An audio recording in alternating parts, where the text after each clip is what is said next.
Okay, guys, what's up? I'm back. I've set up a second monitor, so hopefully my air conditioner doesn't crash me. And I am departing on low out in low sec. Medium, moderate. There's a lot of glinting here, but not enough. Smalls and mediums.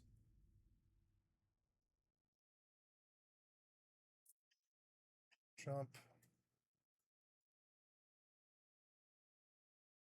Jump. Okay, doing Eve stuff. And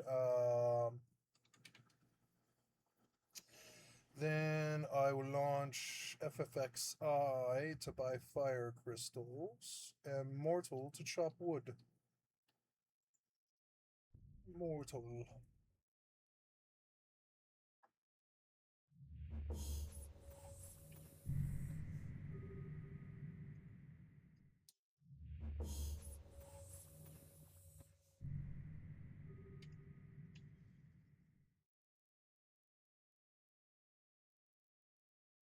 Uh,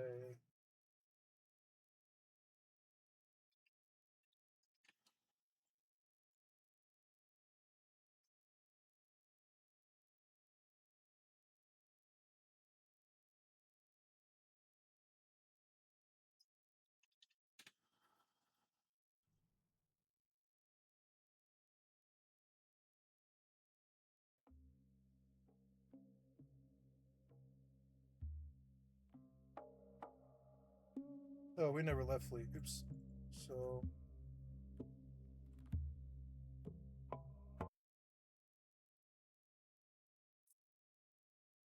we'll start with the small. Oh, I can see my FPS meter now.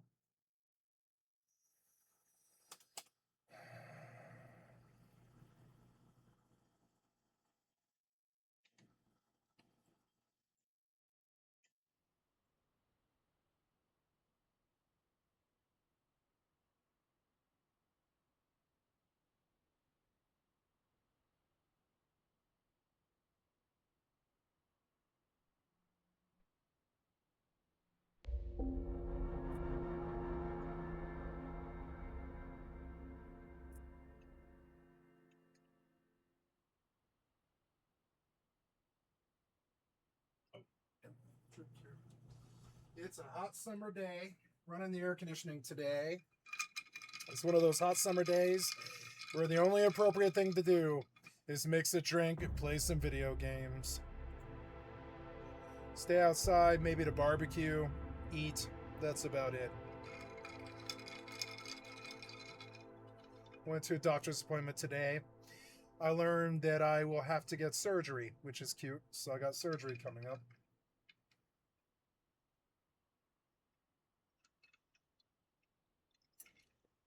Ocular surgery.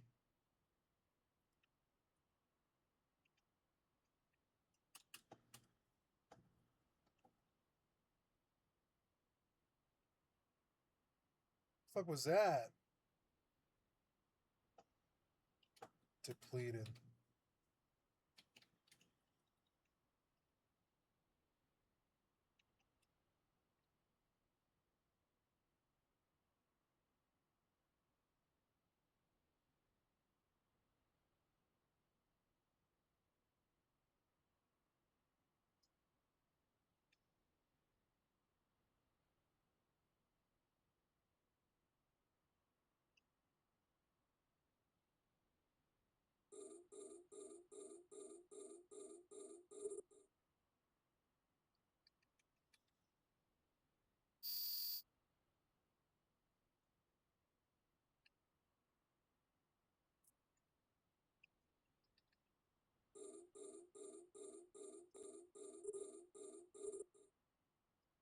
Fix this monitor here.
if Sony and or Bungie was of the opinion that the PvE for Marathon was like going to save the game, they wouldn't have fired all the experts in making a PvE live service game when laying off all the studio that was working on Destiny 2. They'd have kept some of those around and transitioned them into Marathon, because that would make sense. So I don't think they're betting on like a really robust PvE experience that's going to bring in and sustain the game.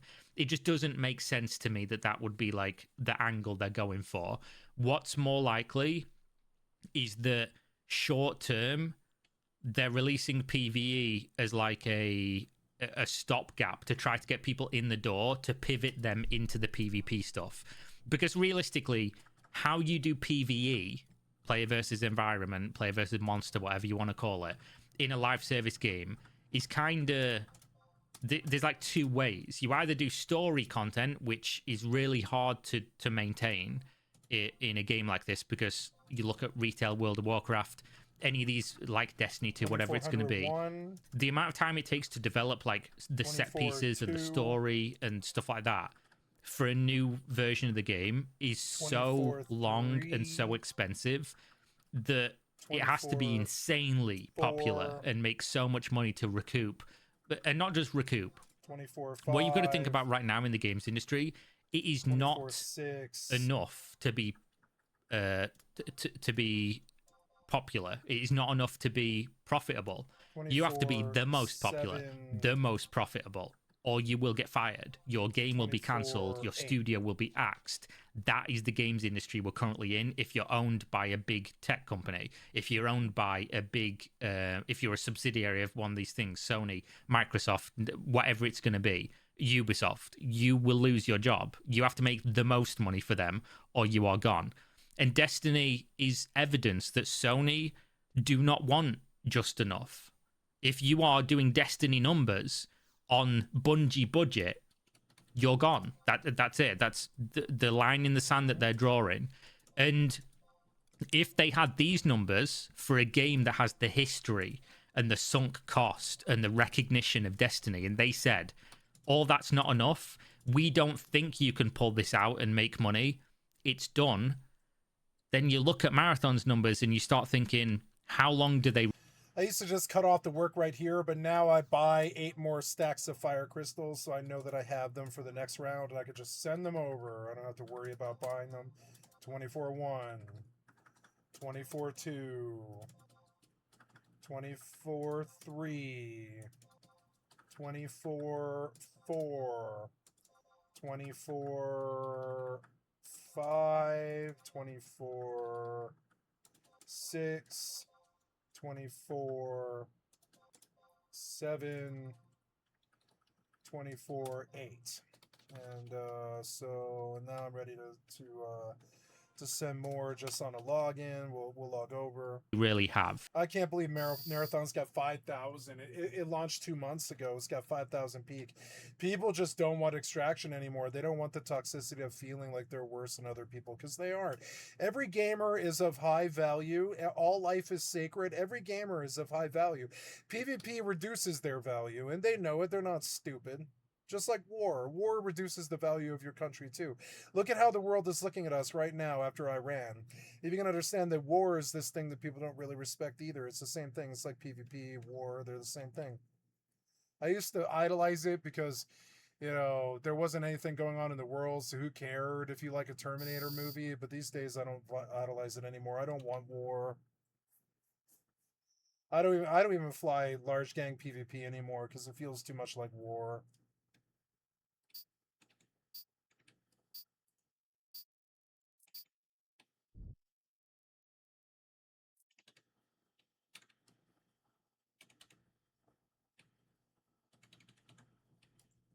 So the pivot to PvE that they're currently doing in some way right now is that they're doing a mid-season update that comes out tomorrow that has a temporary PvE game mode that runs till August 4th.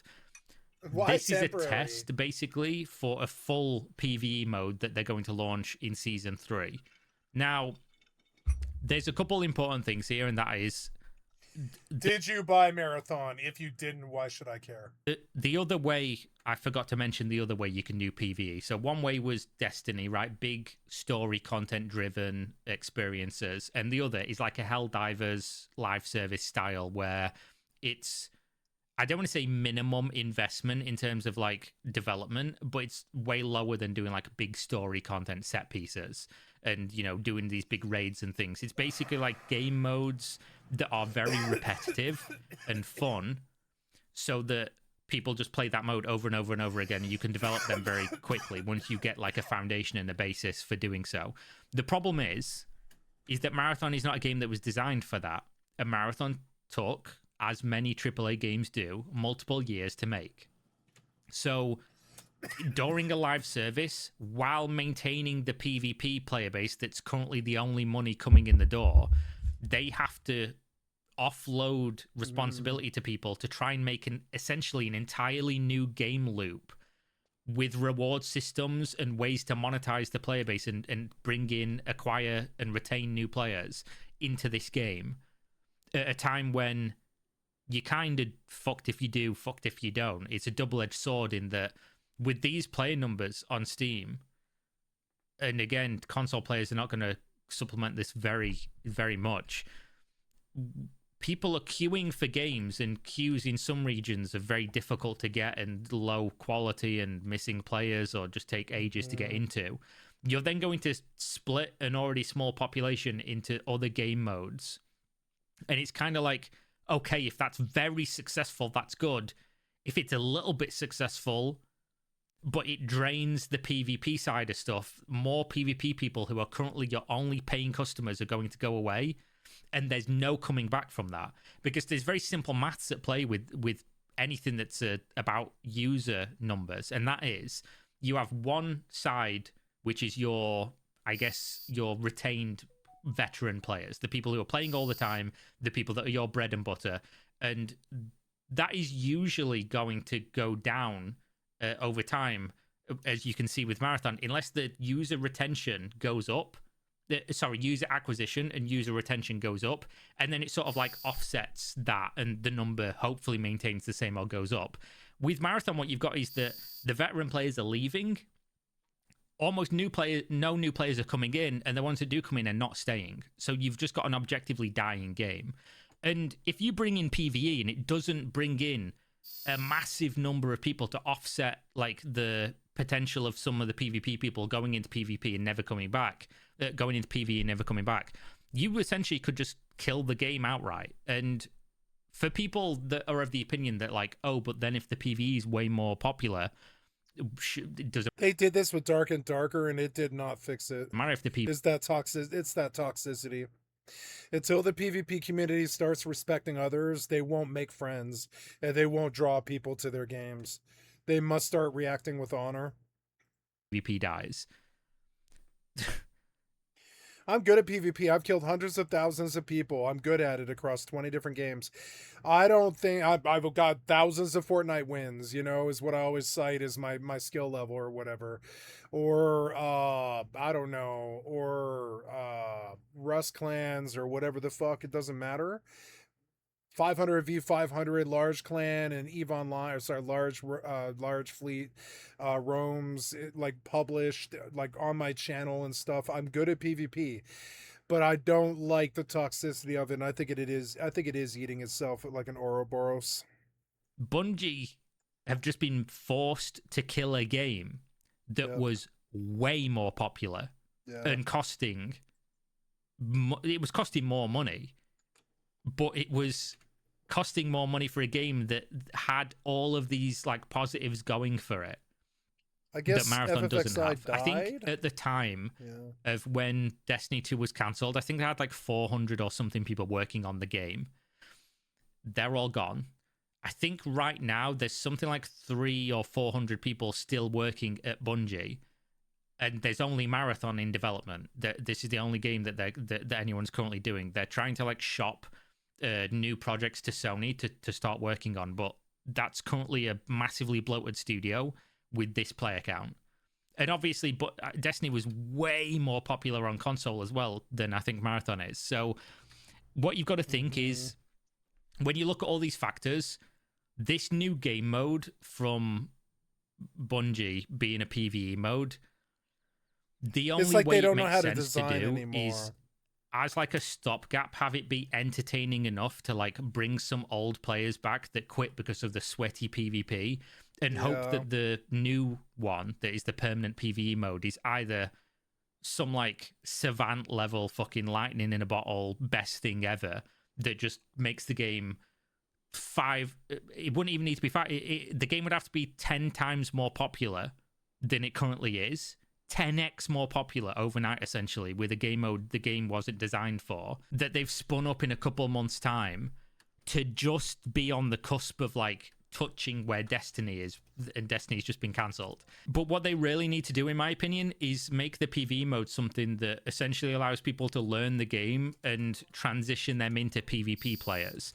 and then just smooth the PvP experience. Because if you're just going to go full PvE now, I don't think it makes sense. I also don't think, unless again it just exploded into the most popular video game in the world overnight, I don't think Sony are going to give them the time to essentially redesign the whole game that took many years to develop in the first place, to have like a big robust PvE game. I just don't think it's there. I don't think anyone thought that was like the path forward, because if it was, why the fuck would they have fired all of the people who made a successful PvE live service game from the studio? It doesn't make any sense to me whatsoever. The only thing that they can do with this is make it like a really low investment, low effort stopgap to try and get some money in the door, and then hope that Sony gives them Now they just killed everything auto, like the drones just killed everything.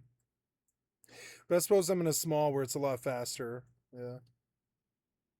So double guarding does allow you to AFK these, and I didn't really know.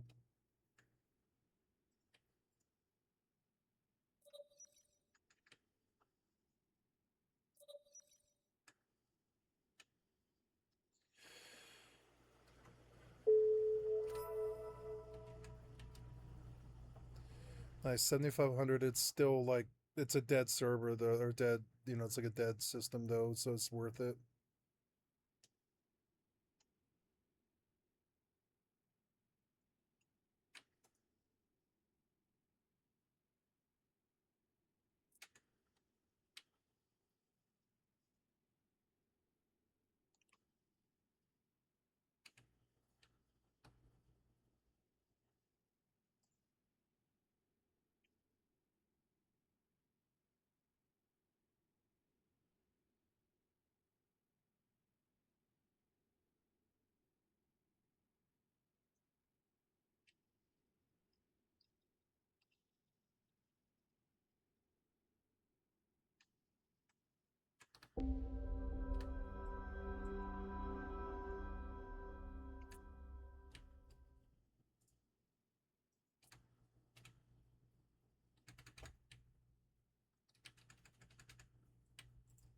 enough time to do something with the game, whatever that's going to be, PvP or PvE. But if this game mode comes out tomorrow, it looks really cool, to be fair. If you watch the trailer, the game mode actually looks really cool. I'm definitely going to go and give it a try. But if the PvE mode, when the full one releases, the date to watch is obviously going to be when Season 3 releases, which they'll absolutely do another free week as well. And he's worried that it might be a pivot, kind of like ECR for New World, but it's not. People will come back. ECR was a pivot for New World. It completely turned it around and got it back on its feet again. Probably hopefully in more number than the season. That's not going to happen here. 2 to try. Just like how they think that PvE will save Overwatch. No. This PvE mode and see if it's any good. But that's going to be the date to watch. If Season 3 releases and the player count isn't like way higher, I don't even want to put a number on it, but it would probably need to be more than launch, right? Or at the very least more than Season 2 and maintained for much longer than Season 2. If that doesn't happen, I struggle to see a world in which it gets to Season 4 or Season 5. And if it does get to a Season 5, it'll probably be like, oh, here's what we were working on as the final update, but that's kind of curtains. Because you just can't, in this economy, guys, of the games industry, Sony cannot justify hundreds of people working on a studio with like less numbers than a game they already just cancelled. It's not even being a doomer. Like, it's just looking at what's going on in the games industry right now. Sony cancelled. They unreleased Concord after like 2 days of the game being out and fired everybody and just wrote off like a $500 million investment in that game overnight. This is the most cutthroat that the games industry's ever been. And as much as I could will Marathon, but it would probably need to be more than launch, right? Or at the very least more than Season 2 and maintained for much longer than Season 2. If that doesn't happen, I struggle to see a world in which it gets to Season 4 or Season 5. And if it does get to a Season 5, it'll probably be like, oh, here's what we were working on as the final update, but that's kind of curtains. Because you just can't, in this economy, guys, of the games industry. You can't waste your fucking Sony time. cannot justify you can't waste our time. hundreds of people working on a studio Sony with can't like justify it, no. less numbers than a game they already just cancelled. It's not even being a doomer. Like, it's just looking at what's going on in the games industry right now. Sony cancelled. They unreleased Concord after like 2 days of the game being out and fired everybody and just wrote off like a $500 million investment in that game overnight. This is the most cutthroat that the games industry's ever been. And as much as I could will Marathon to be successful, it just hasn't been. Like, I never personally got into Destiny, but I have some friends who are like huge Destiny fans, and there's a bunch on my Discord as well.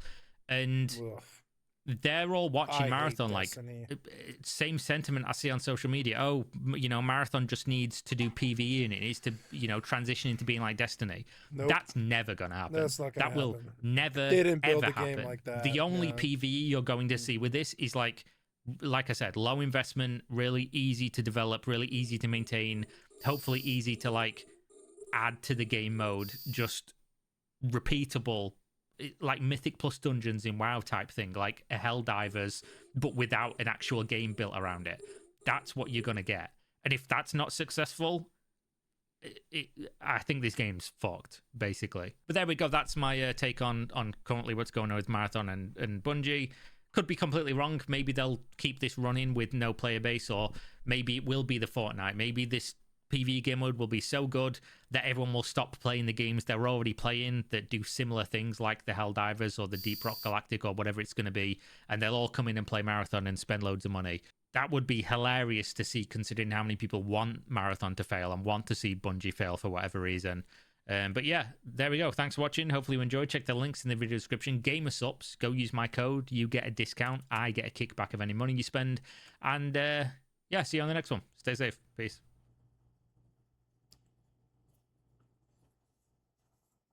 Oh no. This crazy Trump Cuba problem is way bigger than people realize. We also go inside this young cockroaches movement that's threatening Modi's power. The Tucker Carlson Russia situation's hit a shocking new low, and how and why a whites-only society is about to get exposed. We're talking about all of that and even more on today's brand new Philip DeFranco show, you daily dive into the news, starting with this. We need to talk about Trump's war on what he calls far-left terrorism instigated by Cuba. Right, because the State Department, they just put out a 100-page report titled Cuba, the capital of 21st century communism. And it's genuinely kind of insane. First, it claims that Cuba's singular goal is to conquer the United States. Then, it claims that Cuba's fundamental objective is actually to erase the United States from the earth. And then it's like, actually, Cuba wants a revolution against Western civilization itself. Bullshit. And how, you might ask, does this poor, isolated, resource-starved island intend to pull off a feat like this? Well, by, quote, the novel and insidious method of persuading the children of the West to turn against their own inheritance. But according to this report, for nearly 7 decades, Cuba has infiltrated the highest reaches of the U.S. government and carried out one of the most durable and damaging foreign intelligence penetrations in American history. It is a conspiracy that encompasses universities, nonprofits, activists, media outlets, politicians, and even the internet's Hassan Piker. And apparently what ties them all together is a new and distinct kind of Marxism focused not on class struggle, but on racial and civilizational conflict. In fact, according to this report, you have everything from the BLM protests to the rise of Antifa to pro-Palestinian student activism being linked in some way, shape, or form to Cuban influence. And you've got this report naming dozens of examples of what it calls front groups and fellow travelers, basically the people it claims are somehow a part of this Cuban network. And yes, it includes people like New York Mayor Zoran Mamdani, Los Angeles Mayor Karen Bass, Congresswoman Maxine Waters and Ayanna Pressley, but also former British Labor leader Jeremy Corbin, Ilhan Omar's daughter, and even the co-founder of Ben & Jerry's ice cream. There are then also media outlets like Mother Jones and Democracy Now!, as well as activist groups like Code Pink, the People's Forum, and the National Lawyers Guild. And just to round things out, you've got the Amazon Labor Union and its founder, Chris Smalls, plus Antifa, Black Lives Matter, the NAACP, and just a whole host of other orgs. Now, as far as how these various people and groups are linked to the Cuban regime, the ties, we'll say, are a bit flimsy. Some of them have just simply made comments supportive of Assata Shakur, a Black Power activist who was convicted of murder after a shootout with police in the 70s and then escaped and took refuge in Cuba. Meanwhile, you have others being called out for their work with the Venceremos Brigade, which is a group that organizes trips to Cuba and advocates against the U.S. embargo. And you then have even more being targeted because they participated in the recent Nuestra America convoy to Cuba, which is how you have creators including Hassan Piker being among those. But one of the more interesting names in the report is the Democratic Socialists of America, which, quote, represents a significant advance for the Cuban influence operation. Right, because while you have this report admitting that, quote, DSA was not shaped by the direct or tangible influence of the Cuban government,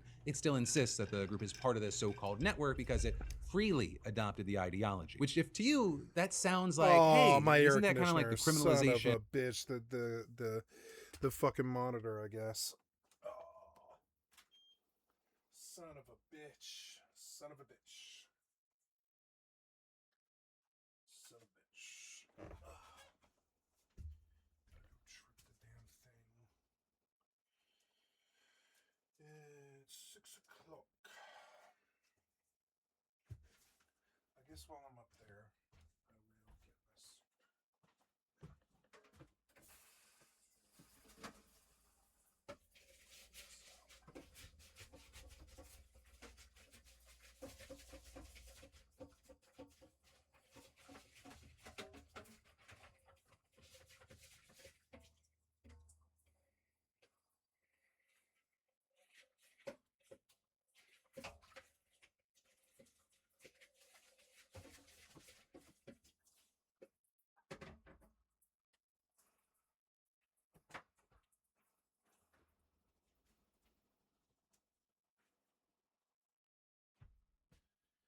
Okay. I will go trip my power. I think we made it through the day here. I'm going to try to turn it off here. And pull to the power. It's weird that that one doesn't trip. This one does. I have too many lights on, I guess.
in here, so.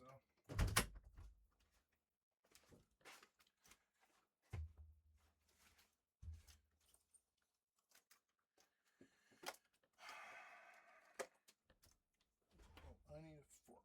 Oops. There's my fork at. Mother fork it.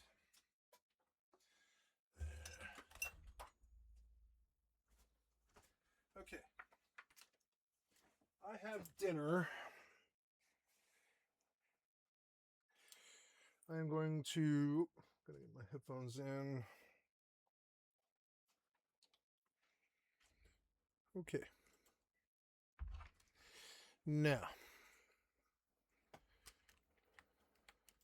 In a free speech, you wouldn't be alone in having that thought. This is a gross violation of the First Amendment. This is a not so subtle way of bringing McCarthyism back to the United States of America. And the targets are, ironically enough, also identical. History doesn't often repeat, but it rhymes, is what they say, right? It's a cliche. Well, right now, history isn't Okay, even we're back rhyming. up again. It's just repeating. And he's by no means the only one drawing a comparison to the Red Scare. In fact, even the report itself credits blacklists, McCarthy-era investigations and prosecutions, and a slate of anti-communist laws for weakening the American Communist Party in the 1950s. And you also have our Secretary of State, Marco Rubio, ringing all the old bells last week during a summit on political terrorism, right? The paranoia, the guilt by association, the fear-mongering about an organized transnational conspiracy. These are not distinct and isolated cells. They are interconnected networks. They do not recognize our borders. They do not believe, in fact, in the nation state itself. They coordinate, they communicate, they travel, they train, Bullshit. and they act He's together. talking about white people and their sharing the greed. same infrastructure. You mean white people sharing the greedy same white enemies, people? sharing the same mission. Yet if you're wondering Greedy with all white that, people. who they is, Rubio wasn't exactly very clear. Right? Most of the examples both he and his department's report gave you, it came from the 1960s and 70s. Groups like the Simeonese Liberation Party, the Weather Underground, or the Black Panthers. And then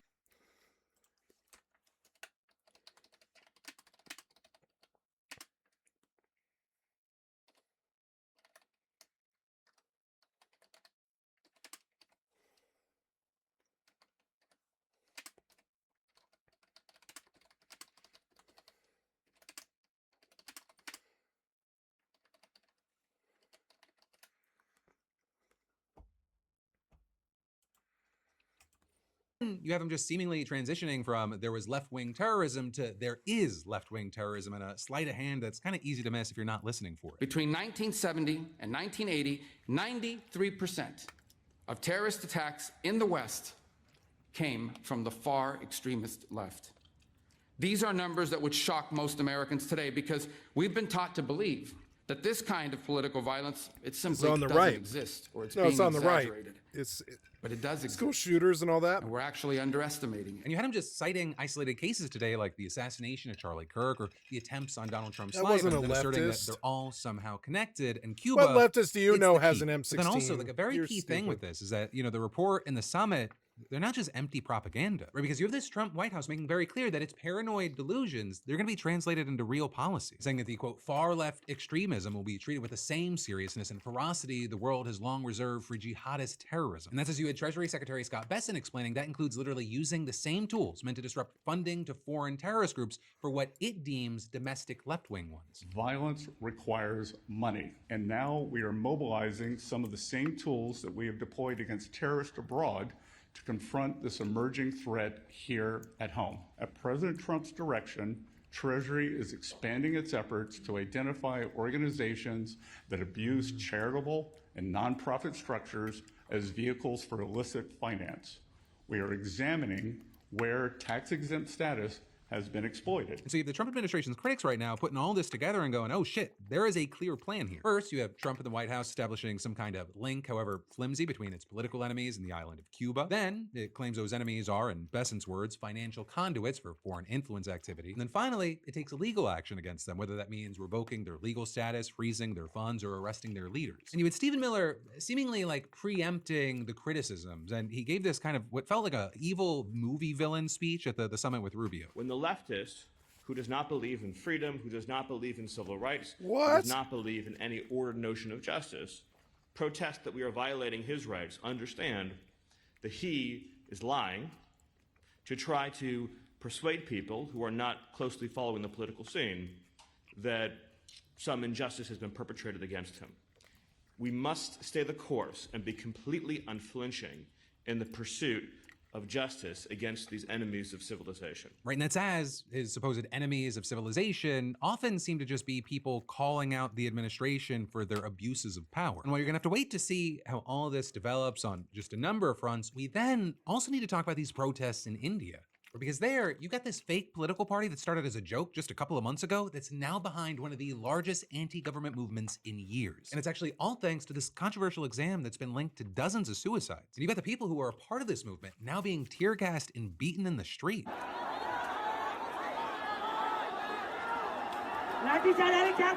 So this all goes back to May, when you had the country's Chief Justice comparing the country's unemployed youth to parasites and cockroaches during a Supreme Court hearing. And you then had 30-year-old Abhijit Deepke, who recently graduated from college in the US, jokingly putting out a call on social media, writing, "What if all the cockroaches came together?" And he then launched the Cockroach Junta Party, or the CJP, where it was meant to satirize Prime Minister Narendra Modi's ruling BJP party. And you actually had the CJP's new website showing a manifesto targeting Modi's government and slogan, "A political party for the people the system forgot to count." And within just 2 weeks, you had the CJP's Instagram page having over 22 million followers. That's more than double the BJP, which markets itself as the world's largest political party. So Go Modi's India! government tried to block the CJP's social media accounts on the basis of national security. Which Fight the has kind of been power! this common excuse for Modi to crack down on speech in the past. Or you've had him ruling the country for 12 years, and over that time, he and his party have steadily consolidated their grip on power at national and state levels. Power, you've had them often used to suppress dissent, including by routinely prosecuting and jailing critics and political opponents. But the CJP, its focus, at least on the surface, is on one very specific issue, something called the NEET, or which is the mandatory entrance examination for undergraduate medical programs in India. And this thing, it's very difficult, and it's incredibly competitive, with more than 2 million students vying for only around 130,000 spots. And that means that many families, they spend their life savings and incur massive debt to pay for their children to privately be tutored for the exam. In fact, more money is now spent in India on private tuition than the government's entire higher education budget. And a huge key thing with all this is that back in May, more than 2 million students who took the test found out that they'd have to retake it because the results have been leaked and sold online. And that's actually something that's happened several times in the past now, and it's reportedly contributed to dozens of young people taking their own lives. But also this time, as I mentioned, the test cancellation was followed by Taking those their comments own by the Chief Justice, lives. and then you had the creation of the CJP, which quickly called for the Modi government to be held accountable and for the education minister to resign. And also, of course, another big key thing that we have to mention here is, like we've seen with other youth-led and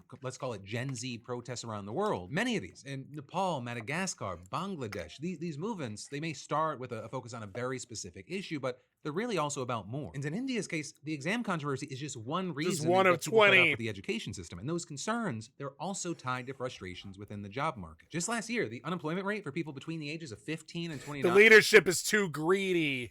who make up more than a quarter of the country's population, it was roughly 10% compared to around 3% overall. And according to one recent study, you have that number going up to almost 40% for graduates under the age of 25. So with all this in mind, you had the CJP's first in-person protest taking place in Delhi in early June. And then later that month, you had CJP supporters holding their second major demonstration. God, I love less Philip DeFranco. than a mile from Parliament, where some vowed not to move from until the education minister resigned. And a big thing here was that you had a prominent education activist who was arrested and detained under anti-terrorism laws last year, announcing that he would start a hunger strike in solidarity with the students. And as far as the Modi government, they also labeled CJP protesters as terrorists and refused to speak with them, which then brought us to Sunday, 20 days into the activist hunger strike, and you had police taking him to a government hospital against his will. And they said they did this to protect his health, but also his wife slammed it as an illegal detention. Right? And so then it sparked one of the biggest anti-government protests the country's seen in years, with thousands flocking into the streets of Delhi early Hells Monday morning. yeah, And this fuck time, the as far as system. the government, they banned public gatherings and sealed off roads across the city. They shut down the internet, and they funneled protesters into an area about a mile away from Parliament. But then people, they just kept showing up, and by early afternoon, more than Goddamn 20,000 right, we keep people were coming. estimated to have gathered. And you had attempts by some to move towards the Parliament building. They were met with tear gas and beaten with batons, with at least 60 arrested, according to the lawyers that were representing them. And that's as you had Indian media reporting that at least 100 people Free had been brought to yourselves. two hospitals in Delhi, with security forces claiming that over Free 100 yourselves from the yoke of fascism. We can't do it in America, but we can learn if you do it.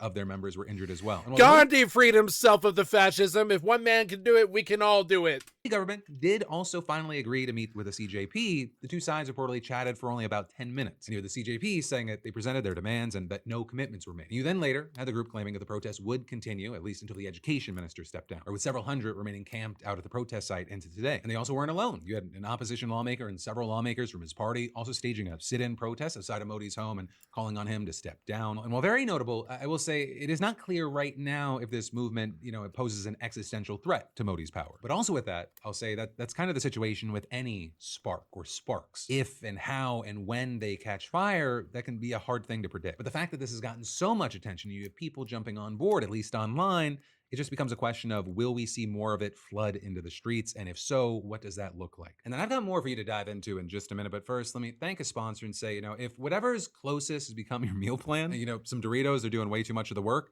today's sponsor, Factor, it's for you. Factor delivers fully prepared meals straight to your door so you can grab something delicious and substantial instead of asking for details. And then diving right back into the news, we've got to talk about this whole Air Force One confidential informant situation. Or because you have Trump's Department of Justice trying to find out who the sources were for the New York Times journalists in their coverage about the security concerns about the new Air Force One jet, or that Boeing 747-8, which was given to Trump by Qatar. And earlier this month, you had the New York Times reporting that confidential sources confirmed that federal officials had some serious concerns about the security of the new jet. Where one of the big things being that it doesn't have some of the defensive features that the previous jet had, like advanced anti-missile capabilities. Something that this report saying was mostly thanks to Trump's insistence that the plane join the fleet as quickly as possible, because it's said to just be so much more luxurious. And with all this, you had Frank Kendall, the former Air Force Secretary, saying time didn't permit all the normal Air Force One modifications, so some mix of security, communications, and support is missing. And adding that he was surprised the Qatari plane was taken overseas as quickly as it was, especially considering the escalating war in Iran. And so you had that, coupled with the reporting also citing confidential sources that Trump switched from the Qatari plane back to the old Air Force fucking clown shoes. This fucking president is clown shoes. One when he left Turkey on the 8th, apparently really pissing Trump off, because he had him ordering FBI Director Kash Patel to oversee an investigation to find out who those confidential sources were, which then led to an avalanche of subpoenas. Several times journalists served subpoenas that tried to order them to testify before a federal grand jury in Manhattan. Some, they even had federal agents show up at their door. The Times then pushing back against the administration, essentially telling the DOJ where they could shove it, specifically saying the appearance of federal law enforcement agents on the doorstep of news reporters should shock the conscience of any American who believes in the Constitution and the press freedom it protects. Adding, this brazen act should be seen as nothing more than an attempt to prevent the public from knowing what is happening in their country by intimidating journalists from doing their job. You had the DOJ responding by saying it's not the reporters they're targeting, but rather their sources, or rather, as they describe them, those leaking classified information. And a spokeswoman for the department added, "We value and appreciate the important role that the press plays in this country, but DOJ also plays an important role to make sure that the people entrusted with our nation's secrets do what they're supposed to do with that information." And in fact, now, as I'm recording this, we've just learned that the DOJ took things to a whole new level by getting subpoenas seeking several journalists' phone and text messaging records. And actually, not just from the journalists themselves, but also from their family members, including two of the journalists' spouses and even another one's mother. And so with this, you have the Times filing to squash the new subpoenas over the weekend, with a motion getting unsealed yesterday, and that is on top of their other motion filed last week to squash the grand jury subpoenas. And also a thing we've seen in the most recent filing is that the Times argued that the DOJ violated its own guidelines for media subpoenas because it waited a week to notify them about the phone record requests. We're saying that this whole thing, it's nothing more than, quote, a bad faith effort to intimidate the journalists and chill their ability to report on the administration. Especially considering that two of the phone record subpoenas date back to way before the incident the administration claims that it's investigated. You have the Times saying that the DOJ is requesting phone records all the way back to January 1st. That's months and months before the Air Force One reporting was even kind of a twinkle in anyone's eye. So you have the motion reading, that time frame strongly suggests that the department is using this investigation not to focus on any purported concerns arising from the July 8th and 9th articles, but instead to forage for information about the journalist source relationships more broadly. Which I'll say, it doesn't feel baseless or like it's even coming out of nowhere. The Trump administration has been waging war on the free press since, he got back in office, especially regarding confidential informants. Back in January, you had the FBI searching a Washington Post reporter's home and seizing all of her electronic devices as part of a leak investigation. And then, of course, there's the whole Pentagon press corps dumpster fire, and that's without mentioning Trump's own lawsuits against the Times and the public threats that he's made against the so-called fake news media or anyone who doesn't report on him favorably. And the examples there, it could just go on and on. But trying to force journalists to reveal their sources using a subpoena, it's definitely rare even in these days. And so that's why you have so many people that live in this space saying it's an unprecedented escalation, and you have media advocates sounding the alarm. Or you've got people like Frank Cessno, a former CNN White House bureau chief and current public affairs professor at George Washington University, saying they have used the levers of power to intimidate and demonize professional journalists who report stories that are unfavorable to the administration's desired narrative. Don't like a poll? Sue the Des Moines Register. Don't like the way an interview is edited? Sue 60 Minutes. Don't like the coverage of the gifted Air Force One? Order the FBI to investigate and subpoena the journalist for what it is, by the way, a story that is in the public interest. And he added that it's even more concerning that this investigation and subpoenas are coming out of the White House specifically, saying it, quote, graphically illustrates the pressure and influence the White House and president have on law enforcement. Because many have forgotten about this in the day and age of a Trump presidency, but the DOJ is supposed to stay independent of politics and driven only by the facts. Yeah. But also, while we wait to see what happens here and you have Trump trying to bend traditional news outlets to his will, we should then also talk about how one of the biggest voices in alternative media, they're bending over for a different dictator. Because you've got Tucker Carlson remembering who he is at his core, and so he's spreading blatant Russian propaganda again. And it's something that not enough people outside of his sphere of influence are noticing or talking about right now. And it's important because it gives you a little insight into where things might go, right? Because yesterday, on an episode of his podcast, you had Tucker doing this lengthy interview with Steve Jeremy. Right? If you're unfamiliar, he's this retired Royal Navy Commodore who's become known for pushing pro-Russian narratives. And while you've had him pushing a wide range of ideas, his basic thesis is that Russia is fighting a justified defensive war for its own survival. Right? He claims that the West has actually provoked the war through NATO expansion and rhetoric from EU leaders about breaking up Russia, arguing that the country faces a clear existential threat to its statehood. All while he argues that Western countries have also failed to understand Russia's objectives, which has resulted in strategic failures that prevent them from ever winning the war, and so the best path forward is to just negotiate Russia's terms. And you have him claiming that failure to do so risks drawing Europe into a much bigger war that they won't be able to win because the EU lacks the capabilities to defend itself against Russia. Though a big key thing for you to understand is that basically all of that has been thoroughly and widely disputed by experts. For one, the overwhelming consensus is that Russia's invasion of Ukraine was a clear violation of international law, with most international scholars rejecting this idea that the war is defensive, noting that even if Russia did have some legitimate security concerns, they do not justify the full-scale invasion of Ukraine or Russia's sweeping territorial claims. But of course, the reality on the ground, it didn't stop Tucker from blasting these pro-Russia talking points out to his millions of subscribers. And you had Tucker just openly embracing the argument that Russia, they're just acting in self-defense. That has always made sense to me. If foreign leaders gave speeches calling for the breakup of the United States, I would, of course, do everything I could to support the defense of the United States. I would see that as existential. If someone said we're going to break up the UK, you'd probably take up arms in its defense, of course. So I've understood that since the first day. You also had Tucker painting Western leaders as intentionally hostile liars and arguing that they deliberately sought and actively provoked the war. What I don't understand is the motive What's with the orange turf face shit? of the liars. Like, why do European leaders seek a war with Russia? Why do American leaders seek a war with Russia? I mean, these are not stupid people, and yet they are hell-bent on destroying their own countries in the service of this war against a country that doesn't need to be our enemy. I mean, it doesn't make any sense. You also had him praising and echoing Jeremy's claim that NATO is the real reason Russia started this war. I've often thought that one of the biggest problems is NATO. You know, NATO at the moment is a bit of a self-licking lollipop. But what I once said, NATO exists to confront a threat which is created by its own existence, Right. yet doesn't have the power to confront the threat that its existence has created. So I think NATO, to my mind, is a key part of the problem here. And What a I would like to beautiful see- formulation that is. NATO exists to confront the opposition it's created, but doesn't have the power to successfully resist that up. I mean, that's the truest thing I've heard today. Yeah, But what you saw for many being the craziest moment from the whole interview, and really what's gotten the most traction online, was this moment. I understand why the European populations are Russophobic, because the propaganda has played upon their Like best you. qualities. Russia is seen as the aggressor, Ukraine as the underdog. I think Europeans in general root for the underdog. That's a sign of their decency. It's also you're allowed to hate Russians because they're white, so you don't have to feel guilty about painting them as animals. You're not racist when you do that. I understand all of that. And they just don't know any better because Europe is a biosphere in its media. My God, I hate you, Tucker. Like no outside information comes in, right? Of course, same in the United States. And then you had another notable moment when he took a very direct jab at Trump. My sense is that Trump's views are irrelevant. I don't think he was for this war with Iran. He did it anyway. He's utterly controlled. So there's that. JD Vance is the only person I'm aware of in American national politics with any power at all, to the extent he has power, who would oppose this. But I don't see anyone other than JD Vance.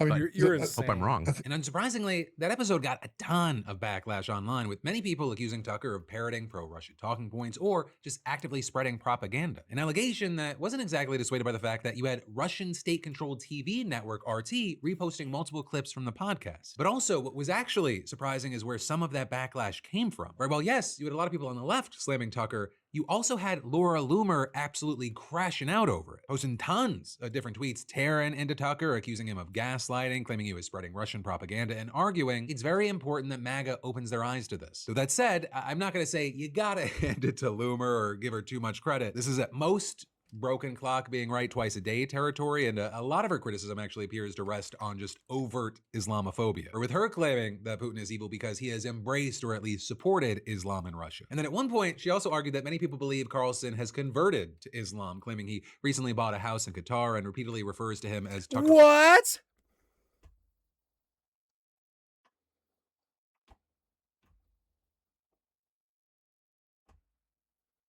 Oh. Tarlson. But also, Loomer's craziness aside, like the criticisms of Tucker, they are valid here, especially because this is by no means the only time he's been accused of spouting pro-Russian narratives. Right? Really, since he had the war breaking out, he's repeatedly spread various Russian talking points. And of course, back in 2024, he traveled to Russia to do an interview with Putin that received sweeping backlash, with people on all sides accusing him of providing a platform for a murderous dictator to spread brazen Russian propaganda to American audiences. But it is important to flag this latest episode for a few reasons. First of all, I think it's just necessary to call out every instance of major thought leaders spreading propaganda when we can, especially because despite all the backlash, you also had a ton of people on Twitter sharing and repeating the talking points that Carlson was pushing. But also beyond that, Tucker's pivot away from Trump and the condemnation of the Iran war, it's made it seem like he is a more sensible authority figure. And so it feels very important to remember that he has consistently spread Tucker conspiracy Carlson? theories and acted as a megaphone for dangerous ideas. And then there's even more that we got to dive into in just a minute. But first, let me thank a Tucker sponsor and say, Carlson. Brain.fm, it helps me get past the hardest part of working, convincing my brain that we are in fact starting now. Somehow opening the document, that's easy. Actually focusing on it, that's an entire negotiation. But Brain.fm, it's not just background music. It's audio engineered by neuroscientists to help support focus, creativity, relaxation, sleep, whatever mode your brain needs. It uses patented neural phase logging technology, which is a just kind of very scientific way of saying the audio is designed to help your brain stay on task instead of suddenly remembering something embarrassing from 2014. You can also adjust the neural effect level depending on how much help you need that day. Sometimes I just need a little momentum. Other times my brain just needs to be escorted back to the assignment. And Brain.fm has modes for deep work, creativity, relaxation, sleep, power naps, and even an ADHD specific mode. And unlike regular playlists that compete for your attention, Brain.fm fades into the background so you can focus. It's the only music app backed by a National Science Foundation grant studying how sound effects focus. So if your brain, it keeps turning one task into a 12-tab side quest, go to brain.fm/DeFranco or scan that QR code on the screen to get 30 days free. That's brain.fm/DeFranco for a free It's month. good to hear something that isn't the last 2 years of commercials. And a chance to see what happens when your brain finally stops filing appeals. And then for your final block of today's Philip DeFranco show, we've got more news you need to know. We're going to cram in, and it starts with Troy Jackson, right? Because you've got Jackson now set to pick up where Graham Plattner left off in the race for the Senate in Maine. And if you're unfamiliar, Jackson, he's a Bernie-backed Democrat with a working class background that so far has helped him a lot in his career. Or you had him stepping on the scene back in the 90s, but also he's changed a lot since then. He actually started as a pretty socially conservative guy. At one point, I mean, his voting records were getting perfect scores from anti-abortion groups in Maine. You also had him voting against gay marriage in the state back in 2009. But since then, he's voted for pro-abortion bills, saying that abortion is healthcare and that he believes in healthcare for everyone. And so the Troy Jackson, and now his voting records are getting perfect scores from gay rights groups, with him saying, people in LGBTQ circles know that I am one of their strongest advocates. And when it comes to economics, as a fifth-generation logger, he's a populist, but he seems focused on the working class and wants to tax the rich. So overall, he says, this movement is about taking on a system rigged against working people, fighting for Medicare for all, strong unions, higher wages, reproductive freedom, an economy where billionaires and corporations finally pay their fair share. And so you're seeing, for a lot of people, he seems like the obvious choice as far as policy compared to Platt. But it turns out one of his challenges is going to be making sure that people focus on his policies and not his alleged temper. Because there is a bit of a reputation there. He's reportedly thrown a water bottle at one of his peers during a meeting. Others have also said that he's gotten in people's faces, cursing them out. Some even saying they think of him as a bully, saying, it's one thing to be screaming when you're just mad about the world, but his screaming felt like intentional intimidation. And you're seeing more reports like that resurfacing as he's been getting closer to a potential nomination. But then with that, what you're seeing his team say is that he's always taken responsibility and apologized whenever, quote, his frustration got the better of him, and adding, he regrets the moments when disagreements became too heated. But passion for the issues he advocates for should not be confused with physical intimidation or bullying. But as far as if any of this is actually going to derail him, who really knows? For some, those instances in the past might represent something they don't want to see in a representative. But for others, they might just see passion from a person they want to see as a fighter in Congress. And honestly, something we've seen post-Plattner allegations is a lot of people kind of just want Plattner's policies without any of the Plattner baggage. Baggage that to many Republicans made Plattner very beatable by Susan Collins closer to the election. Then also in the news, this whites-only separatist group, they're being threatened with a lawsuit that could expose every one of their secrets. Because this is Eric Orwell, the founder of Return to the Land, which you've had since 2023, operating 2 communities in Arkansas that are designed to be exclusive to straight, white Christian people. And they're actively trying to set up 4 more with long-term goals of creating cities of thousands. And so far, you've had them raising over $200,000, and one of their communities is over 40 residents living in makeshift cabins, including 12 kids that many people argue are being actively indoctrinated. And not least among their goals is installing a Hitler 2.0. And so it's natural that we get excited thinking about, oh, well, maybe we'll get like Hitler 2.0 and he'll just fix everything. We'll have a dictator that will just fix the country from the top down and inspire us. The guy even reportedly tried to hide his copy of Mein Kampf while giving a tour to reporters. Now, publicly, we don't know what's laid out in the RTTL's membership rules, and depending on what's in there, it could violate state or federal laws. But it argues that it can discriminate through a loophole in the Fair Housing Act of 1968, right? Legally screening members by organizing as a private member association and then tying that to a for-profit LLC. They're giving any member who buys a $6,600 stake in the LLC 3 acres of land that they can build a home on rather than buying the land outright. But now what you're saying is that it could all come crashing down for them because a real estate broker saw an opportunity to snatch up land for cheap. Right? You had her saying that she thought she'd sneak under the radar since she's white and Christian, and adding that she didn't care about clashing politics, saying a good investment's a good investment. With that, your claiming that the application included questions about her views on gay marriage, COVID, abortion, and how often she thinks of the Roman Empire. But RTTL, they ended up barring her after they discovered 3 things. 1, her husband's black. 2, their kids are biracial. And 3, she has Jewish ancestry. With the point there being that RTTL doesn't consider Jewish people white. And so now, you've got her suing with the backing of the NAACP, with them seeking a court order that would ban the group from discriminating. And a huge key thing here is if this lawsuit reaches the pre-discovery phase, which is a pre-trial phase where each side starts collecting evidence, it could expose RTTL's actual membership rules.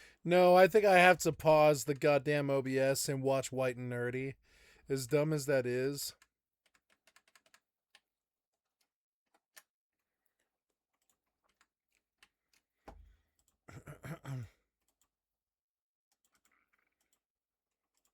Rules, their land agreements, and the active plans that it has for other communities. All details you've had this group fighting to keep private to this point. And then actually for your last story today, let's talk about the Senate race in Texas, right? Because you've got Democrats there worried that James Tallarico could lose the seat to AG Ken Paxton. Because while a Democrat running a statewide race in Texas, it's already been seen as kind of a long shot. The polling has been very positive thus far. So with every vote mattering more than ever, you got some people thinking that it's up to Jasmine Crockett to actually make or break his campaign. Also with that, you're seeing people speculate that she's holding back because of how their primary race turned out. We've all seen the attack ads that have come on behalf of my primary opponent, the ads that are darkening my skin, and this continual kind of, if she wins, we lose.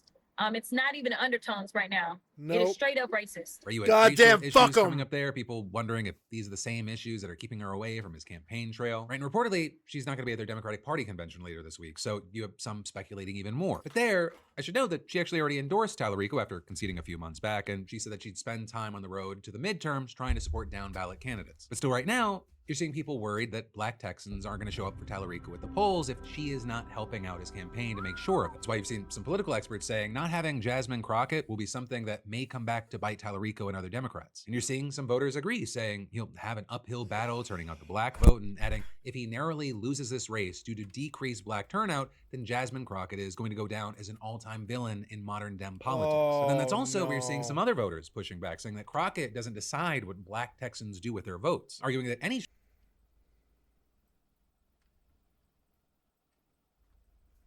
struggles that Tallarico has with black voters, they're his fault and his fault alone. And actually, as you have a lot of people sounding off on one another, at a recent town hall, you had Tallarico speaking on all this. If you claim to be my supporter, if you claim to be a part of this movement that we are building, please keep Congresswoman Crockett's name out of your mouth. And so it is not the Congresswoman's job to win this Senate seat. That is my job. Treat the Congresswoman with the respect that she has earned. And in the meantime, as far as some voters out there, they do seem like they're going to be holding Tallarico's feet to the fire between now and November. You stay here, you answer our questions, or you suffer the consequences. And I appreciate you traveling in.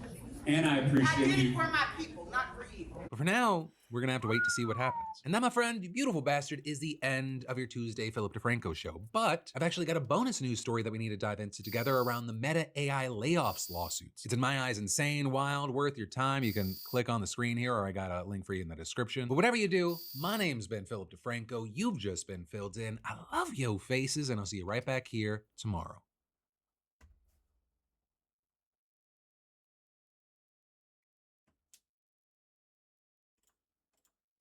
PSA has the power to turn a singular Pokemon card into a multi-million-dollar asset. When Logan Paul's ultra-rare Pikachu Illustrator was given a PSA 10 grade, it became worth over $16 million. A single grade point lower and the card's value drops to $1.4 million. But when one company has the ability to create or erase millions of dollars with a single number, there's bound to be corruption. And a recent pattern of major screw-ups has many people suspicious of PSA. They've authenticated cards that were altered to look perfect. Their grading system has been exposed as extremely inconsistent, and they've even admitted to straight up destroying high-value cards during their process. And those are just the mistakes that we can 100% prove. There are countless grading decisions that happen every single day that are losing people hundreds, thousands, and in extreme cases, millions of dollars. Which is why when you dig deeper into PSA, the more insane it becomes that a multi-billion-dollar industry revolves around a tiny number on a piece of plastic. Before PSA became synonymous with corporate... I want to leave a funny comment here. Man, children be losing money.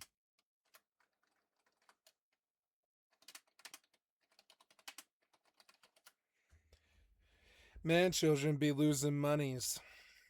Greed, they were actually providing an extremely consumer-friendly service. PSA, which stands for Professional Sports Authenticator, offered a universal standard to determine how much a card was worth. Think back to elementary school at the lunch table. Your friend has a bag of chips, and you're willing to give up your ding-dong in exchange for it. The chips aren't objectively more valuable than the ding-dong, but if both of you are satisfied with the trade, then it really doesn't matter. Sports cards and trading cards used to be the same way. Maybe I wanted your Charizard card and you wanted my Pikachu card. We'd just swap them and be done with it. But eventually how rare the cards were became a factor to consider in the trade. All of those factors is what PSA considered to determine how much a card was worth, which resulted in people paying big money for cards in all different niches. PSA essentially created the industry standard guide of what matters when buying or selling cards. In a close inspection, a trained PSA grader validates a card's authenticity, ensuring that it is officially licensed merchandise and not a knockoff. They assess any potential damage such as rips, tears, scuffs, folds, and finally they give a grade to the card's overall condition on a 1 to 10 scale. And at the end they carefully encapsulate the card in a protective case to preserve its condition with a label displaying its name and official PSA grade. Before PSA was rotting the industry from its core, it was actually meant to preserve the integrity of it. But as their power and influence grew, they started moving away from being a humble service for hobbyists and developing into a corporation fully fixated on profits. PSA expanded their company beyond just grading cards. They integrated with eBay to create the PSA Vault, which helps store, list, sell, and ship trading cards for their customers. So if you wanted to sell your recently graded card, you could have them take care of the entire selling process from start to finish with little effort. PSA even offered a buyback service where they would purchase the card directly after grading. And some interpret this as kind kind of a conflict of interest. You're handing a company your card, they're deciding how much it's worth, and then they're offering to buy it from you themselves. If they plan on reselling the card for a profit, they have every incentive to convince you it's worth a little less than it actually is. It's like when Rick from Pawn Stars calls in one of his buddies to tell you what your rare artifact is worth, and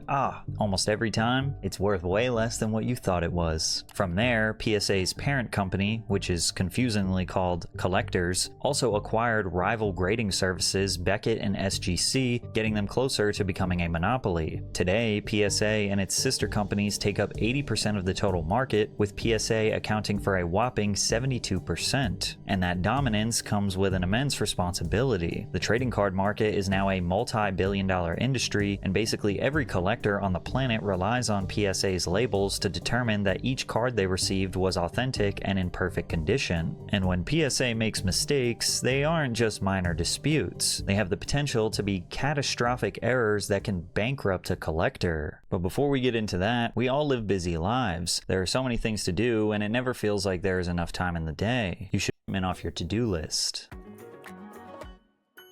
In 2017, a 1952 Stan Musial baseball card sold for God, what's that worth? $2,800. It had slight imperfections, including a black dot on the border as well as a few small scuffs on his jersey. All things considered, the card was still in great condition and received a PSA grade 9. 7 months later, another copy of the card was sold, this time a PSA grade 10, for a price of $28,100. The problem is, these were the same exact card. Natural markings on the back of both were identical, meaning that someone had covered up its imperfections and resubmitted it to PSA, got a higher grade, and made tens of thousands of dollars. PSA is supposed to inspect every card closely before giving it a grade. It checks for scratches, scuffs, and imperfections, but it also ensures that the card is both authentic and unaltered. Like when you and I look at a PSA 8, 9, or 10, we just kind of say, yeah, I mean, it looks perfect. But PSA's job is to know.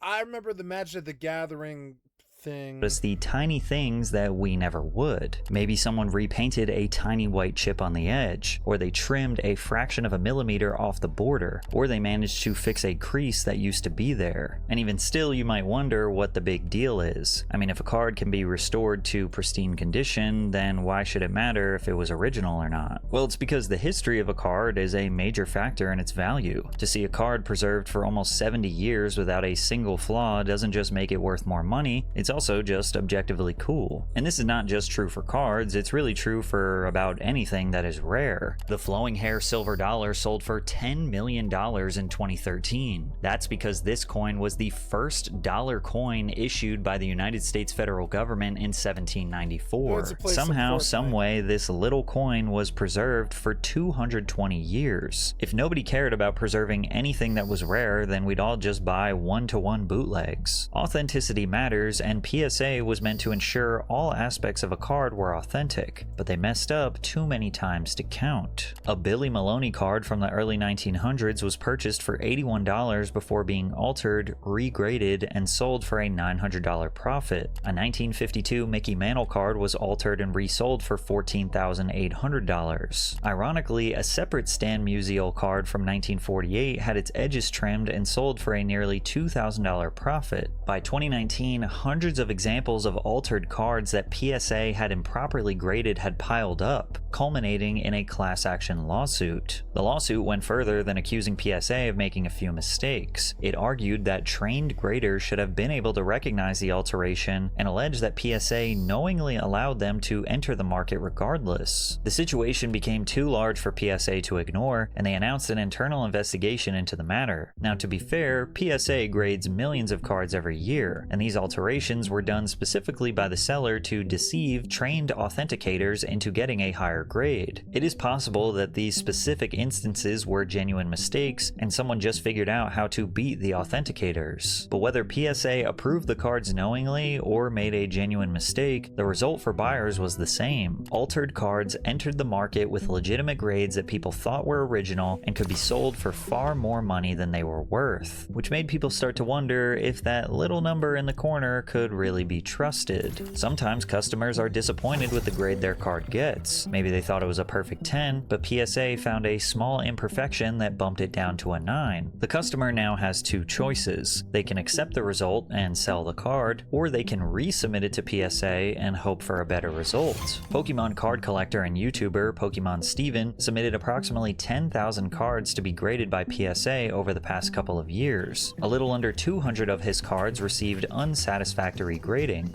He believed that these cards were actually 10s, so he decided to resubmit them on the off chance that someone had made a mistake, and the results were shocking. 81 PSA 10s from the regrade experiment. 189 cards in total, so 108 cards did not make the cut.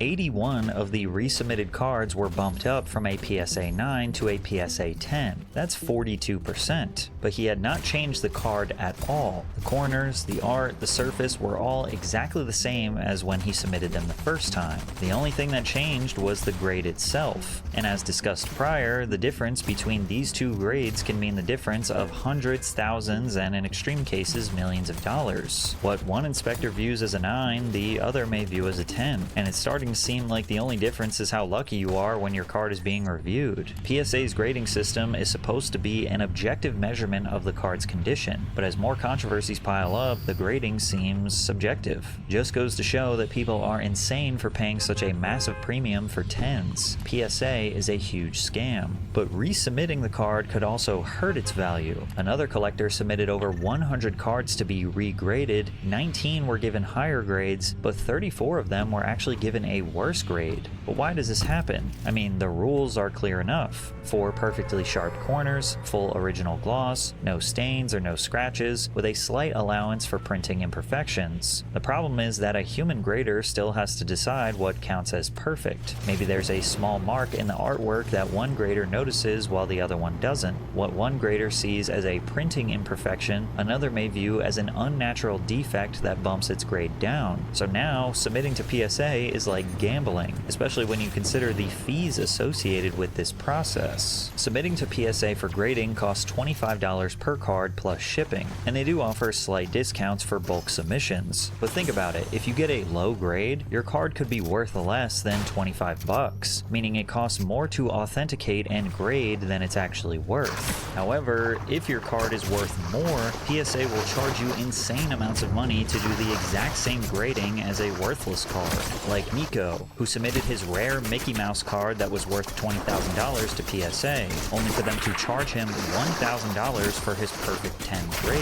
Or Scruffy, who was charged $150 for a 10 grade 2021 Pokemon Sword and Shield Evolving Skies, and $600 for a 9 grade 2002 Charizard Reverse Foil. There's also John, who was told by PSA his card was worth $25,000, which is why he needed to pay them $1,000 to authenticate it, but then his card only sold for half the value they claimed it was worth. And no, they didn't give him a $500 discount and say, oops, we messed up. And he still made a great profit, but remember that the grading process for all of these cards is exactly the same, and you don't know what they are going to charge you until after they have already done the service. This has led some collectors to accuse PSA of intentionally having inconsistent grading so people will just keep submitting their cards for additional gradings. This is unlikely considering they've been shown to both overgrade and undergrade cards. Then again, there are stories that make it easy to understand why some collectors still remain skeptical. The most notable example of this is when a collector named Preston submitted 30 separate Pikachu Zekrom GX cards to PSA for grading. He anticipated that most of them would be perfect 10s, but he was shocked to discover that none of them received a perfect grade, with the vast majority of them receiving PSA 9s. In spite of his disappointment, Preston opted to sell the cards through PSA's buyback service. However, he kept records of the serial numbers on his cards and searched them later online to discover that 11 of them had been listed as perfect 10s. Around this time, a PSA 9 of this exact card was going for around $41, while a PSA 10 was nearly $200, meaning that PSA bought them from him as a 9 and sold them as a 10, and Preston missed out on around $1,500 for all 11 cards. And this highlights the conflict of interest I mentioned before. The only people who can change a grade are PSA themselves. So if they are authenticating and buying and selling cards, they could theoretically change the grade of any card to maximize their personal profits on the sale. As you can see, this is a legendary collection reverse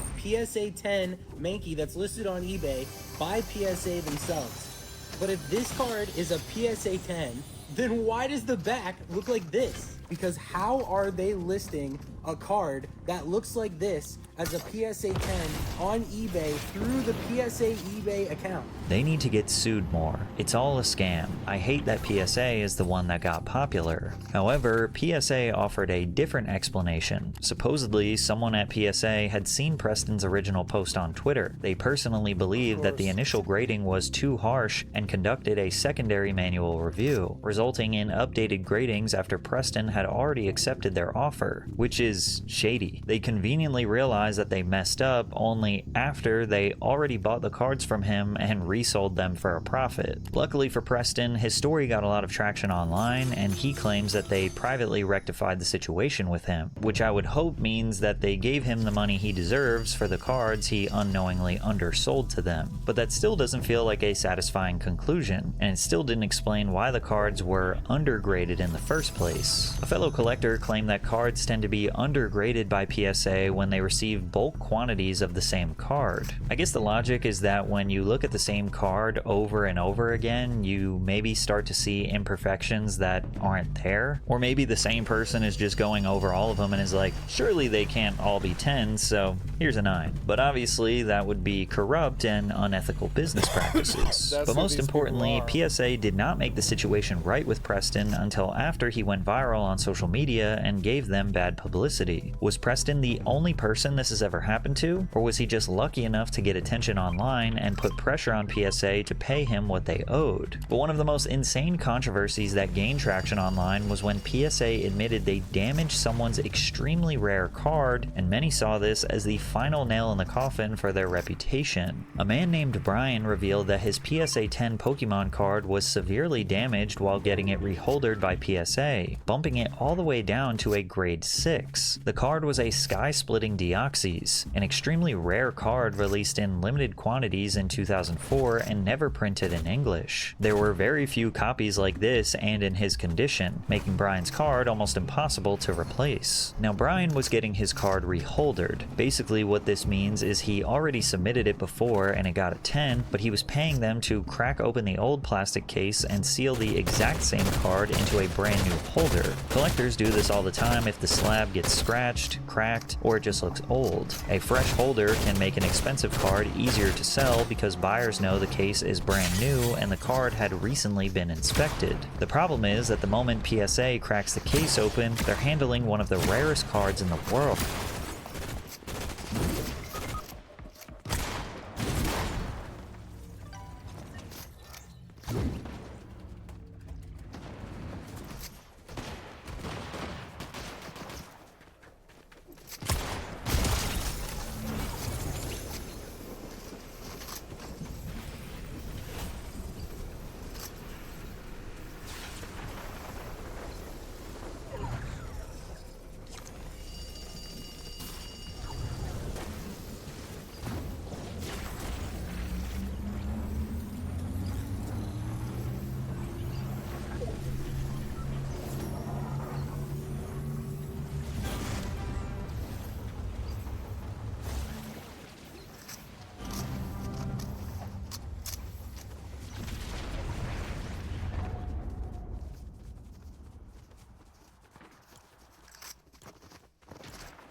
difficult, and if anything goes wrong,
The damage is permanent. PSA acknowledged that they had damaged the card and offered to reimburse Brian the full market value, which they determined to be $20,000. He wasn't happy with this, considering that the same card had sold for up to $45,000 around the same time, with others saying it was worth even more. Multiple people have told me that the Deoxys is $60,000 plus, and I personally have an offer over that. PSA fixed this issue. PSA got the $20,000 figure by averaging all of the recent sales of that same card. And this just seemed like a slap in the face because at best they're offering half and at worst a third of what it's actually worth. But the problem is they caused the loss of the card and then gave themselves the authority to decide how much that loss was worth. And rather than accepting their deal, Brian took to the internet. Once again, the community was furious, and this specific situation ramped up to a whole new level once Moist Critical made a video about it. This is where it gets extremely spicy.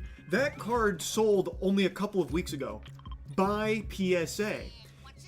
And this is where it gets a little conspiratorial, but I think there's a lot of merit to it.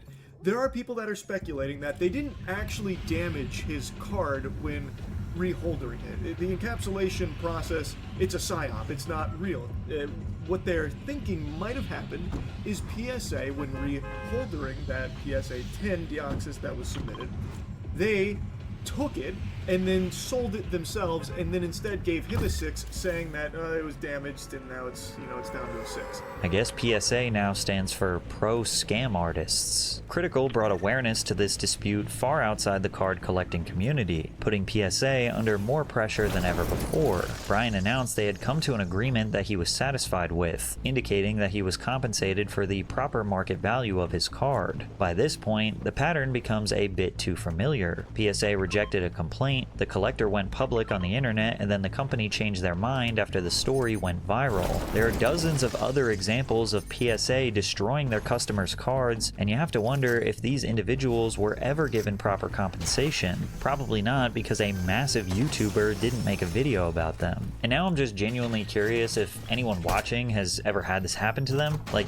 you submitted a card to PSA and you know for a 100% fact that they messed up your card and then sent it back but hoped that you'd never notice? Comment below if that happened. PSA's grade is supposed to be a symbol of reliability and prestige, but these days their reputation isn't much better than a sketchy pawn shop. And yet, people are still sending in millions of cards to PSA every single year. But why? Well, the thing is, most collectors don't continue to use PSA because they trust them. They continue because they have no other realistic option. There are other companies that do gradings, but a card with a PSA label can sell for far more than the same card graded by a competitor. Leaving PSA for another authenticator would significantly cut down the overall value of someone's collection. And with the prices for some of these cards, we're talking about millions of dollars in value right down the drain. Boycotting won't work because all collectors would have to do it together. The market has decided that PSA is the gold standard, and it's almost impossible to go against what the market wants. As long as buyers seek out PSA graded cards, sellers will continue to sell them, which means that they will just have to deal with whatever nonsense comes with working with PSA.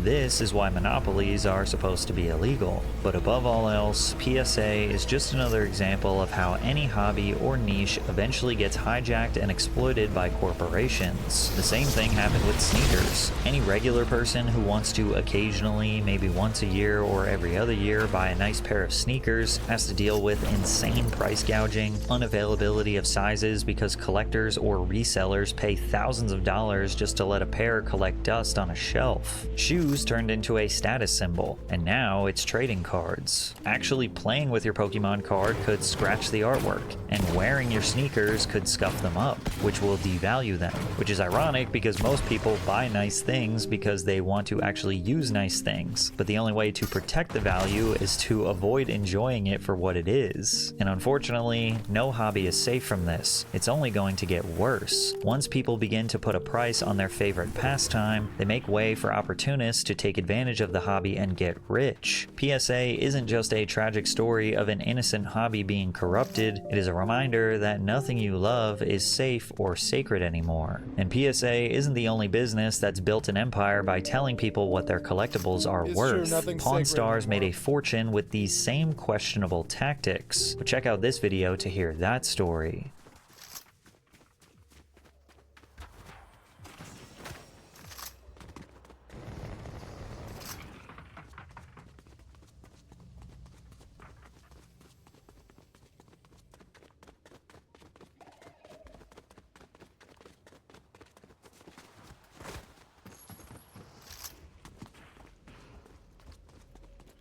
What the fuck was that?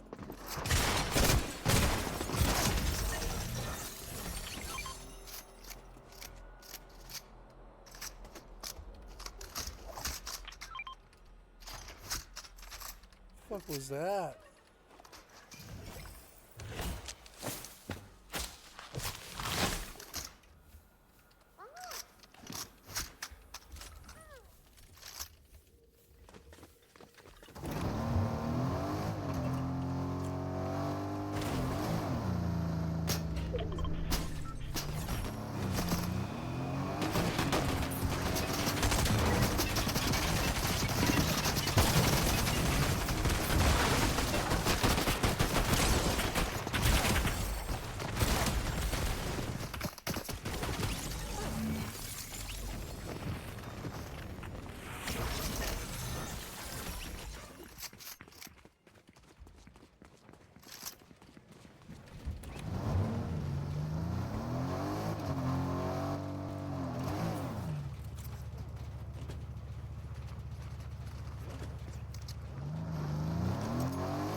5 minutes.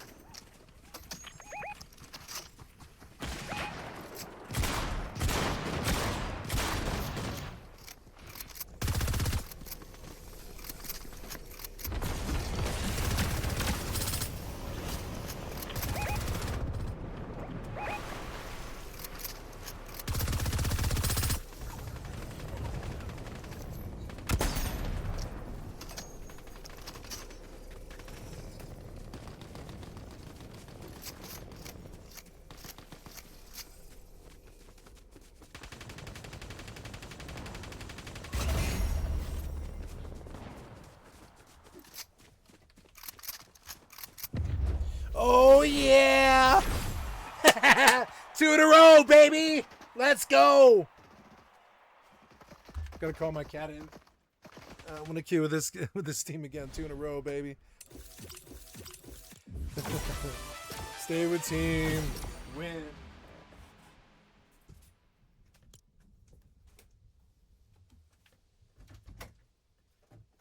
Sissy, dinner time.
Oh yeah, let's get it.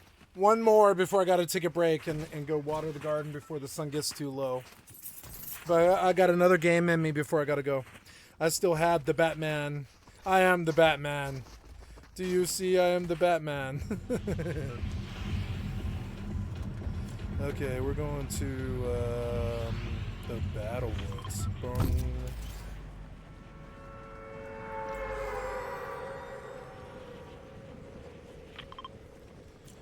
Yeah. Oh, wait, no, where did we go? Yep, that's the Battlewoods. Right.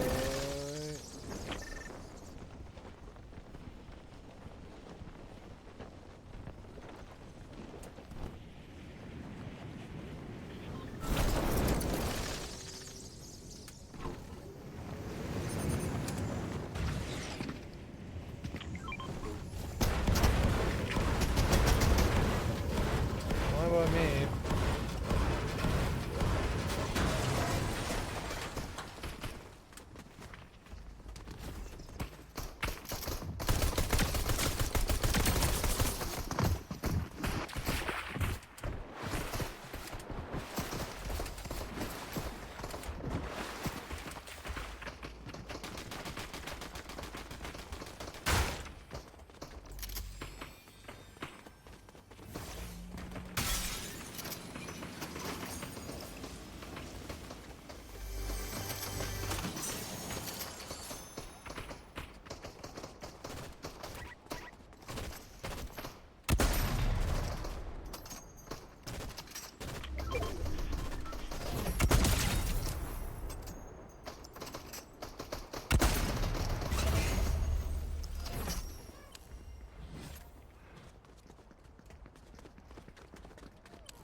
I've been Batman for several fucking matches.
Out of the storm, out of it, out of the storm, you idiot.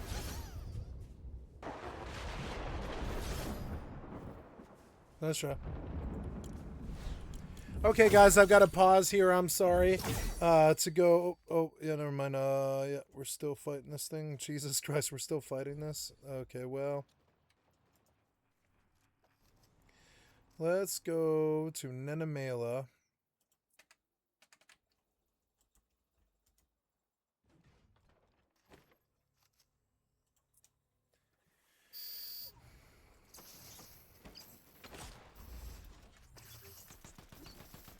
I went 2 in a row though. That was good.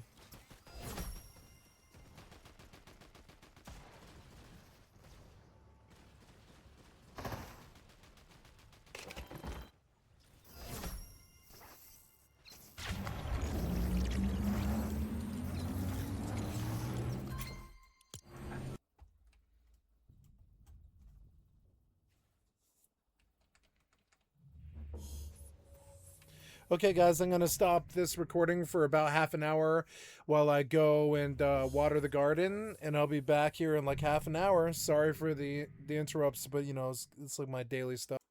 Okay, I'm back, guys. What's up? For the rest of the night,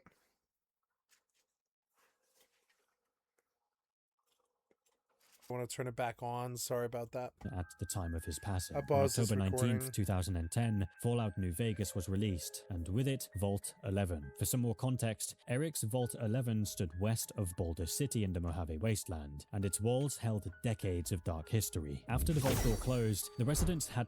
Isn't it insane that wanting a normal life now is considered a luxury? It's wild that as a 2-income household, my husband and I have come to the realization we can't afford groceries. A person can make $30 an hour and is going to struggle. We are barely keeping our heads above water and living check to check, even making 4 times at this point what we did 10 years ago. We make a combined, I want to say, over $100,000 a year pre-tax, and still at the end of every month we're overdrawn. It's incredible how many people are breaking down from the cost of living crisis going on in America.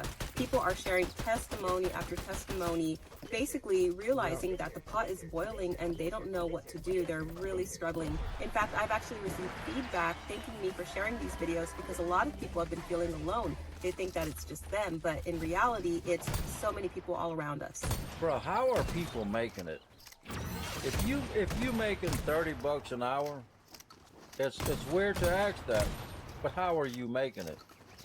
After you pay your rent, $1,500 a month, that's on the low side.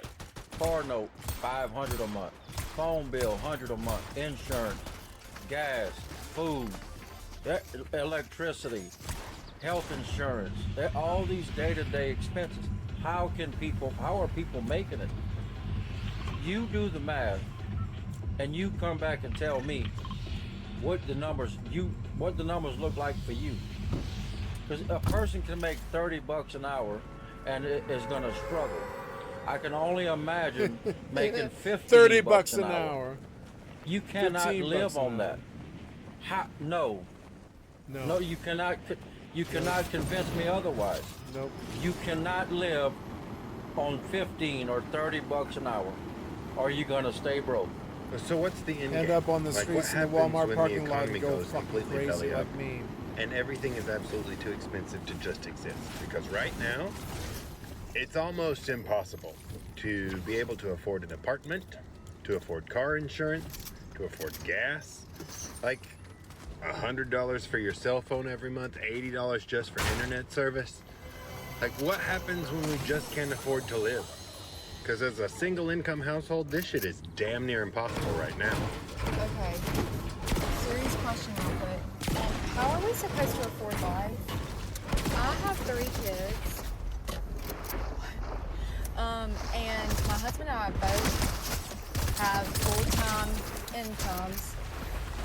And I still am puzzled. Like, it's an enigma. Like, for real, why? I just left Walmart and got bare minimum. Bare minimum for groceries. Like, bare minimum. And cheap stuff. Baby, we ain't eating salmon and steak, baby. We eating hamburger helper. Some Doritos.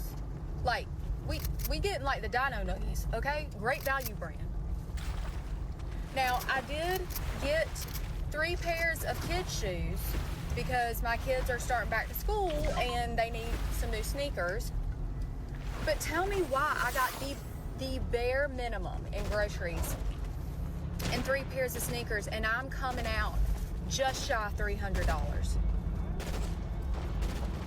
There's no way. This is crazy. Like, I had children on the understanding that if I worked hard and put my pennies away, that we would be okay. And now I'm feeling not okay. And then my intrusive thoughts just come in and they start thoughting, you know what I mean? And I'm like, I have 3 kids that are all very close together, which means they're all gonna be in college at the same time. How in the world am I supposed to send them to college? Now, don't get me wrong. I know that, like, it's completely normal for people to just take out student loans and do all that, but I was lucky enough that my mother paid my way through college semester by semester, like the strong single mom she is, by making sacrifices because she didn't want me to have all that debt. And while I am not naive enough to know that I may not be able to do that for 3 children, I still hope to be able to help, you know, ease that burden. And I'm like, huh? How? Literally how? Mama, I don't know how much harder Mama can hustle, okay? Mama is making the moolah, and the moolah is not spreading thinly, and I can't make it reach all corners. It's crazy. Good morning, kids and humans under 40. I want to show you something based on my last text. Don't get loud with me. The average rent in Massachusetts is $29.63 a month. Do not say that this is just Boston area. This is not even luxury. These are towns. There you go. Is another site. Studio average is a studio, $2,396. That does not include utilities. 1 bedroom, $25.57. 2 bedroom, $29.63. Follow me for a second. Average income in Massachusetts per person is $48,593. You are supposed to make 3 times the rent in Massachusetts to have an apartment. If you were to make 3 times the rent in Massachusetts, at $29.63 times 3, that's going to bring you to $8,889 a month. Ready? We're not done. Since y'all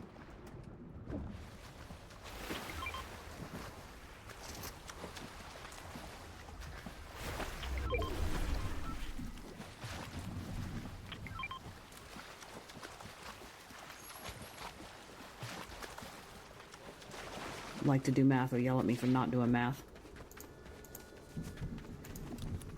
That is $106,000 a year. Are you making $106,000 a year? And before you get on here with your 25 and under attitude saying, oh, we'll just pick a better degree, some of these people have been in their careers for 20 years. 20 years, yep. And what was paying $65,000 10 years ago is still paying $65,000, and it's no longer a good job. I saw this video on here, and she was like, what is a normal 2-income household nowadays? And I was reading through the comments, which I shouldn't have done. But me and my husband are blessed. We make good money, but yet we still struggle because we are essentially paying 3 mortgages every single month. We have our actual mortgage, we have our student loan debt, which my husband has a doctorate degree and I have a master's degree, so you can only imagine. And we also have daycare for 2 kids, which is a small mortgage. So literally over half of our income goes just to those 3 things. We're not talking about food, we're not talking about cars, we're not talking about insurances, We're not talking about savings. We're not talking about utilities. We're not talking about like clothing our kids, diapers. I live in Virginia, and in Virginia, even if you own your vehicle, you still have to pay taxes on it every single year. It's called personal property taxes, and it can affect your cars, trailers that you have, campers, RVs, boats, anything along the lines of that. Even though you pay taxes on it when you purchase it, you are still going to pay taxes on it every single year, even if it's paid off. The area that I live in, we get one bill a year, and it is due at the end of every year, right around Christmas time. There are other areas that get a bill twice a year, so they have 2 smaller bills throughout the course of the year. So let's review our bill, because it just came in the mail yesterday. The way it works is the county gets an assessed value for your item. So whether that's your car, camper, whatever it is, they give you an assessed value. And then there is a rate per $100 that you pay. This year's rate is $2.35 per $100 of the piece of property that you own. And then they charge you per month that you own that item. So if you had your car for 12 months, they're gonna charge you for 12 months. If you owned it for 6 months and then got a different car, they'll charge you for the first 6 months for the first car and then the second 6 months for the second car. I had to fold this so you guys couldn't see my personal information. But for us to own our personal property in the state of Virginia this year, $2,104.45 is what we have to pay to the county right before Christmas time. Last year when I posted the video on how much we owed, everyone was like, oh, that probably includes like their registration and tags and all that. No, that is a whole separate charge. This bill right here is specifically for owning a car or camper, trailer, whatever, in the state of Virginia. I used to think that if I got a mortgage, it would stay the same forever. So when I bought a house, I had this mindset like, okay, cool. The mortgage is $2,400 a month, and that's just what it'll be for the next 30 years. I'll get raises, but that number stays the same. Except here's the thing, it doesn't. Even if your interest rate is fixed, your mortgage still goes up. Sometimes a lot because of escrow. Property taxes go up, your home insurance goes up, your escrow account comes up short, so your lender just increases your monthly payment to cover that. And it's not like it's optional, they just do it.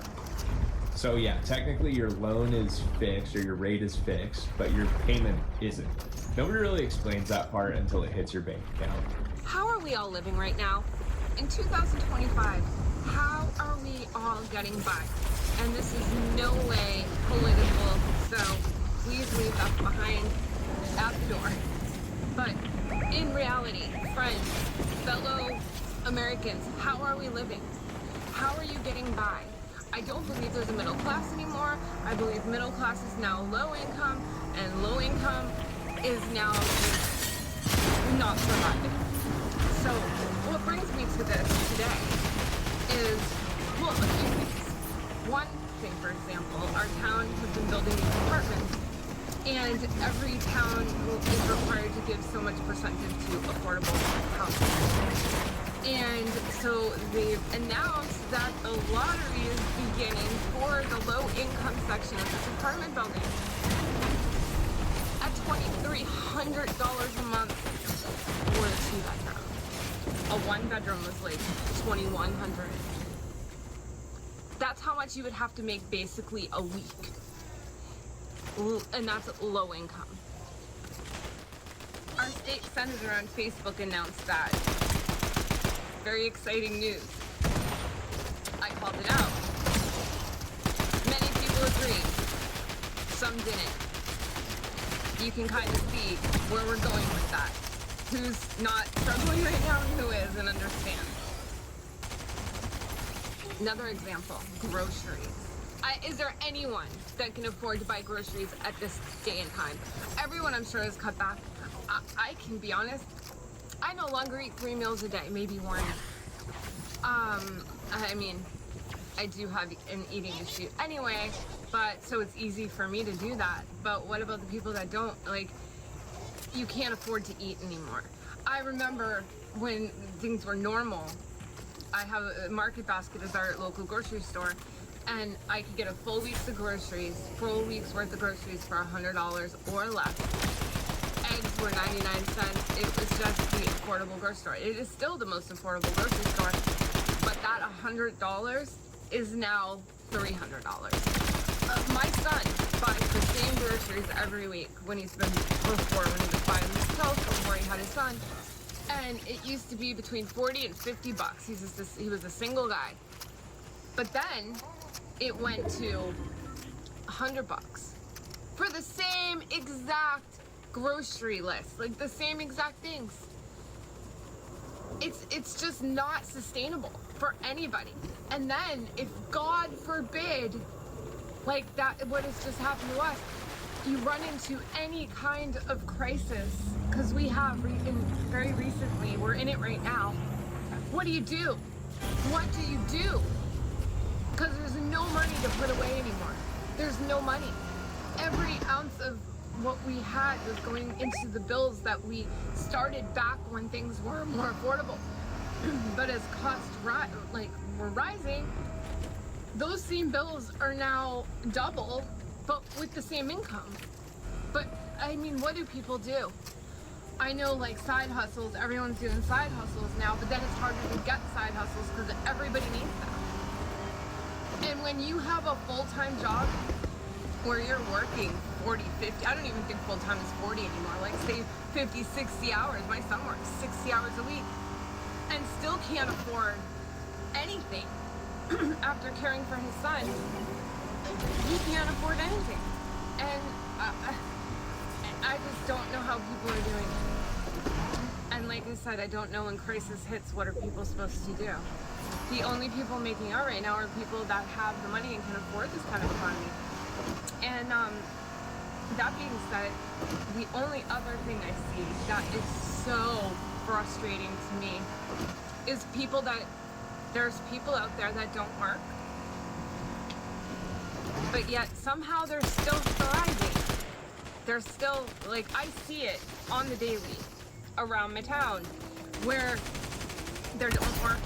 Maybe they're disabled, I don't know their exact story, but I know they don't work. But they're at the dispensary because it's legal in our town, in our state, every day or every other day. They're at the liquor store, they smoke cigarettes, they get DoorDash 2 times a day, coffee delivered in the morning from Dunks, nails did every week or every other week. They're thriving somehow without working. But the people that are busting their ass, there just feels like no hope right now. So if you guys are going through it, which I'm quite sure most of you watching this are, let me know in the comments if there's any hints, suggestions on what to do, especially in a crisis.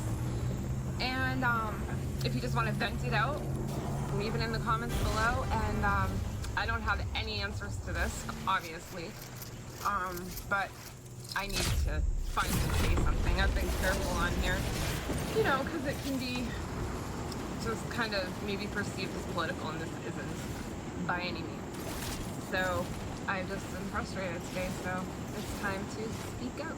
So that's what I'm doing. And my dog's hair is going everywhere.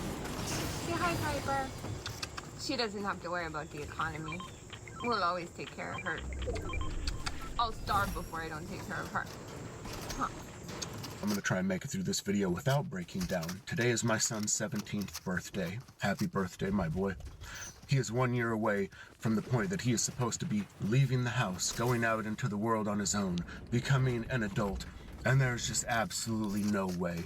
As I look at the prospects for what his future is potentially going to look like in the state of the world, in the state of our country today, it absolutely enrages me. 10 years ago, I made 1/3 what I do right now. My partner did not work, and we had virtually no debt, and we're getting by just fine. Absolutely no problems at all. Today, I make 3 times as much. She works at a job that requires a master's degree, and not just working full-time, working so much more than full-time. And we are barely getting by. Don't get me wrong, we are getting by, which is to say that we are doing better than a lot of other people who are absolutely not getting by right now. But we are barely keeping our heads above water and living check to check, even making 4 times at this point what we did 10 years ago. And every time I turn around, all I see in the corporate world is record-breaking profits. Record-breaking profits. And every time I hear that, all I hear is record-breaking theft, record-breaking fraud, record-breaking extortion, because those record profits are the stolen wages of the workers. CEOs and the billionaire class are the only non-essential component of our economic system, period. If all of them disappeared tomorrow, if all of them were somehow eliminated from the equation, it would not affect our day-to-day lives or the functionality of corporations or any other businesses as a whole at all. We would see no disturbance in our lives, save for being unburdened by their greed and extortion. Oh, yeah. That is it. I look at companies like Walmart. They are one of the most profitable companies in the world, and they are the largest employer of SNAP benefit recipients. They have more workers who are on benefits while being one of the most profitable companies in the world. And that's why they're that profitable, is because they pay nothing, because they are allowed to pay nothing. We have to flip the table and stop playing their game. Isn't it insane that wanting a normal life now is considered a luxury? Like, we're not asking for yachts, we're not asking for mansions. We're literally just asking for a life that doesn't feel like drowning. A place to live that doesn't take our entire paycheck. A car that doesn't require a loan longer than the relationship that got us into it. And groceries that don't feel like a punishment for trying to eat. We're not chasing some billionaire fantasy. We just want a fair shot. We want time with our families. We want energy after work instead of collapsing on the couch, praying that the weekend feels longer than 6 minutes. We were told, work hard, be loyal, show up. We did. But while we're doing everything right, they kept moving the finish line. The rent went up, the food went up, the bills went up, but the paychecks haven't done shit. And the people at the top still had the nerve to tell us it's not that bad. Brother, it is bad. If being able to afford a dentist appointment means going into debt, if missing one day of work means falling behind, if a cart of basic groceries gives you anxiety, that's not a personal problem. That's a broken system. So if we sound angry, it's because we are. We're tired of being lectured by the people who've never struggled, while we're trying to survive in a system designed to keep us desperate. We don't want luxury. We just want our lives back. And the fact that even that feels like asking too damn much tells you everything. I never wanted to come on here and like complain about money because it's embarrassing for me to do so, because I have a lot of friends and family that follow me on this account. But I guess that's what I'm gonna do today. My husband and I make more than we ever have. We make a combined, I want to say over $100,000 a year pre-tax. And still, at the end of every month, we're overdrawn. Like, we're in the red $1,600. $1,600. I have canceled every subscription possible that I can cancel. I've canceled our streaming services. I've canceled like any gym memberships. Literally anything that I can cancel, I have. My husband is trying to pick up freelance work like in his industry. I'm trying to pick up a second job, and it's just nothing is ever enough. Nothing is ever enough. We don't eat out. We budget every single penny that we have.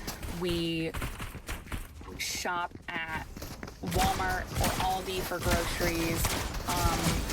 We only buy what we need for that week. We don't buy any extra snacks for ourselves. We always buy extra for our son, obviously, but never for like us. And with all of that budgeting and everything, we are still in the hole. Still in the hole. Like, today is Tuesday. I'm overdrawn $300 in my account, and I don't get paid until Friday. And on Friday, when I do get paid, I'm gonna have to call my bank and beg for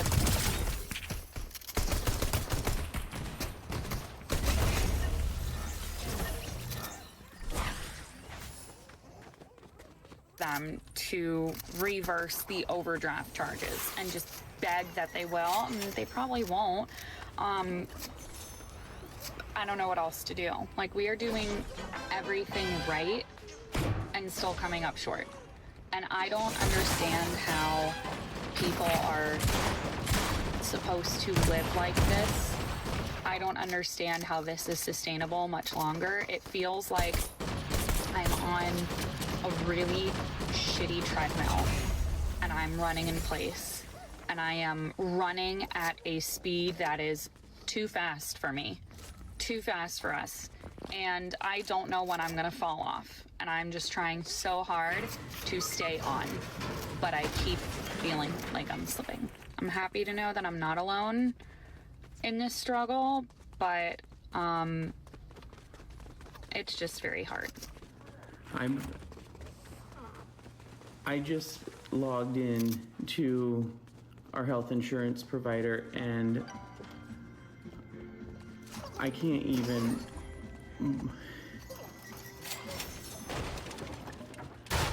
In July of 2025, our health insurance premium went from $59 a month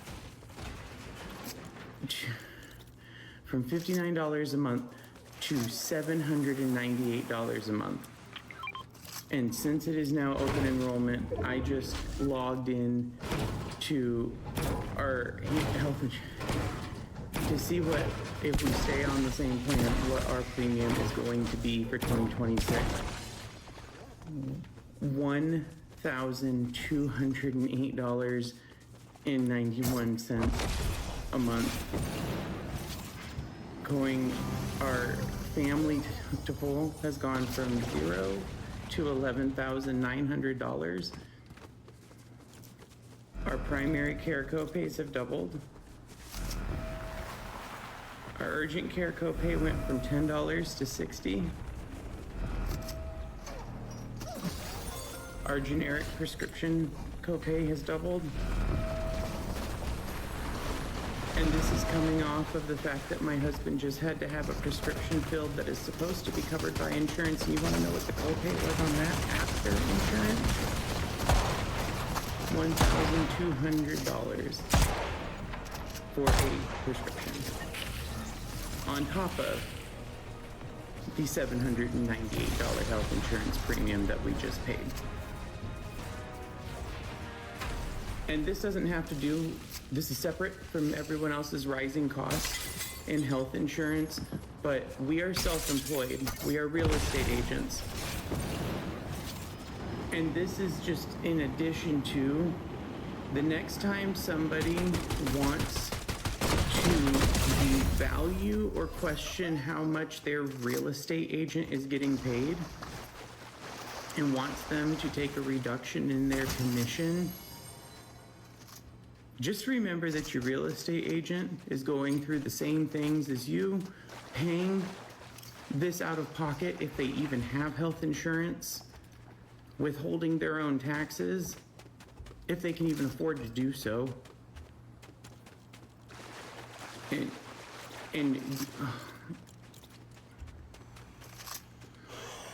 I am somewhere between we can't afford that and we need to save money, and I will cash out my 401k for a dirty martini. So I was just out on a walk right now, and check out these homes next to this path that I'm on. I was looking these homes up on Zillow, and you're looking at somewhere in the neighborhood of $615, $625, $650 in some cases for these really tiny houses. I mean, they're not very big. You can see the properties they're sitting on are tiny, and yet people want $650,000 for these homes at what, 6.25% interest rates? No wonder nobody can afford anything. The health insurance industry is an absolute sham. I don't know how I'm paying $1,500 a month for health insurance, but every single person in my policy has a $6,000 copay, which means I've been going to the doctor all year. I thought my copays went towards our premiums and the amount that we had to pay to get coverage. However, it doesn't. My wife just had a serious event. She had to go to the hospital. She had to have life-saving surgery. And we got a bill in the mail from the hospital for over $3,000 for this procedure. And I'm thinking back, like, I'm paying $1,500 a month for this health insurance. I've personally paid thousands of dollars over the course of this year in copays for myself and stuff that I had to go to the doctors for.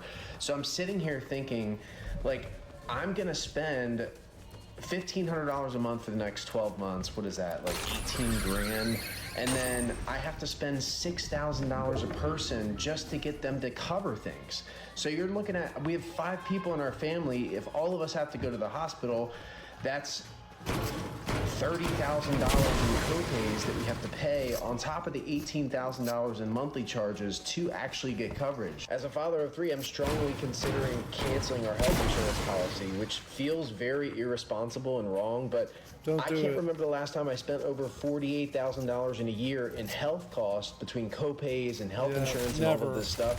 If I just pay cash, I'm never going to pay anywhere near that amount. For instance, the surgery my wife just had, if we paid cash on that surgery and we didn't have insurance, it would have ran us about $1,200. But because we had insurance and the insurance wasn't going to cover it, we have to pay what the insurance was going to pay, which is over $3,000. Are other families seeing the same thing? Maybe I'm just being unreasonable and crashing out here, but it just doesn't make sense to me. How is it possible that every single city in the world right now, it seems, is going through a housing crisis? You hear the same stories all the time. There's not enough jobs, the jobs that do exist don't pay enough, and nobody can afford rent. And it seems like this is a global issue, not just here in the States. And I'm wondering, how can this continue?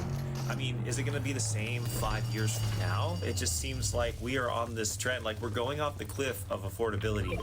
And nobody can make it work. And if every city becomes unaffordable and everybody's leaving the cities, what's going to happen to the cities? Are they just going to be ghost towns? Is everyone going to move out to the country? It's really fascinating to think about. I don't know what's going to happen. I don't know where we go from here.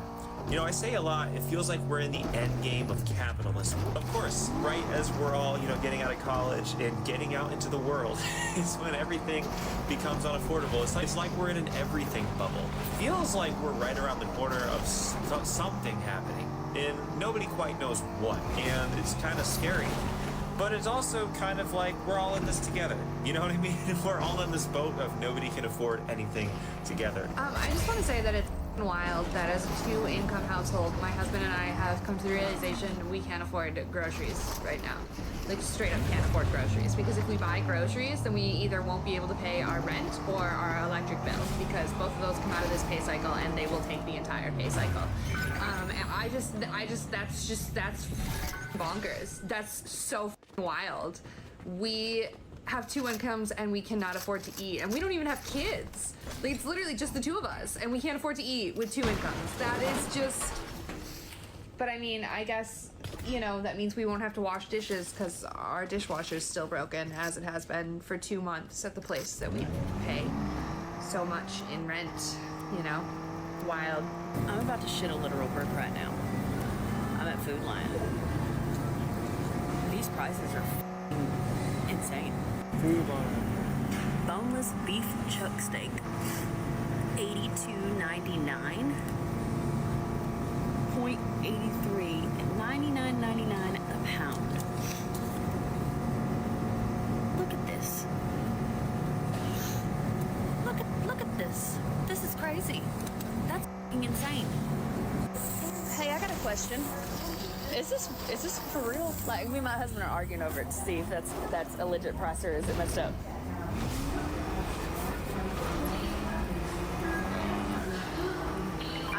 I know they went up on meat like hardcore, but I was like, is that real? I'm not. Right? It seems a little high to me. That does. Well, see, there's like 3 or 4 of them over there that are all $80-something. I guess it must be. Shit. I know prices is high, but damn. Well, we have officially reached the I can't afford cream cheese stage of capitalism. So it really hit me today while getting groceries how expensive things are getting. I got 3 bags of groceries and it was $105. I got a pack of ribeyes, the value pack, that was $30. That was kind of the most expensive thing out of the bunch. A package of cookies, 2 loaves of sourdough, some Parmesan cheese, 2 things of cheapest pasta I could find, and then some Morrison cheese and cherry tomatoes. And it was $105. I don't know how people are surviving. I don't know why it just hit me today.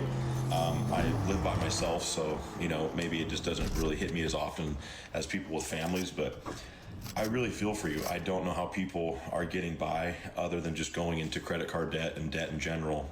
And it's not just the grocery prices that are up right now, it's the overall cost of living. I mean, house prices, rent, vehicle prices, you name it. So if you have a little bit extra to give to others right now, now would be the time to do it. Coming into these holiday seasons, you know, Christmas and the New Year's, just if you know somebody, a single mom, whoever, just trying to make it, maybe get their groceries for a week, because this just really put it in perspective for me. I mean, I got 3 bags of groceries, and like I said, I live alone, so overall, the things right now don't affect me as much as someone that has a family. So if you have a little bit extra, now is the time to do it. So I went to the grocery store today and understand my dynamic. I have a 50-50 custody, and we do week to week. So I bought 2 teenage boys, or one soon to be a teenager, and I spent food only. I didn't buy any non-food items, and we eat fresh food. I don't buy a lot of box stuff, processed foods, a lot of fruit and yogurt and eggs, milk, healthy stuff. $350. $350. I don't even know if it'll last me the week. And I was just talking with my ex-wife, and I was like, what do you spend? Because I think I'm doing it wrong. And she told me, and it's about the same. So if we were still together, we would be spending $1,700 a month just in food. This doesn't include all the other household items I typically buy elsewhere. That's crazy.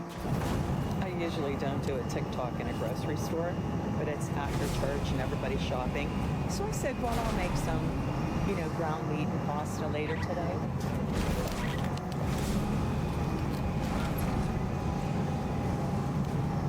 Do you see that?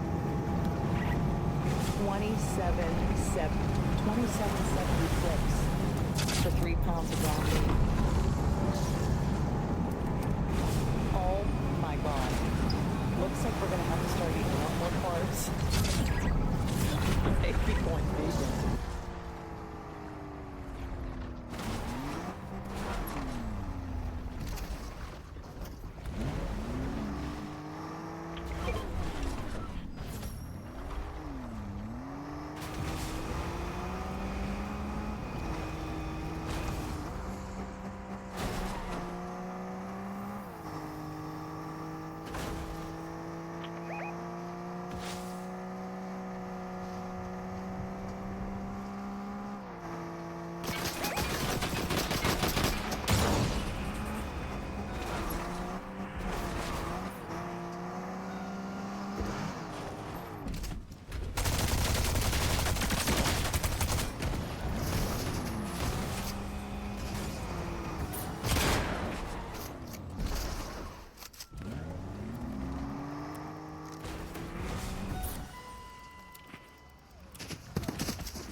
me and my husband, but wow.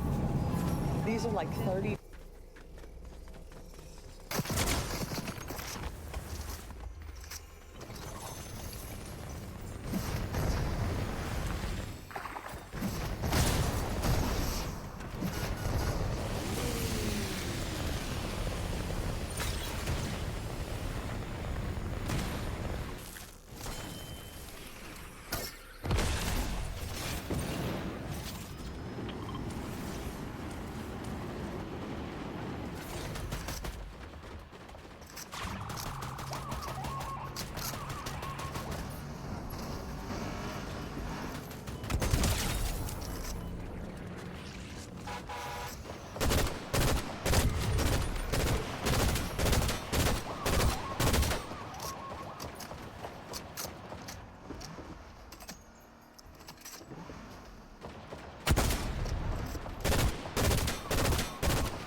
$2 a pack.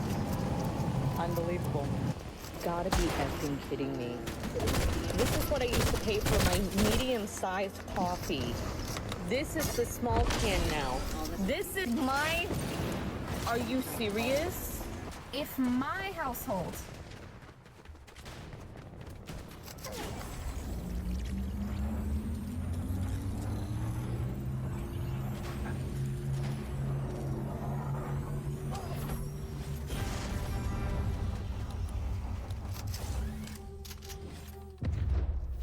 Yeah!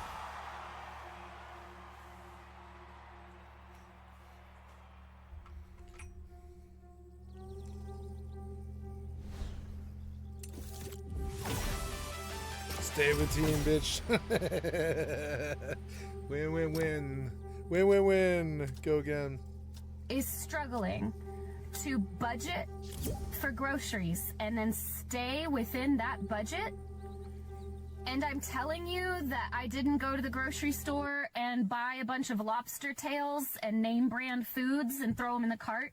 No, I very specifically said in that video that I had my bean burrito budget ready to go. I went to the grocery store expecting to only buy the most basic food I needed to get by for a week, and I still blew my grocery budget out. Like, I spent almost like twice as much as I expected to spend on groceries. Like, groceries are unsustainably priced.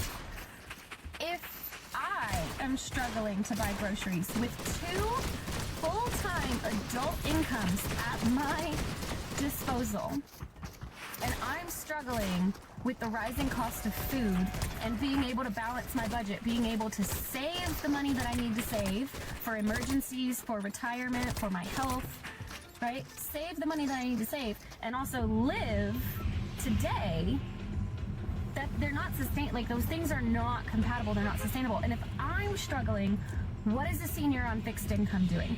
What is a young person that's working a low-wage job? What is a disabled person? What's a single parent doing?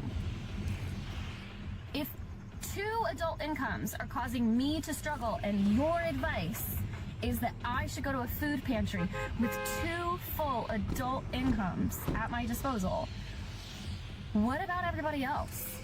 Everybody else is still buying beef at $7 a pound when it's on sale. The non-sale price for ground beef right now is, in some places, $11.99 a pound. I live in America. I have a grocery store. Just where I live right now, there's 1, 2, 3, 4, 5 grocery stores in a mile radius of my home. I should be able to work, earn money, set a budget, go to the grocery store, and buy food in my budget and not feel like I'm going to scream. at the end of it. So I'm a Walmart, and you know, I've never really cared too much about some of the prices of stuff going up, but this one right here, this one pisses me off. My favorite ramen noodles. Bro, I used to get this shit for 10 cents. The price of these is just... Let's get this shit for 10 cents. This is disgusting, actually. It's like out of control. I'm sorry. Why is this $4? And that's the sale. $4. Are you joking? I saw a bag of rice for $10. Everybody knows rice is like, you know, that's your cheap food. $10, and the bag was probably like everyone knows big. rice is It's not a giant bag. $879.53 that I paid in energy usage in August for my Airbnb. That's like 2 nights stay. Look at this. What? All right, I need to get a grip on this. What uses more power? All of the EVs in the United States or all of the data centers in the United States? That is data centers. I ask because we were told for years that the grid in the United States couldn't handle EVs.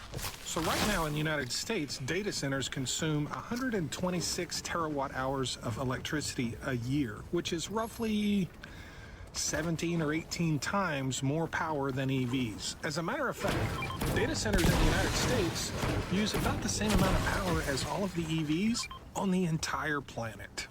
So I want you to think about this, because we know the rise in our electricity bills is directly tied to data centers and new data centers.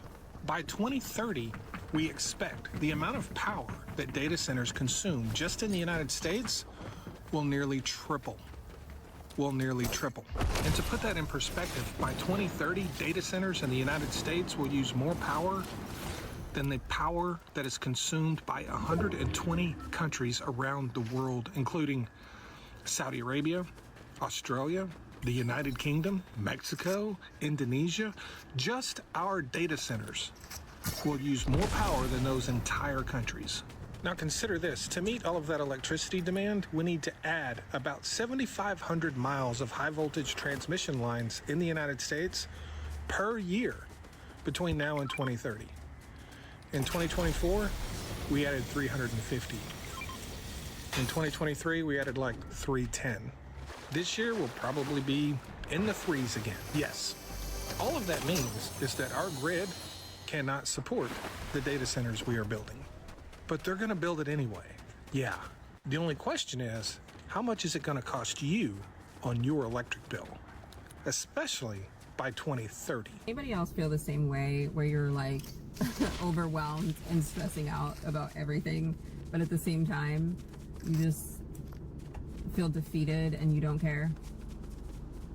I don't really know how that works, but we're here. So. Can't believe we had to be adults in the most unaffordable time in history. She's not used to it. Like, what luck is that? You know, every other generation got starter homes. We got starter packs for depression. Our parents were buying houses for the price of what we pay in rent now. Meanwhile, we're out here financing phones like they're real estate. Groceries, forget it. I walk into the store with $100 and leave with 2 bags of sadness and milk. Eggs cost more than my car insurance. Avocados are basically an investment product. So and don't even talk to me about rent. Rent is just a cover charge for existing. Like, you're paying over $2,000 a month for the privilege of living in a box with suspicious plumbing. You know, utilities out of control, internet, forget it. You know, health insurance, this is an extortion racket. I mean, you can't even get sick. But being alive is already too expensive. Yeah, we really got dealt the worst hand. I mean, we were told work hard and you'll have stability. Nah, we worked hard and we got, Spotify Premium, 3 streaming services and Trump. So, other generations got the American dream. We got the American receipt. Okay, guys, there's something we have to talk about because I'm getting to be really worried about us as a society. This is the second time in a row now where I wanted to like use cash that I had, which I don't do very often, but I had some cash in my wallet and some change that I want to get rid of. And I've gone to a place and purchased something and gave them like a little bit extra so that I can get a full $1 back versus breaking a bill, and like gave change. And when I tell you the like actual stop that gives this person, like they can't compute, like it's like a computer has broken down and stalled for several minutes. And this is unfortunately, I fear, turning into an epidemic because we're starting to not use cash. And I really think that this is scary. And I just was listening to someone on here the other day saying that we're losing our ability to think. And I understand like the places I was at, you know, it's probably not the most adept people in some of these jobs, but you should be able to type the numbers into the system and count change and have it spit back the right number and count the change out. I'm worried that we no longer can do this as a society. Like the general population might not be able to. It's getting scary out there. Well, we're looking at leaving. We're gonna look at Canada and Portugal. Those are the two places we're looking. I can't even believe that I have to say this, but I am not going to sit and wait and hope that what we're seeing unfold doesn't actually happen. I'm not. I'm almost 60. What does that give me, another 25, 30 years? I'm just keeping it real here. I don't want to live it like this. It's just not. No, I don't want to. And so, do I want to leave my country? No. But my country kind of disappeared around 2015. And now it's unrecognizable to me. And so we're gonna do a little research. We've got our go stuff packed, all our documentation. We are gonna check out Canada first. Come back here. Go check out Portugal. Come back here. Maybe Turkey. I'm not sure, it depends. Yeah, I mean, can you, it's like mind-boggling. It's mind-boggling. I just had a conversation with my cousin who,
Come on, man, let me up.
Is Abby on the team?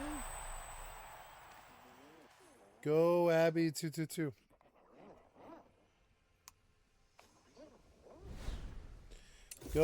Go Abby. I'll stay with this to this side.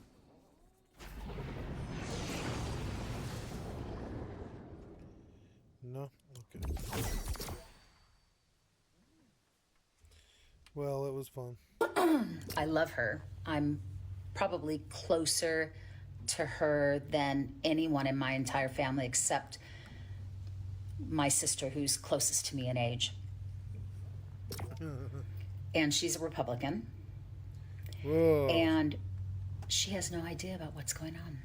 She's not MAGA, but she's part of the GOP, and like she doesn't know.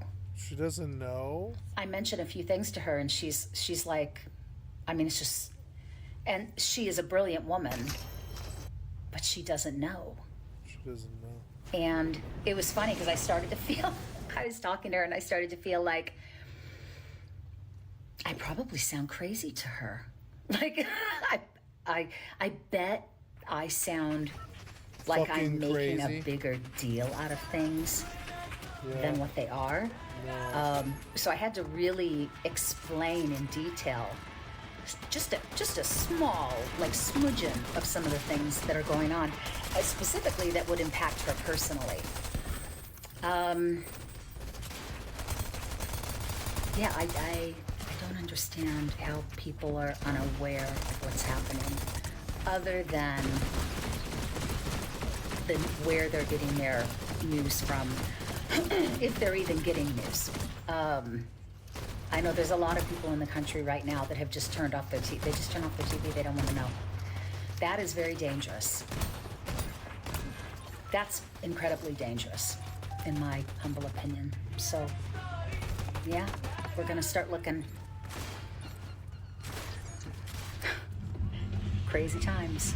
Crazy frickin' times we're living in. You know, time is short and things are getting only tougher and tougher by the day. While you can, work on getting out of any debt that you have. Get rid of the high car payments, get rid of credit card bills, try to lower your expenses as much as possible, and don't get into any new debt. If you can't afford it now with the cash that you have, just forget about it. Don't get it. Find a way to make do if possible. And really, one of the most powerful things that people can still do today is basically like it always has been. It's to cut down on expenses and find a way to increase income. It doesn't matter how small of a step that is in either direction. Every little bit counts. And revisit your expenses. You know, that's something that I'm going to be doing, because even though we are very frugal and we keep our expenses down to a minimum, after a while, you will notice that you got a little comfortable, or you allowed an extra payment here or there for something. So I need to go in and actually find some things that I can cut out, because I am convinced that there must be something. It's really getting tough out there, you guys. And now is the time to continue to buckle down, lower your expenses, cut out unnecessary costs, try and find ways to increase income if possible, and get ready, because things are going to get harder before they get any easier. Share your thoughts down below. How are you coping with the cost of living right now going on in America? Do you have any tips that maybe can help others that are in the community looking for answers? Thank you for watching, and I hope to catch you in the next video. Take care.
What was that?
Wrecked.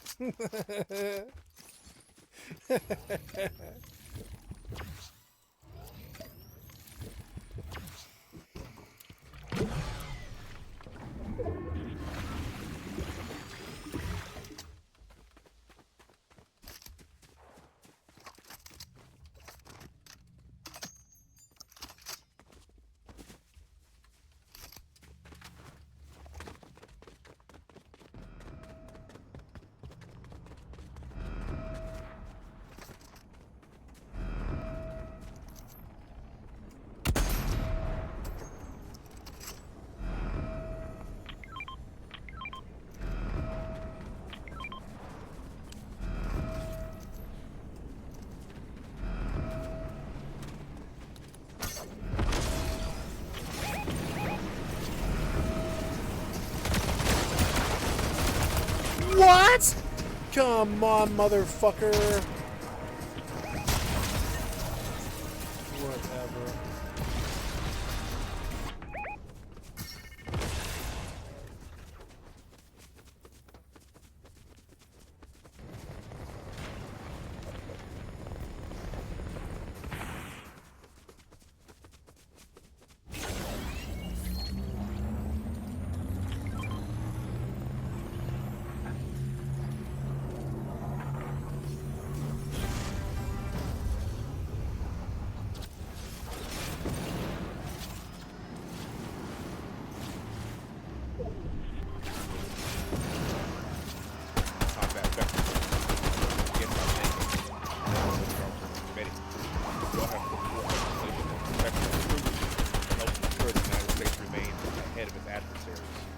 Thank you, and I appreciate the opportunity to offer my commitments today. From my time at uniform, I know firsthand that the brave men and women who raise their hands to defend this country are the backbone of our military. Especially in the conflict in Iran today, I'm grateful more than ever that our sons and daughters are keeping us safe here at home and abroad. But another essential pillar of military strength is energy. Without it, our jets don't fly, our ships don't sail, and our weapon systems do not function properly. Energy security is not merely an economic concern, it is a national security concern. And that is why I am grateful for the opportunity to offer Amendment 818 to hopefully be included in the NDA. Amendment 818 would strengthen and secure the domestic energy supply chain that supports defense installations across the country. Today, California imports nearly 70%.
Oh, he did it.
I can't believe I won like that.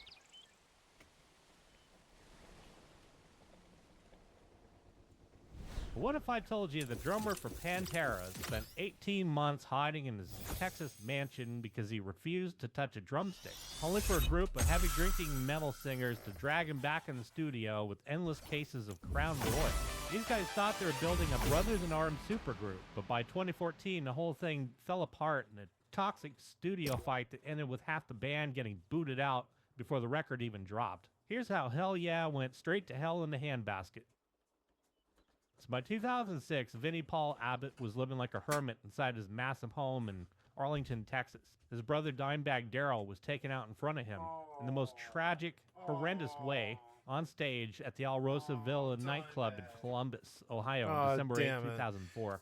I covered Fucking that Ohio, one in great detail in my Dimebag Darrell video. Definitely check it out. But Vinny was totally devastated. He didn't want to play drums, didn't want to talk to record labels, forget going even near a tour bus. He spent his days running his record label, Big Vin Records, sitting in his living room, staring at the memory walls full of Pantera memorabilia.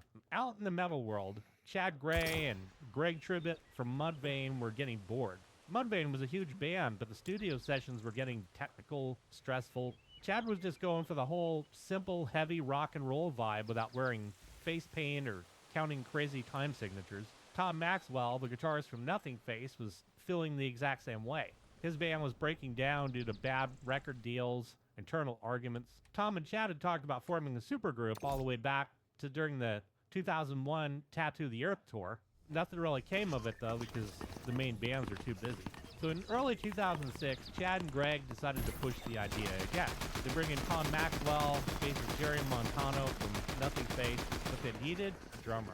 And there was only one guy they wanted. Oh, acute, huh? Vinnie Paul. The problem was getting Vinny to pick up the phone. He called him multiple times over months. Vinny just kept saying no. He was done with the music industry. So like playing drums without his brother was just a total betrayal to everything they built in Pantera and Damage Plan. But Chad, he didn't give up. He just kept calling Vinny's house. Told Vinny that playing music again wasn't about replacing Dime. It was about healing. Told him they would come down to Texas, hang out, drink some beer, grill some food. It's true. No pressure, no record contract, just hanging out in the backyard. Vinny said fine. But this ends up at his late brother's place. He brought guitars, bass rigs, cases of Crown Royal whiskey. Dime had a full recording setup in his backyard, Jason Studios. We're talking about some serious, legendary work being done.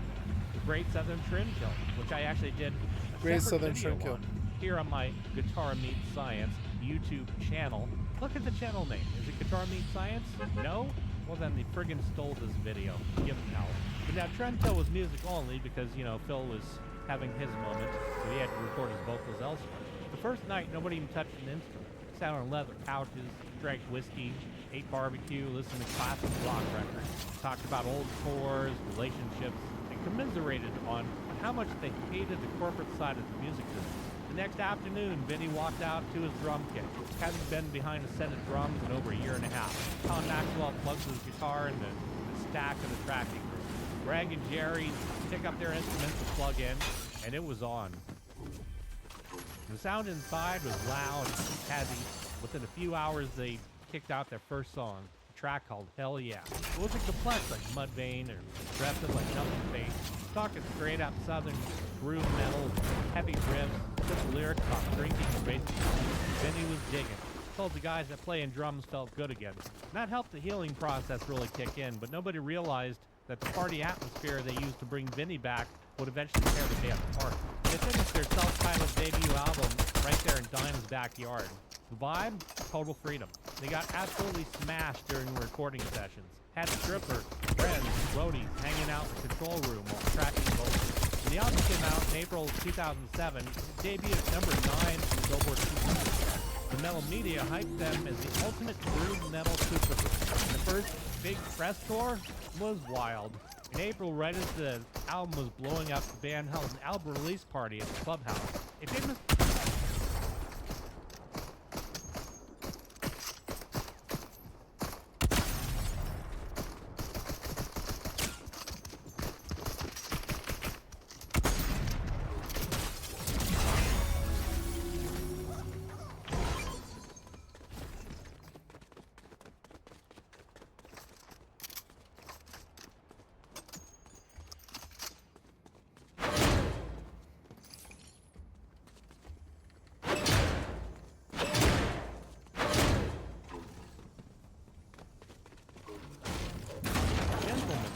in Dallas that Vinnie Paul owned. Booze was flowing like water. By 2 a.m., an argument broke out in the back VIP section. between bassist Jerry Montano, guitar player Tom Maxwell. Jerry was out of control drunk, started throwing punches at Tom.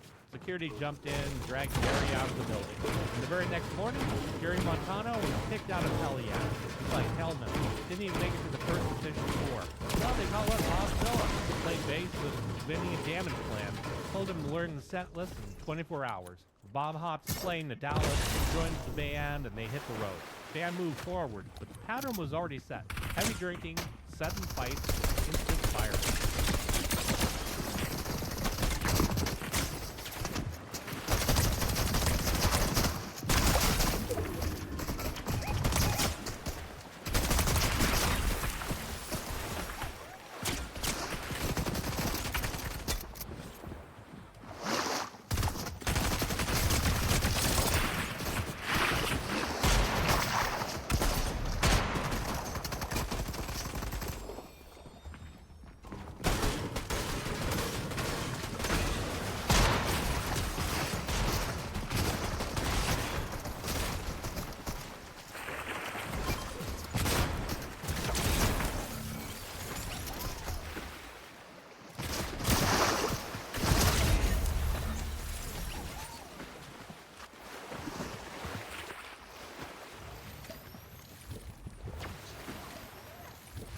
For the next 6 years, Hell Yeah toured the world continuously. Put out 2 more albums, Stampede in 2010, Band of Brothers in 2012. On the outside, everything looked fine. Playing big festivals, Download, Rock on the Range, Mayhem, got custom tour buses, endorsement deals, a loyal fan base of metalheads who love the party lifestyle. Under the surface, totally different story. By 2013, the party vibe wasn't fun anymore, turning into a habit that was destroying the band's focus. Chad Gray was living a double life. Mudvayne was on indefinite hiatus, which meant all creative energy was locked into Hell Yeah. He wanted the band to be taken seriously as a real heavy metal group, not just a gimmick band that sang about drinking beer on the weekend. Tom Maxwell felt the same way. He was tired of writing simple party riffs. He wanted to go much more toward the dark, angry, aggressive side of music, reflecting the pain that everybody was going through. But the problem was really the band's internal dynamic. Guitarist Greg Tribbett and Bob Zilla were checked out. They weren't focused on the music anymore. The band showed up to pre-production in late 2013 to start writing their 4th album, Blood for Blood. The tension in the room was thick enough to choke on. They rented a rehearsal space in Las Vegas, Nevada, where Vinnie Paul had bought a house. The desert heat was brutal. The mood inside the studio was getting worse. Greg was distant. He was going through personal issues. He'd show up late to rehearsal, sit on a folding chair with his guitar and barely play a note. When Tom Maxwell tried to show him new guitar riffs, Greg would just brush him off or argue about the structure of the songs. And Bob was having his own problem. His bass playing was sloppy, spending more time drinking and hanging out outside the studio than working on his instrument. And Chad and Tom were just getting furious. Felt like they were carrying the entire weight of the band while the other members were just coasting on Vinny's fame and collecting tour paychecks. And the breaking point happened during the recording sessions at the Hideout recording studio in Vegas with producer Kevin Churko. Churko is a strict, detail-oriented producer who worked with Five Finger Death Punch and Ozzy. Sloppy playing? Hell no. He wanted clean takes, tight riffs, total discipline. And when Tom Maxwell and Kevin Churko started looking at the guitar tracks that Greg brought to the table, they realized it wasn't working. The riffs weren't there and the energy was missing. Arguments started exploding out in the hallway outside the tracking room. Chad, Tom, and Vinny would sit in the control room, staring at the mixing board. Greg and Bob sat out on the lounge on their phones. One afternoon, all hell broke loose. Things got nasty. Tom Maxwell confronted Greg about his lack of commitment. He started screaming at him, telling him that he was ruining the record and dragging the whole band down. Greg would yell back, telling Tom he didn't own the band, tell him what to do. Chad Gray stepped in the middle, trying to keep him smacking him. Vinny would stand off in the distance, shaking his head in silence. He hated confrontation, but he knew the situation was completely toxic. So that night, Chad, Tom, and Vinny held a private meeting at Vinny's home, sat around the kitchen table with a bottle of whiskey, looked at each other in total exhaustion. Chad looked at Vinny and said if things didn't change immediately, he was going to quit the band. Tom said he was ready to walk away too. So the band was on the verge of breaking up right there in the middle of recording the album. And Vinny looked at both of them and made the call. He said, you know, we worked too damn hard to make the band die. Just get rid of Greg and Bob. And firing Greg was a big shock to the metal community. Greg and Chad have been bandmates in Mudvayne for nearly 20 years. Slept in the same broken down vans, played the same dingy clubs, shared the stage at huge festivals. Now Chad had kicked his own brother-in-arms out of his current band. February 2014, the news dropped on the internet like a bomb. Hell Yeah posted a statement online saying they parted ways with Greg and Bob. Fans got really ticked off, accusing Chad of betraying Mudvayne, called Tom Maxwell a control freak, claimed Hell Yeah was officially dead, and the band didn't hire a second guitar player right away to track the album. Tom Maxwell played every single part on Blood for Blood by himself, tracked the rhythm guitars, and solos, and harmonies. They hired Kyle Sanders, former bass player for Blood Simple, to take over on the bass. Kyle brought a new, fresh energy to the group. Aggressive, focused, ready to work. Brought in Christian Brady as support guitar player. Blood for Blood was released in June of 2014, and it was the darkest, heaviest album Hell Yeah ever made. All that anger from the studio fights right there in the music. Songs like Say When showed a band that traded in party lyrics for pure rage. And the album debuted at #1 on the Billboard Hard Rock Albums chart. It actually proved that they could survive a complete lineup destruction. Nobody knew that an even bigger disaster was waiting for them 4 years down the road. After the success of Blood for Blood, the 2016 follow-up album, Undeniable, Hell Yeah felt like a solid unit. No more drama. The lineup of Chad, Tom, Vinny, Kyle, and Christian Brady. Now they have a work ethic. Out with the wild, crazy nights of drinking. Playing better than ever, Vinny was happy. In late 2017, the band went back to Vegas to begin working on their 6th studio album, Welcome Home, again with producer Kevin Churchill.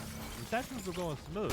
Vinny Paul was 54 years old. The drum track was their Pantera's peak. He tracked 9 songs for the album. He was finished with 4 drum parts by spring of 2016. On the evening of June 21st, 2018, Vinny was hanging outside his house in Las Vegas. He had spent the day watching racing on TV, eating food, talking with his longtime girlfriend, Chelsea Yeager. He was in great spirits, talking about how excited he was for the new Hell Yeah album to come out, looking forward to hitting the road again. He went to bed around midnight. The next afternoon, June 22nd, 2018, Chelsea went to wake Vinny up. He wasn't responding. He called emergency services immediately. Paramedics rushed there, but it was too late. Vinny Paul Abbott was pronounced dead at the age of 54.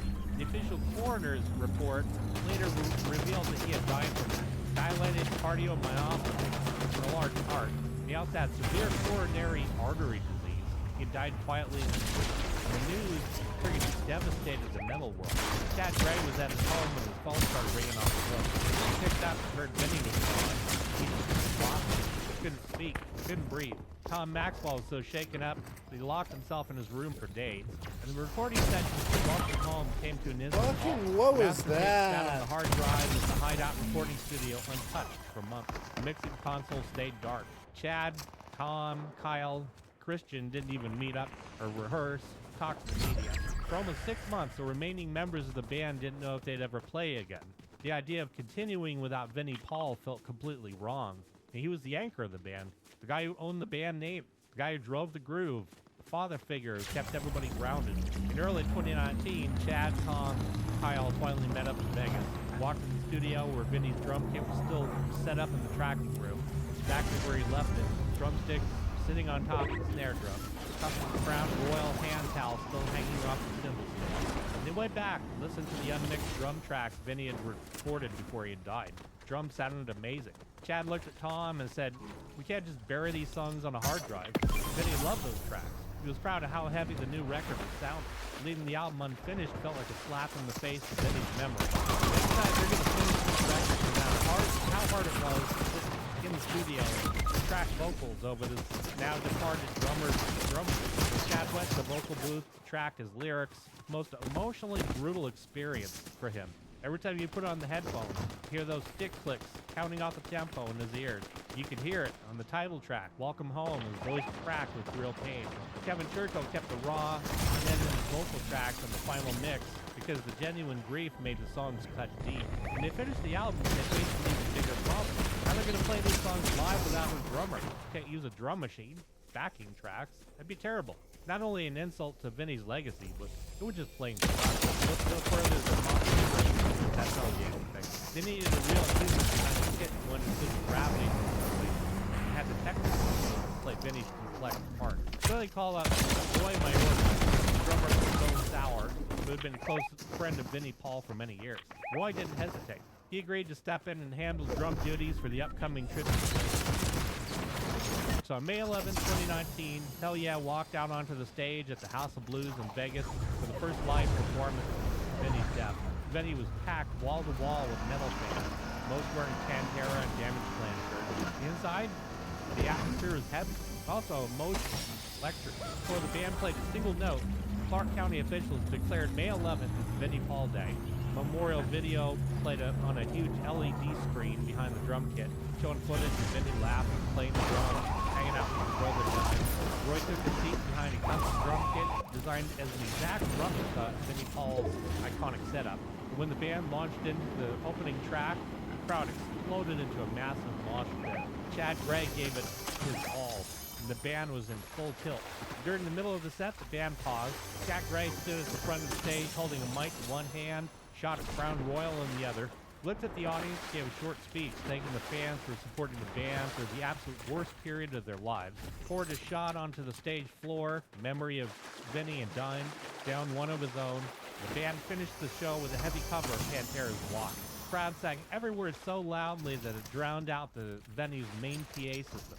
In September 2019, Welcome Home was officially released worldwide through 11/7 Music. The album debuted at number 2 on the Billboard Hard Rock Albums chart. Critics loved it, loved the production, and of course Vinny's final drum performances. The band went on a full North American tour throughout late 2019 to promote the record, honor Vinny's legacy. A portion of all ticket sales donated to the American Heart Association in Vinny's name. By early 2020, the tour wrapped up. Band members returned to their respective homes. The emotional toll of touring without Vinny, combined with the global shutdown of the live music industry in early 2020, brought everything to a screeching halt. And then in spring of 2021, Mudvayne announced that they were officially reunited to headline several major U.S. rock festivals. Chad and Greg settled their past personal beefs, agreed to share the stage again. In April 2021, Ray Mayorga confirmed during a radio interview that Hell Yeah was on an indefinite hiatus. It just didn't feel right without Vinny. So there were no current plans to write any music or tour under the name Hell Yeah. Roy went back to Stone Sour. Kyle Sanders joined the touring lineup with Bush. Chad turned all his attention back to Mudvayne. But folks, yeah, that Dimebag Darrell video I did, that was a tough one to do, especially covering the insane, horrendous tragedy that happened on stage. I actually had to do that part first. Really go focus on the rest of the video. Yeah, it was terrible. Definitely check that one out if you get a chance. Like, subscribe.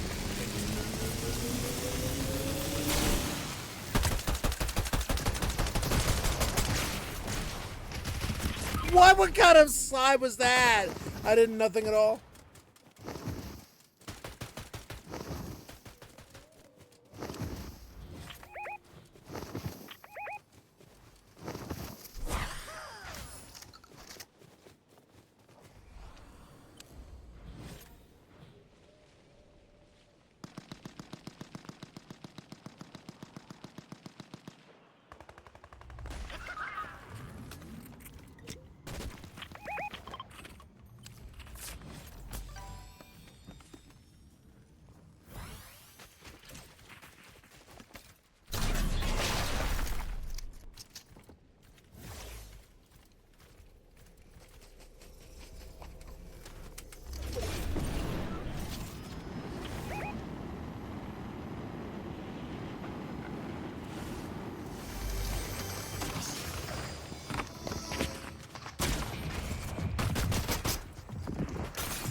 What was that, motherfucker? I had the bush and the shotgun, and he still knew exactly where the fuck I was.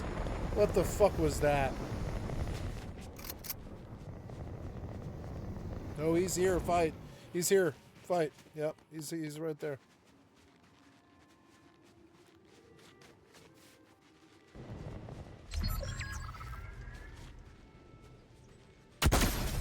Nice shot. Laid him out, bitch.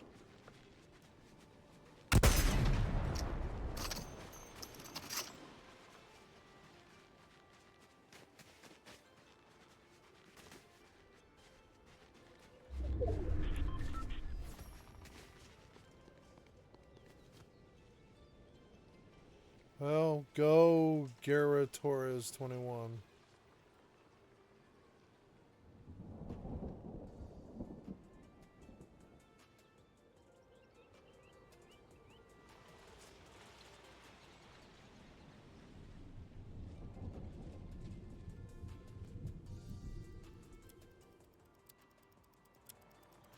Tense as hell. My headphones died. I'm going to use this opportunity to switch them. Oh, there it goes. Oh, I missed.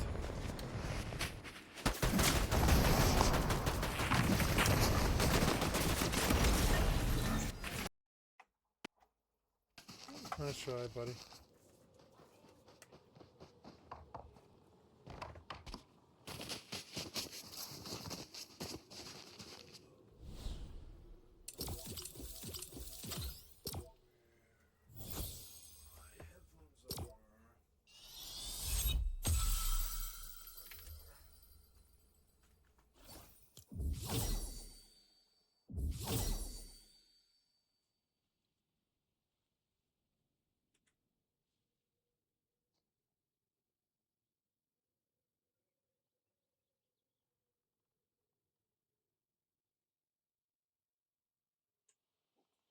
So where are my headphones at? I don't see them.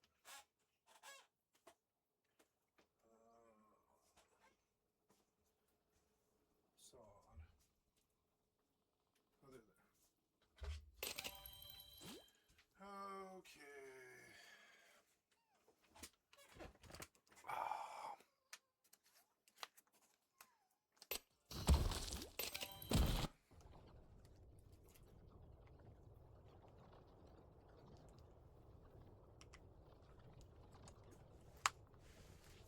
Okay, so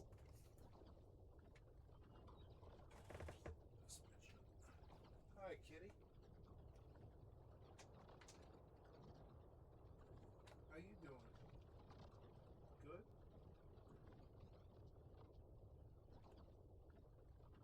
I'm gonna give you some clavamox to fight what's in your body. More. I'm gonna give you more of it.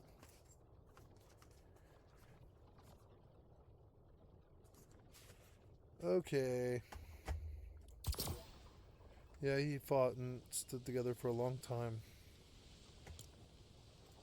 The Starbucks CEO saying that coffee is going to be $9 and it should be a little treat. We just need to stop buying these things. I'm so serious. Boycott it. They won't keep raising prices if we stop buying their crap. Make coffee at home. It's actually a lot cheaper to make it at home, obviously, but it's one thing that you can significantly save money on. And I get it. People are going to be like, oh, my treat, my treat. Someone else made a video today about Taco Bell's prices. They keep raising them because people keep buying it. Someone's still supporting it and buying it. If we cut it out for a month, 2 months, 3 months, these places will struggle so bad. I saw Subway is starting to bring back $5 deals. Yes, it's a smaller sandwich, but they realize nobody wants their shitty subs. So now some of their things are $5. So I really think we're entering the era of the end of fast food, because with the prices nowadays, who's going to continue to justify being able to eat food that you already know is not good for you and also pay a lot for it. We need to talk about how much a 6-inch Subway sandwich costs, because apparently I've been living under a rock. This weekend we went to the mall in Illinois to go to the Nike clearance store because it's the cheapest place to get shoes for kids. Please, like, don't take that from me. I need it. We're gonna make like a special thing. We're gonna have lunch at the food court. I have 3 very young kids. I pay for 3 kids in daycare. We don't go out to eat. Like, all right, let me just get a turkey sub. Like my fave, I'll go to Subway. Subway ruined themselves with the $5 footlong because now that's what everyone expects. But I'm like, okay, it used to be $5 for 12 inches.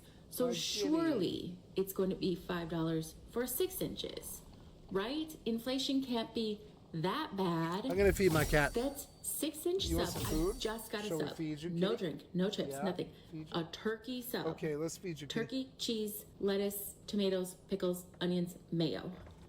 $10. $10. 10. 10.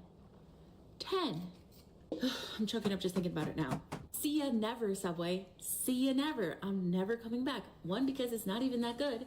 2, $10? You're out of your mind. Things are becoming so irrationally expensive that even I'm starting to question the prices. And I say that as someone who lives under the guise of, well, I gotta get it anyway, right? So like if it's gas or food, I really don't question it because it's a necessity for me to live. What am I gonna say? I'm not gonna eat food. And I just got food from Popeyes, and all that's not necessarily a necessity. 3 chicken tenders, a side, and a drink is $18. 18? Can someone explain to me what the fuck happened to Five Guys? I went there the other day for 2 people. Hamburger, fries, drink. It was like $60. I'm not paying $30 per person unless you're bringing that food to my table and refilling that drink. And honestly, at that price, I should be able to get a single of whiskey in there, and y'all don't even have a liquor license. Food prices are out of control, but Five Guys they're on extra cocaine. You know something I think should be illegal? I just went to Taco Bell. I got a soft taco. And when they gave me my total, they said, would you like to round up by 50 cents for the Taco Bell Scholarship Fund? No, I don't. I mean, like, in my heart, sure, but that doesn't make any sense. Because Taco Bell last year reported $1 billion in profits. Like, if I had $1 billion and I spent $100,000 a year, it would take me 10,000 years to spend $1 billion. 10,000 years. Why do you need my 50 cents that you're then gonna say was a charitable contribution and use it as a tax write-off? And all of your workers make minimum wage. That's not right. What happened to Panera Bread? $71 and $71 for 3 Right, he reminds me of Steve Carell. What happened to Panera Bread? I'm sorry, guys. I got to step away for just a minute to go get something to eat in the freezer. I'll be right back.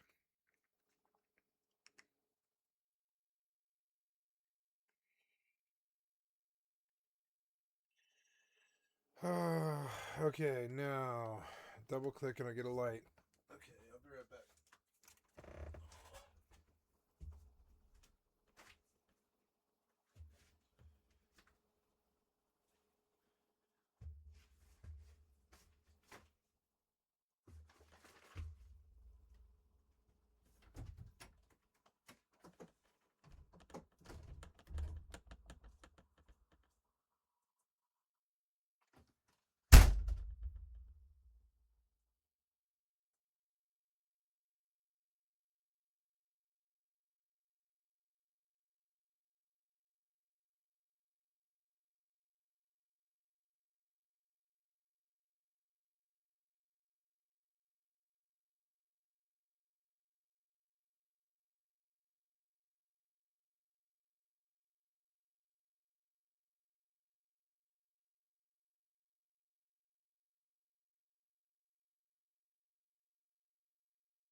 cauliflower crust pizza.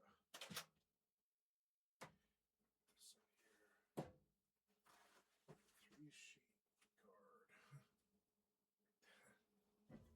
Put you in for 4 minutes. Have fun with that. Okay, I'm gonna have a cauliflower crust cheese pizza for dinner. And that'll be pretty good. Let's go back to watching videos. Yeah.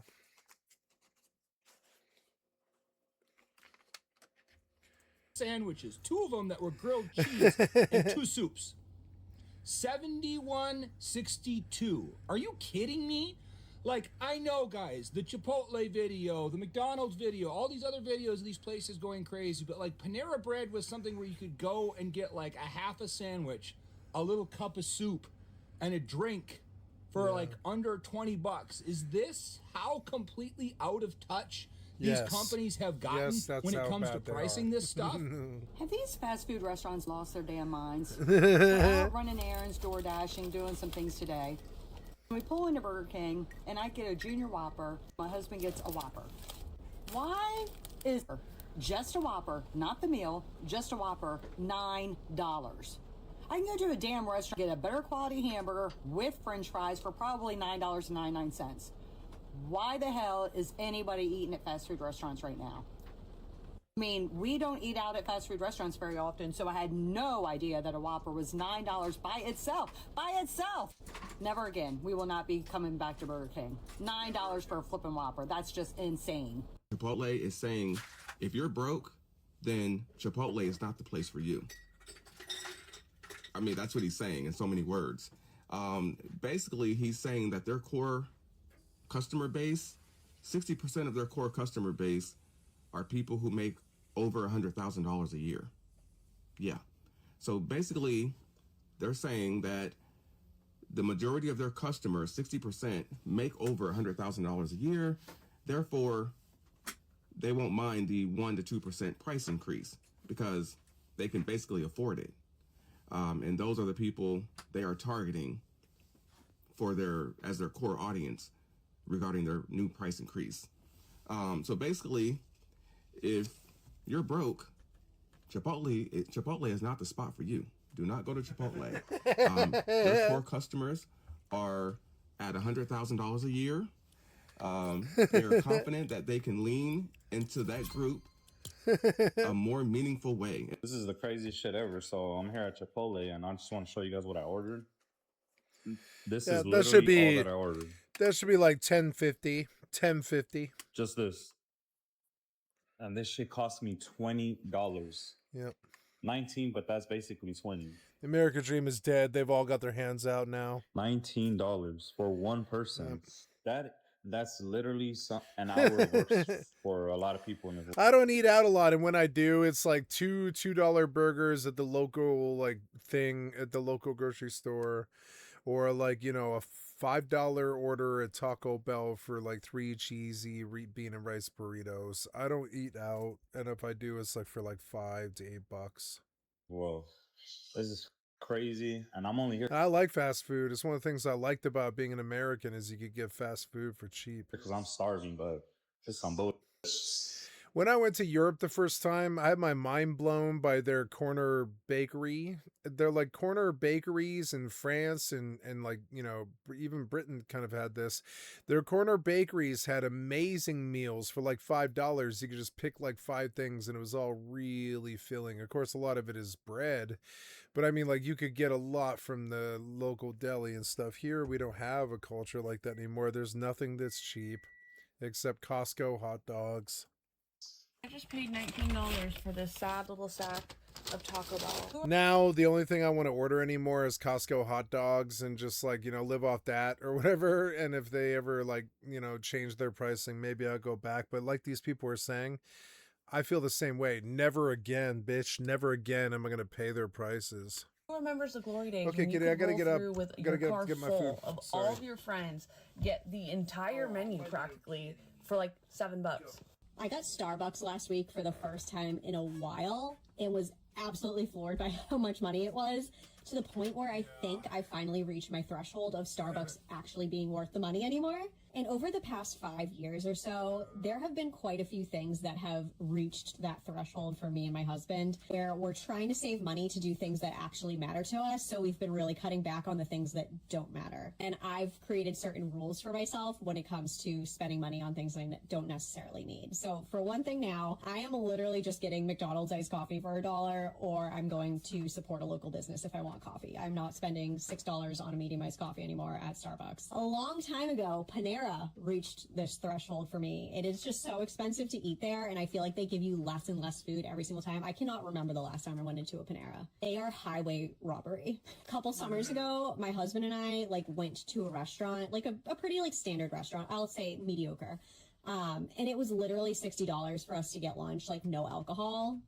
So we drew a line in the sand that we were only doing fast casual, Jersey Mike's or Five Guys, or we were going to a nice restaurant. We're not doing any of the in-between restaurants anymore because it's just not worth it to us at the end of the day. And alcohol, this is a huge one for us. We're both not big drinkers in general. And I will say, when I lived in South Carolina for college, it was so much easier for me to justify getting a drink because it was $4.25 for a mixed vodka drink. Here, it's $15 for a cocktail on the cocktail menu. It's just not worth it to us at all. I think my husband got a canned cider one of the last times we went out. It was legitimately $11. I was come on, I can't deal with this anymore. Since when did fast food cost just as much as a sit-down restaurant? We were at Chick-fil-A and it cost $60 for 4 of us to eat. $60. That is a sit-down restaurant with a drink for the both of us and a kid's meal. Yeah. 2 kids meals. 2 kids meals. And we're spending that on fast food. That's crazy to me. Yep, it is. Fast food has turned into sit-down restaurant prices. I guess so. Can someone tell me why this chicken sandwich, an order of french fries, and this drink, look at it, literally the size of my hand, okay, this is a small drink, was $17.59. Shake Shack. This...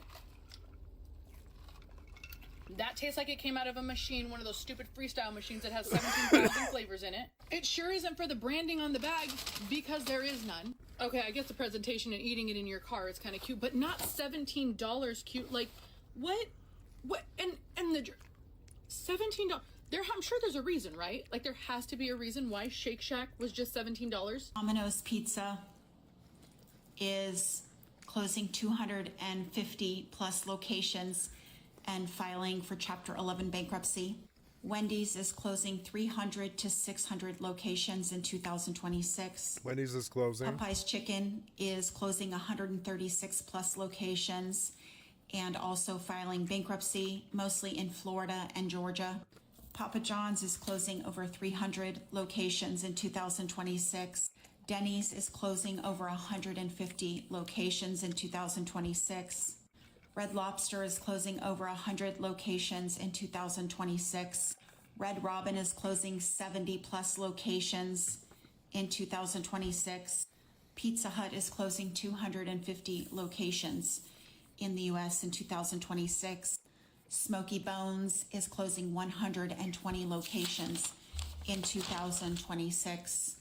It brings me absolutely no joy to bring you this information. However, it is the real facts of what is going on in the U.S. economy in 2026. Please don't spend any money. Please plan your spending, do a budget. I literally got 3 things from Taco Bell, and it was $15 and something. A medium, not even a large, Dr. Pepper, and 2 cheesy gordita crunches is $15? I'm sorry, what? I haven't been to KFC in a minute, and I'm sure many of you as well, especially with the high prices at many of these fast food restaurants these days. But one individual found that out for himself. He wanted to get his family a 16-piece chicken meal. And when he took one look at the price, he immediately was in disbelief. Take a look at this video for yourself. Have a look at this. Yeah, she done lost her damn mind. Watch. $55. $55 for a 16-piece meal. I've paused it and zoomed in on it for you. Take a look at that. $55.19. At Taco Bell for all my life almost until the thievery corporation started stealing. A grande meal was like $10.90, but it was considered to be a really slovenly order because it's like five burritos and 5 tacos. And that used to be a really big deal. Like, oh, I'm so hungry, I'm going to order a grande meal. Nah, you can't even get through half that. But it would be $10, right? Now it's $40. Like it's like quadruple. It's like $40, just like this.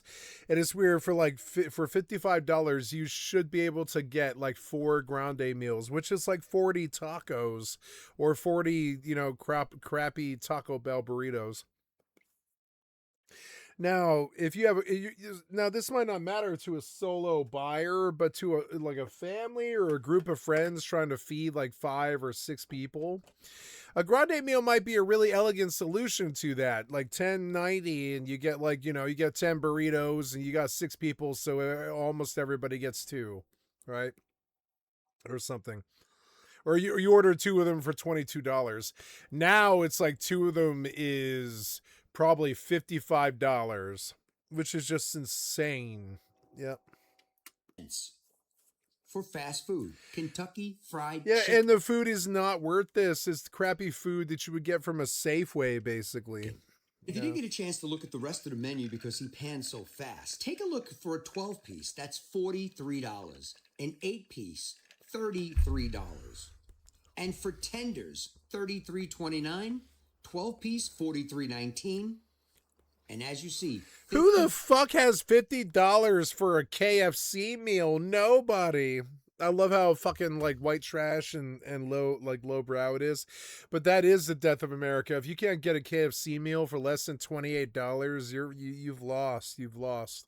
$55.19. So better try half that, motherfucker. Half that 10 years ago. Basically, in a nutshell, a bucket of chicken at KFC is a over bucket of $50. chicken, $50. Who a bucket can of afford to eat $50. this stuff? I'm gonna leave a comment here. Bucket of chicken.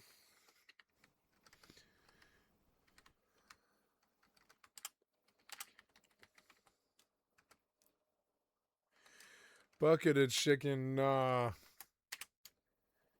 More like bucket of $50.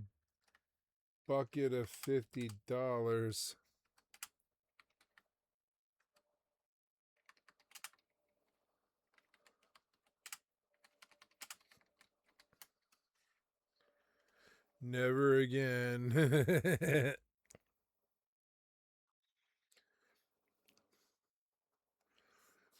You might as well go to a restaurant if you're going to spend $50. Yeah, like what? I mean, think about it. The average household, $55.19 for 16 pieces of chicken is just totally insane.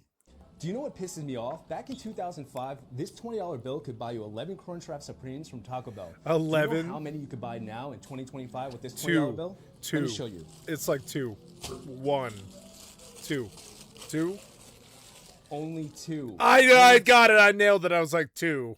2. This entire stack right here cost me $84 with tax. $84? You're crazy. Can someone please tell me how this is possible? Fast food chain Wednesday says it's planning. Yeah, 10 Crunchwrap Supremes should be $50, not $100. To close hundreds of restaurants as it suffers a business downturn. Well, yeah, that's what happens. You charge $13 for a fucking burger that sucks. You're gonna die. Fast food giant. I'm sympathetic. You got in over your head, but I mean, that's capitalism. You gotta lower those prices when your restaurant starts to die. Don't raise them. It says it's shutting down about 5 to 6% of its U.S. chain. If you lower your prices to like $4.99 a meal, I would be there twice a day. But nope, you're there trying to charge $14.50 or whatever. You can fucking die a pauper's death, you fucking shitty, greedy thievery corporation. Suck my dick, you fucking greeter. locations, equating to around 240 to 360 store closures. Wendy says the move comes following an 11% drop in sales domestically and a 10% drop in global sales in the fourth quarter. I predict that tons of fast food and restaurant places are going to go out of business before they figure it out.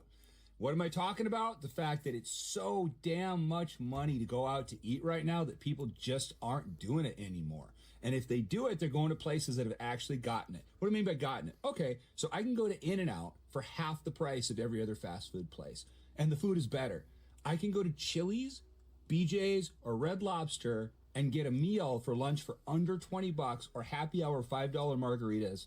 What you can't. Yeah, but it's like $28 to get out the door, though. Go to McDonald's or after the tip, it's like $28, which is still unreasonable for a meal. That is like that should feed an entire family. Chipotle for under $20 now. Yeah, if you hit the dollar menu, you use the app and you do the little tricks and stuff. Me and my son went to Chipotle the other day. The video's everywhere. It was $52.64 for the two of us to get 2 bowls and 2 drinks. Like, these people have lost their minds. A lot of these fast food places and a lot of these sit-down places. Fuck 'em. Like Denny's. Me and my son went to Denny's to have Denny's. Don't go to Denny's. Don't go to Denny's. They can flip a good burger, but they're going to charge you $28. It's a Denny's. It was over $62 for the two of us to have coffee and our breakfast. And I was like, what the hell did we eat? We have to talk about these McDonald's prices. I went to McDonald's today just to get some lunch. No intention to film a video. I got a double cheeseburger. I like it without ketchup. I think it's one of the best things on the menu at McDonald's. But the price caught me so off guard. This thing right here is $5.19. And I remember probably in high school getting like 4 of these for $5. One of these was like $1, I think. Yeah, like $1. Before the double was even invented. And I'm in Colorado. I don't know. Yeah, Colorado for the win. Yep. That's why. I don't know if it's more expensive out here. But this thing right here for $4.19 is crazy. And don't get me wrong. I love these things. I get them all the time. I've been eating them for years. But $4.19 is too much. Now, to be fair, it is buy one, get one for $1. So $5.19 for 2 of these, which is still crazy. I don't know. It's still better. That's better, though. That's 2 for $5. That's a little bit more reasonable. How McDonald's went from being the best value in food, not even just fast food, to now you can get 2 of these for essentially the price of like a Little Caesars pizza. You can feed a whole family, or you can get 2 double cheeseburgers. That's insane. Times are crazy, you guys. I just want to share that my frequently gotten meal at Jimmy John's, it's usually like $12, something around $12. It's today was $14.28 for the exact same. Yeah. For the exact same thing. That's crazy. Somebody do that math actually, because that percentage, I don't know how to do that. It's like that seems. It's $15. It used to be $12. How much did it raise? It's one third. 5 times 3 is $15. You used to get your thing for $11.90 or what did you say? $12. Now it's $14.90 or whatever, and that's the thing. It's like an extra $4, and yes, $4 isn't exactly 1/3 of 15, but it's close to it. It's like 30. It's like 27%. Like raise. It's like a 27% increase, which is insane. You like. If you've ever actually worked in any economy, you're lucky to raise it by 5 or 10 without causing some kind of crazy price war or some kind of feeding frenzy. You can't raise the price 27%. You'll just make no sales. Like an insane price increase. Am I wrong? Yeah. Yeah, and this lady looks like she doesn't really indulge in much except for that occasional Jimmy John's sandwich, and she looks angry, and I feel for her. I'm actually flabbergasted right now, so it's kind of my fault. I didn't prepare well before work, and I'm hungry, and I don't want to faint, so I went to McDonald's to get myself a quick bite. Tell me how one Egg McMuffin is $5.79. $5.99. Oh, I was off by 13 cents, son of a bitch. for just I'm good at this. I know how bad they're fucking us in our fucking asses as they steal from us and make no sales. Egg McMuffin. No drink, no hash browns. $5.99 for one egg McMuffin. Oh, I was up by like 12 cents. God damn it. I got a little bit higher. I got to go a little higher. Egg McMuffin. I got this. I was thinking, come on, it's got to be under $6. And that's the reasoning for the restaurant too. They're like, what's under $6? Oh, I don't know, $5.89. Sausage burrito for like $3 just as an alternative. I cannot justify $5.99 for an egg McMuffin like that. No, this girl, she's not rich. Like it, I think doubled the cost. I get it, inflation, shit like that, but like I'm not rich either, motherfucker. Do you see me eating a lot of fast food? I probably do it like once or twice a month if I'm lucky. And I get me a nice little like couple of burritos from Taco Bell, $5, you know. I don't do this like $14 thing. Fast food bring down the ego. Plus it's not fast anymore. You'll sit in that line for like 15 minutes. And it's like, what, motherfucker? I ordered something for $5. Why am I sitting in this line for 15 minutes as fast food? Oh, kitty. Oh, kitty. These dumb fast food people are so dumb. Oh, kitty. Oh, yeah. My cat knows. She knows how dumb these humans are. We got 5 guys for dinner because health. Because help? Oh, I thought she said help me. I thought she was literally saying help me. I was like, yeah, that makes sense. Oreo shake. Yeah, that's only $7. 5 Guys is absolutely outrageously expensive. Yeah, it's just like, let's go blow our whole week's budget on a single meal for one person. $50 for 2 burgers, 2 shakes, and fries. Yeah, like You know, the bag's all steamy, probably because of the fries. Yeah. Look at that.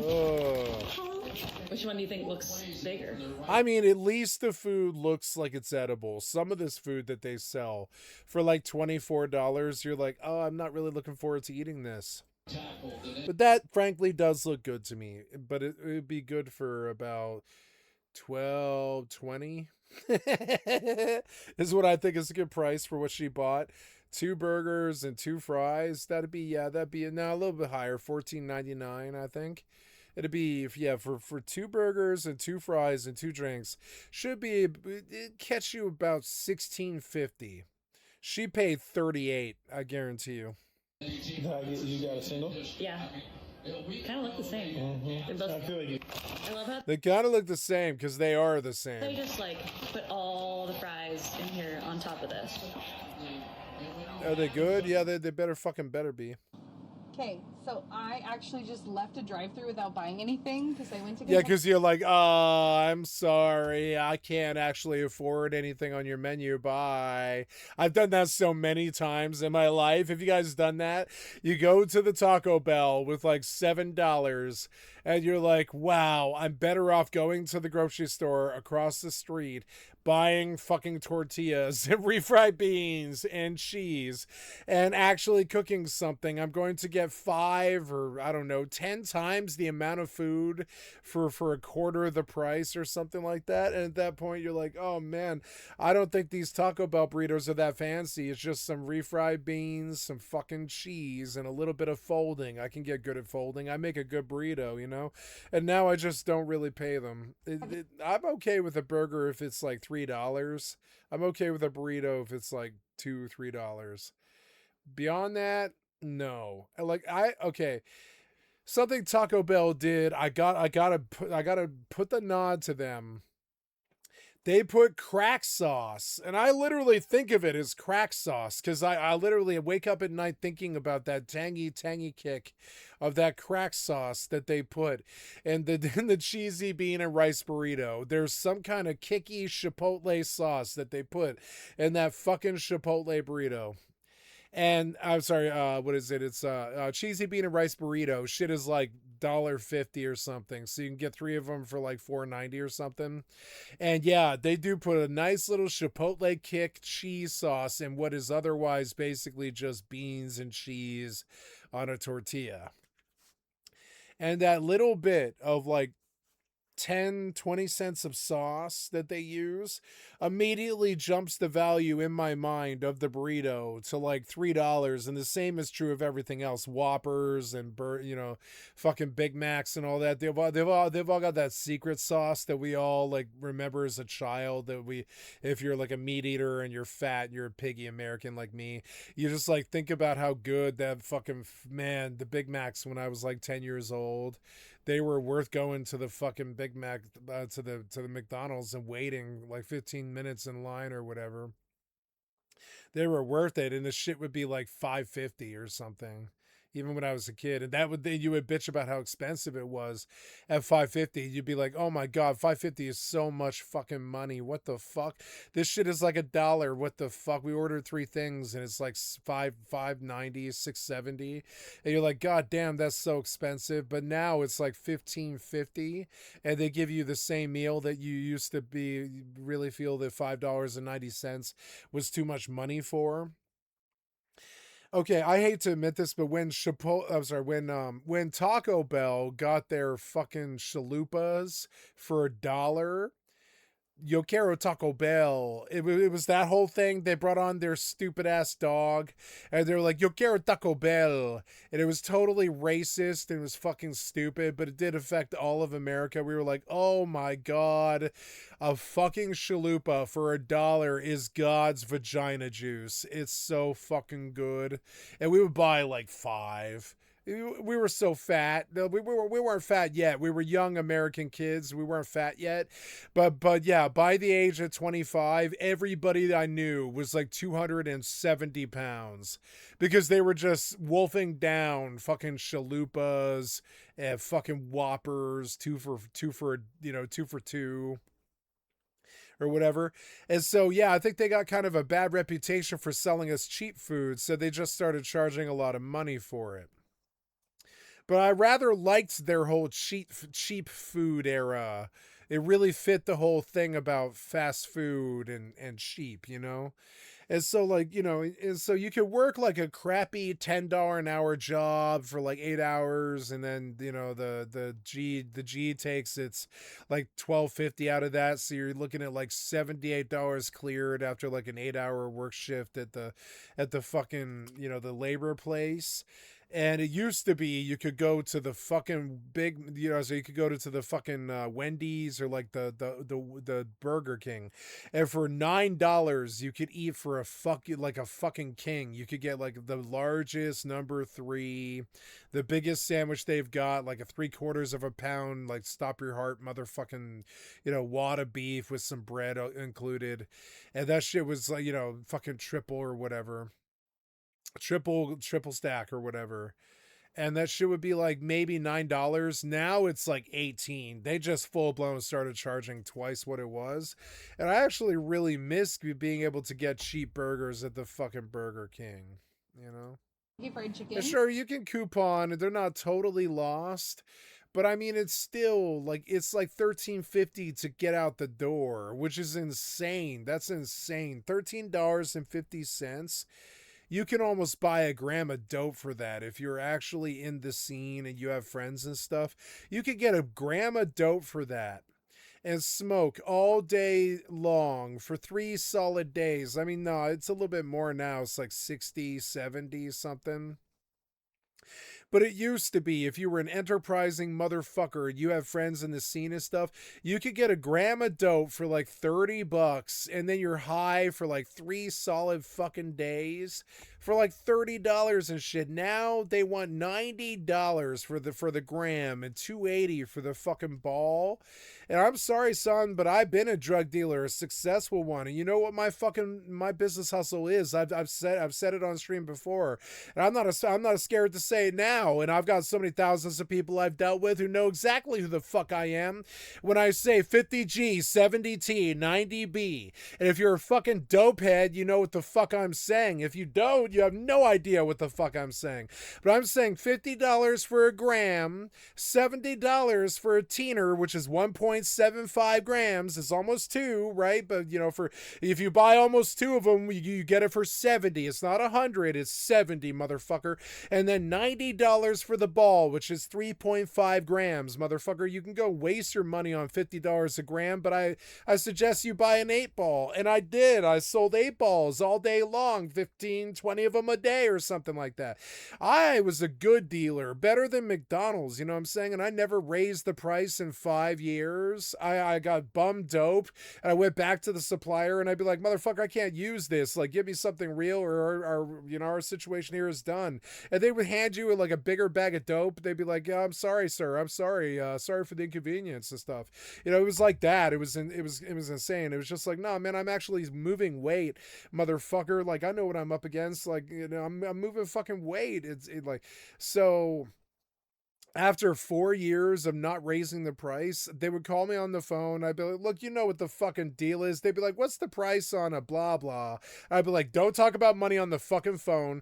50G, 7290B. I'd be like, don't talk about it on the phone. I would say it right on the phone, like right there for the fucking cops to listen to. I'd be like, shut the fuck up. Pick one. 50G, 90T, you know, sorry, 50G, 70T, 90B. And then like, pick one. Hurry. Time's running, you know? And they're like, all right, give me the B. And it's like, all right, okay, B. I'll see you in about 2 hours at the usual place for whatever. And that's how my business deals went for like 4 years, and I was successful because I didn't raise the price, I didn't insult them, I didn't cut the dope, I didn't sell them less for more, any of the stupid ass shit that rich white people do. I just didn't fuck with them. And you know what? It was worth it to do that because at the end of it, I had no enemies. Everybody that I dealt to, they fucking loved me. You understand? They still do. They fucking loved me because I never fucked them. I never raised the price. I could have. Now, so occasionally the dealer comes back being like, you know, QP will be fucking 2,800, and you're like, what? And you're like, that's insane. That's insane. That's $100 a gram. I'm not fucking doing that. And they're like, that'll be 2,800. I'm sorry. That's what the fucking price is. And you're like, what the fuck? But you still do it. You still sell the fucking basically at a loss. You sell basically at a loss. You go out and you sell 8 balls for $90, and you pray that, you know, stepping on it is going to get you through it or something. It's insane. But I mean, not stepping on it, but just, I mean, I never stepped on dope. I'm talking about like pray that selling $100 fucking grams for $50 is going to somehow equal a good successful business. Well, if you don't do that, you're going to lose your clientele. So you kind of say, well, I can't pay this price forever. You got to go lower. And they begin to see that you're not fucking around. You're not greedy. You just actually have clientele and you must actually represent them. It's fucking insane. And the same goes for fast food. We've been dumping our fucking pocketbooks on fucking McDonald's for fucking, you know, $7.99, $13.99, $18.99. Now it's like $24.99 for 2 people to eat or something like that. So now it's like $25 for a fucking couple to eat at McDonald's. It's more than that. It's like $29.50 or something like that after the taxes and everything. It's like to get 2 number 2s, like, you know, medium size with, you know, Diet Pepsi or whatever. Shit is fucking it's like fucking $29.50 or something like that. That's fucking crazy. You better fucking knock a zero off that bitch and sell it for $15.90 or something like that. I'm okay with $7 for a meal. I'm not okay with $15 for a meal because why? The quality did not improve. I'm a fast food guy. I would eat it every day if they didn't charge goddamn more than a regular restaurant does. And I said, I'll just take some chicken tenders. And they're like, okay. Okay, that'll be $13.50. Okay, there's like a 4 or 6, whatever.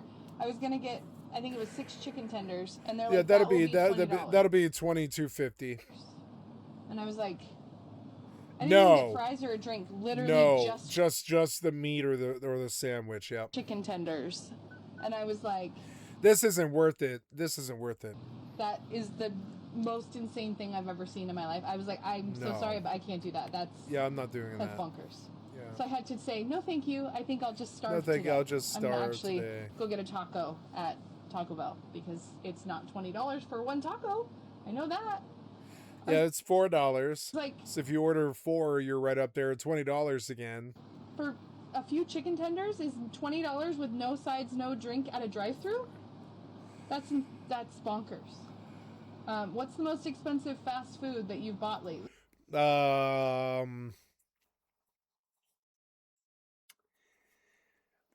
I went to a prestigious burger place downtown. And I forget the name, unfortunately, but it was a nice burger place in downtown Seattle, right next to a place that my family was going to the doctor. And I went in there and I dropped $25, and my mother guilt tripped me on it. She was like, "How the fuck did you spend $25?" And I was like, "I didn't see it coming. I thought it was going to be 17 or something like that. No, it was like 25.50 after the fucking drink and the tip. Now I got a beer with that, which is why I'm not unhappy. They gave me a nice, good, high quality fucking, what did I order? I forget, it was some kind of IPA or something. They gave me a nice, like 8% IPA beer with that for $25. So I think, well, the beer where I come from is maybe $7. And the burger where I come from is like $7, and the fries are like maybe $2. So you're looking at a value of $16.50, but they charged me 20 after the tip. It was $29.50. And I was like, Jesus fucking Christ, I'm never buying fucking food ever again. And this was at a good place. Was the burger bomb? Yeah, the burger was fucking bomb, or I wouldn't have spent the fucking money. I knew going in it was a shishi place downtown Seattle. Motherfucker, the burger was really good. I mean, the staff was really good. They were like, I went to the bathroom when I ordered the burger. I went to the bathroom, and they were like back there in the bathroom being like, "Sir, did you order a burger?" And I was like, "Yeah, I did." And like, that was like, 2 minutes ago, I'm sorry. And they were like, "Yeah, it's okay, sir, I'm not gonna dox myself," but they're like, "Sir, your burger's ready." And I'm like, "Thank you, I'm sorry, I didn't even get a chance to piss and wash my hands before the burger was made and the beer was in the cup and stuff." The service was great. The burger was great. The fries were fucking dope. I haven't had good fries like that in a while. But $29. It was $29. When I told my mother, I was like, "Yeah, I kind of dumped $29 in there." She was like, "Well, I'm not eating." That was her response. She was like, "I'm not eating." "Well, you ate up my half." And it was like, I didn't eat up your half. They just charged me $30 for one person. I'm sorry. And she was like, "It's okay. You didn't think about it. You just did it." And I was like, "Yeah, I did. I just kind of ordered a burger thinking it was going to be $15, but no, it was 30. It was fucking 30. I'm never going to that place again, and I'm not ordering out, like, probably in, like, soon. I don't know, like, even now, I find myself going to Taco Bell, like, twice a month for about $5.50, and I'm like, well, that adds up. That's $11 a month that I'm spending on Taco Bell. I could take that $11 and go buy crappy tortillas and give myself gluten poisoning, because I have a gluten allergy. So I could break my fucking food thing on cheap food and just make quesadillas at home that are going to taste better with real cheddar, maybe some kick chipotle sauce or something. Spend you about $7.50 or something. Get you some salsa or something like that. Mix the salsa in with the fucking quesadilla or whatever. You're going to get yourself a good ass meal for like $7.50.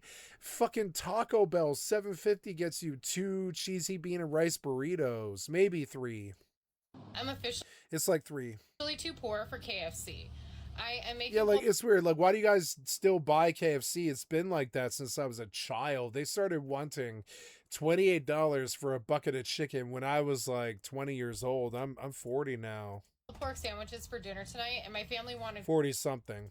Coleslaw, specifically the coleslaw from KFC. So after I left the grocery store, Notice fat people are really pissed about this. I went to KFC and I ordered 3 sides of coleslaw. And yeah, that'll be $9.50. I'm serious. That'll be $9.50. It's $3.50 a pop, motherfucker. $3.50 a pop. What's $3.50 times 3? I don't know, Loch Ness Monster. Back to the lock with you, bitch. I don't know what $3.50 is times 3, and I don't want to know. It's $10.50, but it's still so stupid. $3.50. A kid's chicken nugget meal because I was hungry. I hadn't eaten all day. 3 sides of coleslaw and a kid's meal was... Yeah, occasionally fast food, it kind of feels like you're like ransomed. Like they know you're out there at the fucking at the airport or at the doctor's appointment or something, and they know that you're out here for like 5 hours, and you left at 9-10 in the morning, and you had 2 doctor's appointments, and now it's like 1:50 in the afternoon, and you haven't eaten in 6 or 7 hours, and you're about to pass out in the goddamn doctor's appointment, and they see you coming. They know that you're coming, and at like 1:50 in the afternoon, you order a combo meal expecting for them to tell you that it's $8, and they come around, they tell you $14.90, pull on through, and you're like, what the fuck, $14.90? And you're like, well, I can't get out of this. I already ordered the meal. You ever driven up and off over the curb? Because I've done that several times in my life where I got buyer's remorse. And I was like, well, they could probably bust me for going up and over this curb, but I'd rather they do that than charge me this $28 for a single meal. And so I would just get up and over the fucking curb. I'd drive my car or my fucking rental or whatever the fuck, right the fuck over the curb and leave the fucking drive-thru. Just leave the drive-thru because you don't have that $28. That's for dope and like, you know, buying real food. That's not for buying a fucking Whopper meal, you know. $28.50 is not for buying a Whopper meal or whatever. That's for going to the grocery store and buying bread and meat and ketchup and mustard and mayonnaise and like some fucking potato salad and a bag of chips, bitch. And not just one, but you probably get 5 or 10 burgers for that if you buy the meat and all that. Yeah, I mean, $28.50 at the Safeway will get you pretty far into some burger meals. You know, get yourself an onion. Get yourself a bottle of ketchup for like $3.50, mustard for like, you know, $3.50. That's like $7. Spend about $15 on beef, right? So you're at about $22 after the ketchup, the mustard, and the beef. And then, yeah, so you splurge with the other $8 and you buy like $5 worth of potato salad or macaroni salad and a $4 bag of chips. And after $31.50 or something like that, you're going to have a nice 5 or 10 burgers to eat and, you know, 3 or 4, you know, sittings of chips. You know, what they call servings. You have 3 or 4 servings of chips and 3 or 4 servings of macaroni salad and shit for that same $28.50. Or you can order the combo meal from the Burger King and be done with it 10 minutes from now and be out to $28. And I'm sorry, but the math just doesn't add up. Guess how much? Oh, wait. $28.50. $28.50. Just guess. $28.50. 36. Oh, I was off. I was really, really liberal on that. I should have been more conservative and ripped off more money with my grift and tacked on another $7.50. $36 for 3 sides of coleslaw and a chicken nugget kids meal. Like $36. The coleslaw is maybe $2.16 max. That's what it costs in the grocery store. It's like $5 for a tub of fucking coleslaw. Coleslaw isn't that expensive yet. And it's like, what, motherfucker? Like two servings of coleslaw is like maybe $2, you know, $3-4 max if you're doubling it. But you're not doubling it, you're quadrupling it. What is this world coming to? Look at what the fast food does to her body and her anger, like her anger levels and her cortisol and all this. And that's another thing. I noticed that when I stopped eating fast food entirely, you know, I went to the Madhouse and I did order some pizzas. I ordered about 4 pizzas over 2 years, you know, when like a holiday or a special day would come up and I'd be like, I'm feeling like pizza. I would order like a Papa John's for, you know, $25. And I would order a pizza on my birthday or like, you know, like Christmas or something like that. And I felt like I was super splurging when I did that. And so, but I mean, that was it though. That was like the money that I spent on fast food the whole 2 years. It was like 5 pizzas at about $25 a pop. And I asked other people to pay for it, like my mother. I was like, will you buy me a pizza? Because I'm stuck in here. She's like, yeah, I'll buy you pizza, sure. And shit is like $25 and stuff. I did that like 4 or 5 times. And I was like, I've spent $125 on pizza in the last 18 months. And that seems insane. I should have gotten like, you know, I should have got like maybe 5 or 10 pizzas for that. But I think it was like 4. It was like 4. I don't even understand how they can justify charging so much for. Like the Broncos came back and they were winning when I was in the madhouse. And we came up against the Seahawks and we lost in the last fucking quarter on the fucking field goal, I believe it was. And I ordered a pizza for that. And it was like $28, and everybody in the fucking inpatient mental health facility was like, "You're rich." And I was like, "Why?" Because I ordered a pizza. You'd never ordered a pizza before? It's not like I order pizza every night. You see me ordering pizza every night? No. And they're like, "No, I saw you order pizza a couple months ago. Now you're doing it again." And it's like, well, yeah, it's a fucking pizza. It's $20. You know, it's not the end of the world. But then them shaming me made it harder for me to order any more food, because I was just like, well, like, they can see that money is so hard to come by. How dare you buy a pizza with it? But understand, pizza for me, it's like a soul food. Like, if I'm about to die, let's say I'm about to get the chair for killing the dude who threatened to kill my ex-girlfriend, who tried to kill me with a circular saw, and I finally did him in because I'm worried that he might come back, you know. So I finally do him in, and they're like, you know, they give me the chair for killing him, and I'm there, and I'm like, you know, ordering pizza right before they give me the chair. Motherfucker, I know what I'm ordering. It's Papa John's 3 extra large pizzas, hatch chilies, extra feta cheese, onions, and black olives. And I'm getting 3 of them with bacon. You know, bacon probably. Bacon's the big splurge usually, but you know, bacon, motherfucker, bacon. And I'm going to eat like 2 of those pizzas, and I won't be able to get through the 3rd one or whatever. That's when you give me the electricity. Right? And I swear to God, I would still order Papa John's on my deathbed. I would. That's how much I like it. But not at $28, motherfucker. Even on my deathbed, I'd be like, I can't justify the $28 for Papa John's to fuck my corpse to death. I'm not doing that. Go fuck yourself, Papa. Fuck me in the ass, Johns. Fuck you, Papa John's, and fuck me in the ass, Johns. Fuck you, Papa John's. Okay, for a while there, it really was like $15.50 for a pizza. If you ordered it online and you got a coupon, you like went to the coupon thing and you got a nice 25% off, 30% off, something like that. And yeah, the tip is like $5 or $7, so it adds up to like $24. But $24, I used to get like side of chicken, you know, chicken tenders, or like get yourself a chocolate lava brownie or something. And the Papa John's and the Pizza Hut, they really like it when you drop $24 on them, like, you know, once a week or something like that. So they give you like once a month, they give you like a free pizza. And that was like that was like a lifestyle for me. And I really miss that lifestyle. Being fat used to be a lot more fun, you know?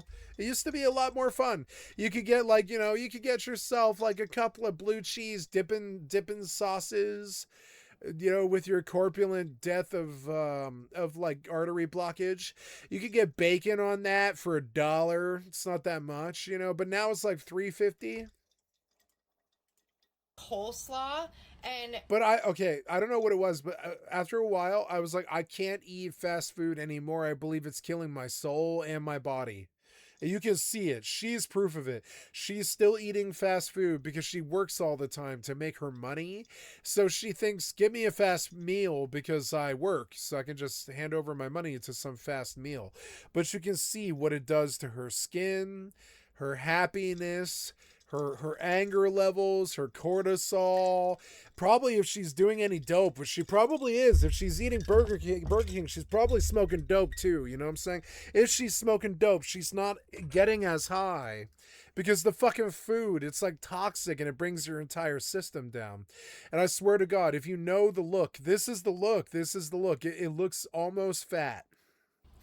It's not totally fat. It's just almost fat. Somebody living off of fast food. The tiniest chicken nuggets I have ever seen in my life. Like, I'll show you. Like, just.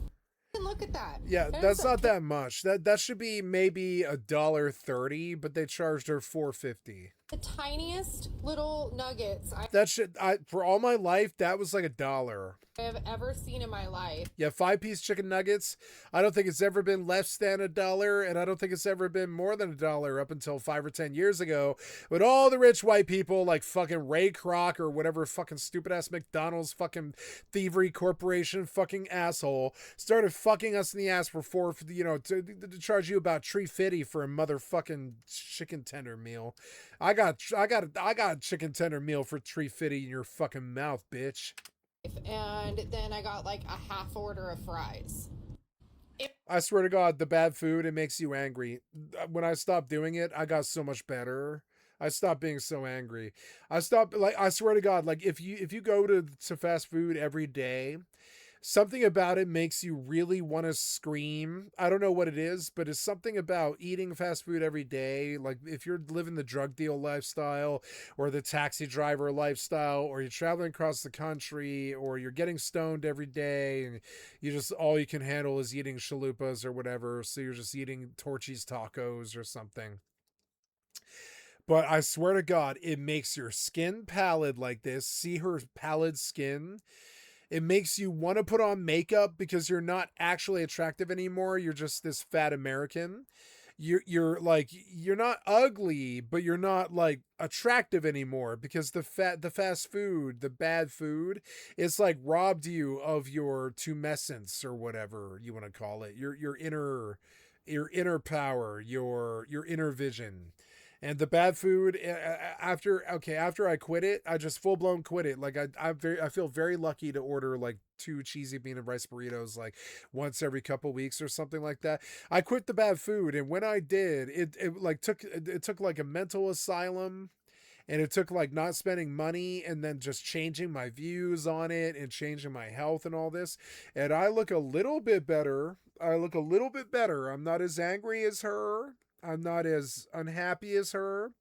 I don't make as much money as her, but I also don't think I'm being destroyed by bad food.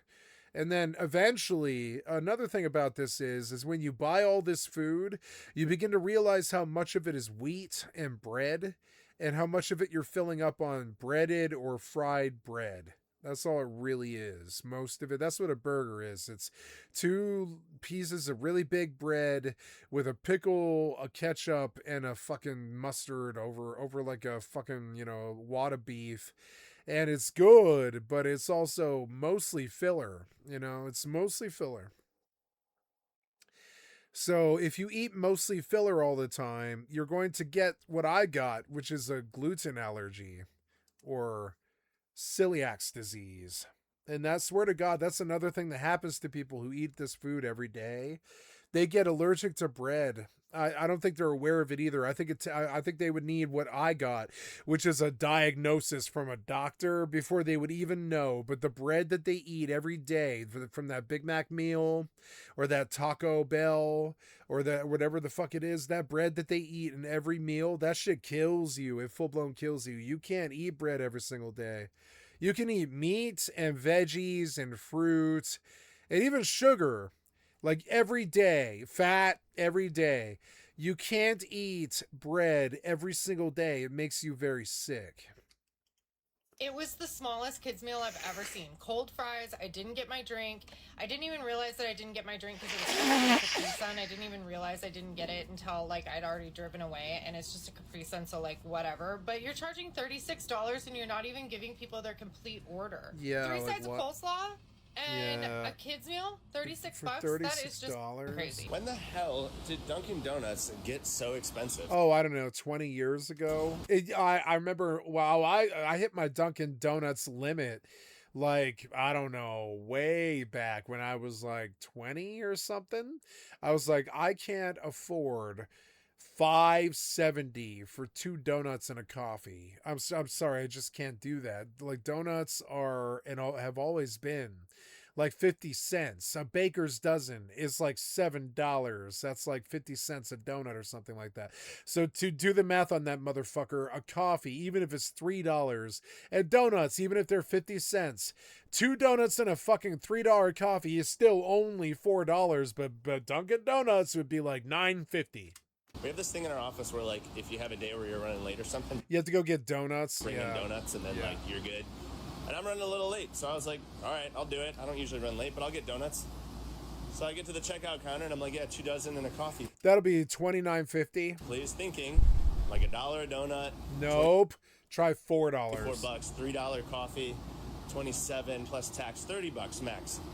She rings me up, $45. $45. That is like $3 a donut. For this. $45. $45. Never again. News to me. There's that moment. Never again. That never again moment. I had that like 22 years ago. I remember when it happened. I went to a fucking Dunkin' Donuts because I was like, I remember every time my parents used to fight. You know, I broke up with my girlfriend. I tripped too much acid. She broke up with me on Valentine's Day, which was our anniversary. And I went to a Dunkin' Donuts that day. And I was just like, I lost my girlfriend. I'm fucked up on acid. I'm having a bad day. I could really use like a glass of milk and a donut. And they were like, that'll be $11.50. And you're like, what? Motherfucker, I better get some sucky with that. Looks like I'll never be late again. And then that became the norm. I better get some sucky with that. You think I'm kidding, but no, that's what we used to say. All my friends said it, even the girls. Even the girls, I'm like, I better get some sucky with that when they hit you with the price. And you're like, wait, that's $14.50? I thought this was going to be $6.50. And they're like, oh, no, sir, you can read the menu. It is absolutely $15.50. And you're like, well, but I only wanted to spend like $8. I'm sorry. And they're like, oh, well, I mean, do you not want this? And it's like, yeah, I don't want it. I'm sorry. Bye. Telling me I paid for a half sandwich from Panera for $5.99 Yeah, like $5.99. That is like 2 bites to go with my soup, which is like $5. $5.99 for this. Yeah, this was like $13. Yeah, for half a sandwich and a cup of soup. That shit is like $2. That was $2 all of my life. For a half of a poor boy's sandwich and a fucking cup of soup at the local fucking Safeway was like $2.50 max. A half piece. It's still like maybe $4. Bread and some cheese smacked. Yeah, look at that shitty bread. What the is this? That is not a grilled cheese sandwich. Insane, Panera. That is like a slice of cheese with two pieces of bread. That's absolutely diabolical. Know how I know that we're in a recession? The Panera bread. Get a good look. $7.50. This cost $9. $9. I was off. God damn it! I'm way too liberal. I'm like, they wouldn't fuck you to death for less than $9 or whatever. So I say $7.50. But no, it's $9. It's $9. What the? This cost. That is not worth $9. For $9, I better get 2 chocolate fucking banana fudge sundaes with like the whole 60s restaurant shebang. Some soda poppin' soda jerk dude bringing me on like roller skates and shit. Better bring me a nice fucking sundae, banana splits. What do they call that? Banana fudge sundae or whatever. And yeah, and me and the girl eat like a whole fucking banana each or whatever with 2 or 3 scoops of ice cream and like chocolate and nuts and sprinkles and shit for $9.50, bitch. $9.50. I'm talking 2 fucking full banana fudge sundaes or whatever the fuck. What do they call bananas? Banana surprise or whatever the fuck. But yeah, like no, that's like a third of what I would want for $9. That's a third of what I would want. That is 1 scoop of ice cream with a little bit of chocolate. $9? What? $9. Better get a little bit of sucky with that. I used to say it so much I've got no shame, no hesitation. I used to have said it so many times in my life. I better get some sucky with that. Like occasionally comes up in a drug deal, or like some girl's like borrowing $20 from you or something. I better get a sucky with that. They're like, what? Because it's like, motherfucker, money is hard to come by. It's hard. I'm joking, but it's also like, I don't know, like, motherfucker, for $9, I better get 2 bananas, 4 scoops of ice cream, a dusting of peanuts, and that's still only like 75 cents worth of materials or something like that. You can charge me $9.50, but you better give me 2 fucking banana fudge sundaes or whatever. You're not doing that. You're giving me 1 scoop of piece of shit ice cream. Wait, I used to work at that place. Is it Cold Stone? Oh my God, it's the Cold Stone Creamery. I used to work at the Cold Stone Creamery. I remember when they were a tiny business. I know the boss. I know the owner. I know the owner of Cold Stone Creamery. I know him. I worked for him for a couple of years. Like, I worked at a Cold Stone Creamery, and I thought that was only a Colorado thing, but they must have taken off because, yeah, that marble slab thing. Yeah, that marble slab, the marble slab that the Cold Stone Creamery does. It's a thing. The girls like that. Girls like that ice cream on a hot summer night, you know. So they sell well. We living in. Yo, fast food places that are thinking about doing surge prices, I got some news for you. Yeah, what? Like, there's nothing better in the world, I swear to God, than taking your hot, young, nubile girlfriend to the fucking ice cream parlor, tossing $10 and getting, like, you know, a fucking big old scoop of ice cream on a fucking cone, or like, you know, like she gets like a dish or something with some fudge ice cream, some strawberry in it or something like that. And it's like, you know, you're getting some when you go home, because it's just like, goddamn, ice cream is fucking awesome. You know, it's just awesome. It's just awesome. It's a summer experience for dating couples that's just fucking tip top. It's just great. So yeah, for $9.50, you know, I better get 2 servings though, for me and her. It shouldn't be $20 for the 2 of us. It should be $9.50 for two banana banana fudge sundaes or whatever. Fast food places. But it's not. They're tripping on that fucking crack. They're like smoking this crack of their greed. In general, that's how I think of it. They're smoking. That's like they're high on that cocaine, is how that other guy put it. Because that's how I view it too. They're like smoking that crack of greed. They're smoking that greed crack. They're smoking that greed crack. Y'all better watch you. Mask. That's my metaphor for these piece of shit like Ray Kroc guys that fuck McDonald's to death or whatever. They're smoking that greed crack, and I really don't like it. You can see that they're fucking crackheads now. They're like, but instead of crack, they smoke money. They're crackheads for it. They're like full blown like greedy crackheads, and they want their $45 for a bucket of chicken, and that's fucking insane. The chicken costs $9 max. Frying it is maybe $2. What else is there? There's the frying it and the chicken. What the fuck else is there? I better get some sucky with that. For $45 and a bucket of chicken, I better get some sucky with that. You understand? It's like basically the cost of a blowjob, $45. It's insane. It's not. Blowjobs are a little bit more expensive than that if it's worth the time or whatever. But I mean, I swear to God, it's like I better get some sucky with that for $45. And I stopped buying food like this. I stopped doing it. I go to the Taco Bell and I'm like, my God, I want a combo meal for $13, but I'll take 2 cheesy bean and rice burritos for $4.20. You know? Been saying this for a very long time. Give me a medium ice water, and you better not skimp on the fucking ice, because that's the 3rd burrito basically. I used to get 3 burritos for that money, but now it's 2. So instead of the 3rd burrito, I eat the ice and the medium ice water. That's another way that you know you're a fast food addict. If you're thinking about the ice water and how much ice is in it and how much you're going to eat the ice, then you know that you're a fast food addict who can't afford it. Watch their goddamn ass, and here's why. Me and my wife, Me and my wife. Notice how angry he is, and he's got that pallid skin, and I swear to God, the stuff that they put in the meat, it literally affects your hormones. I mean, that's what they say. That's what the science says too. That's what the science says is they like, that's why GMO fed or GMO free or whatever it is. That's why fucking grass-fed beef is so much more popular and is worth so much more money, because they know that to put all this beef on everybody's plate, it means growing cows in a lab, and the cows that grow in the lab, they don't taste very good, which is why the McDonald's fucking Big Mac just doesn't taste that good anymore. It used to taste really good.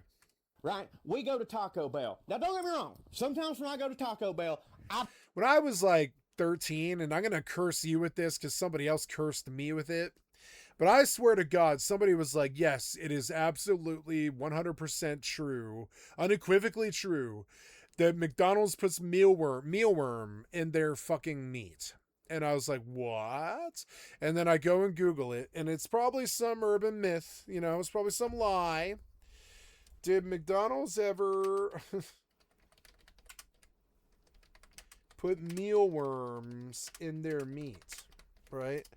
And I swear to God, that's the weird lie that I heard somebody tell. But that weird urban legend stuff, it spreads, and you'll get like kind of an urban legend where it's like, oh man, did you put mealworm in your Big Macs?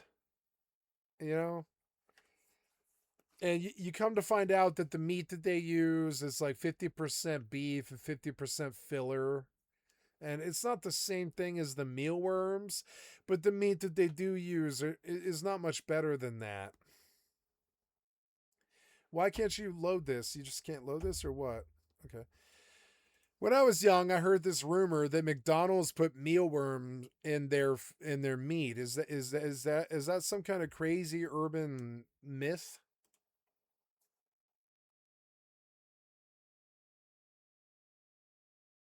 It's a classic urban legend. I'm not the only one. This rumor's like actually exploded in the late 1970s, originally targeting Wendy's before spreading to McDonald's. The story went that fast food chains were grinding up worms to use as a cheap filler to stretch their beef. Word of mouth spread the tale across schoolyards and neighborhoods fast, especially with people falsely claiming they saw an expose about it on news shows like 60 Minutes or 2020, right? But when somebody told me this, I'm sure it was some kind of fucking animal rights activists probably like spread this lie to all the yippie kids that were eating McDonald's, like buckets of McDonald's and stuff. And I did internalize this particular lie. When I bite into a Big Mac, I think mealworms, and I can't not think it. I'm sorry, but which is why I have not ordered a McDonald's burger. I think I did order like a fucking I ordered like a triple stack burger from them like last year, I think, just to see how good it was still. And I struggled to eat it because when I ate it, I thought of the mealworms in the meat, and it's not there. But they do cut their corners on the meat so much. A lot of it is filler, and that filler is like the cow anus, the cow penis, the cow liver, the cow stuff that you don't necessarily want to eat that much, gallbladder, stuff like that. A bunch of the fucking burger is actually filler meat that's not really what you think it is. It's not beef. It's cow anus. That's not an urban legend. That's not an urban myth. That is what their meat is. Which, it's like, why hurt your product like that? I'll be throwing down. I do. But not all the time. My standard order. Yeah. A beef chalupa supreme, a Doritos. That's going to be $15. Locos Tacos. No. That is $15. You used to pay $7, but it's $15 now. Besides it all, she gets Nacho Bel Grande. Nope, $24. And some other whatever is going on that month that they're having to move. It's the move real quick with Fritos and hot Cheetos and all that shit. Whatever Megan Thee Stallion's currently rapping about, that's what my wife gets, right?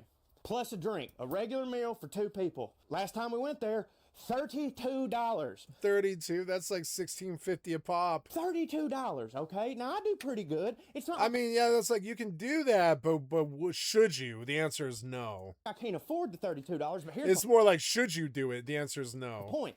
Last time we ate at Cracker Barrel, I got the guy. Uncle Herschel. No, excuse. Okay, I'm sorry. This guy's frustrating me. I can feel his fast food fatty anger affecting me, and I don't want it anymore.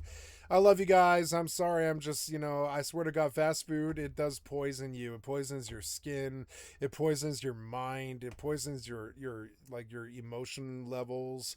It's like a trip that I don't really recommend, and if you do it, do like, burritos, which is like beef and cheese and a tortilla. Don't do their weird, crazy, lab fed beef in their burgers or anything like that. Stay away from their stuff. On that note, I love you guys. Thank you so much. I'm going to stop here at 2:44 in the morning because I have stuff I got to do tomorrow. And I love you guys. Thank you so much.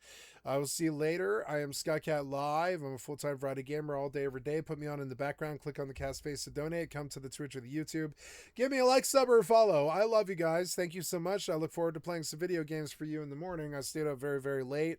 I shouldn't have done that. I love you guys. Goodbye. I'm going to publish this video now with a reminder that I have thousands of videos on my YouTube channel, including today's session in its entirety. I don't edit. I just post that motherfucker.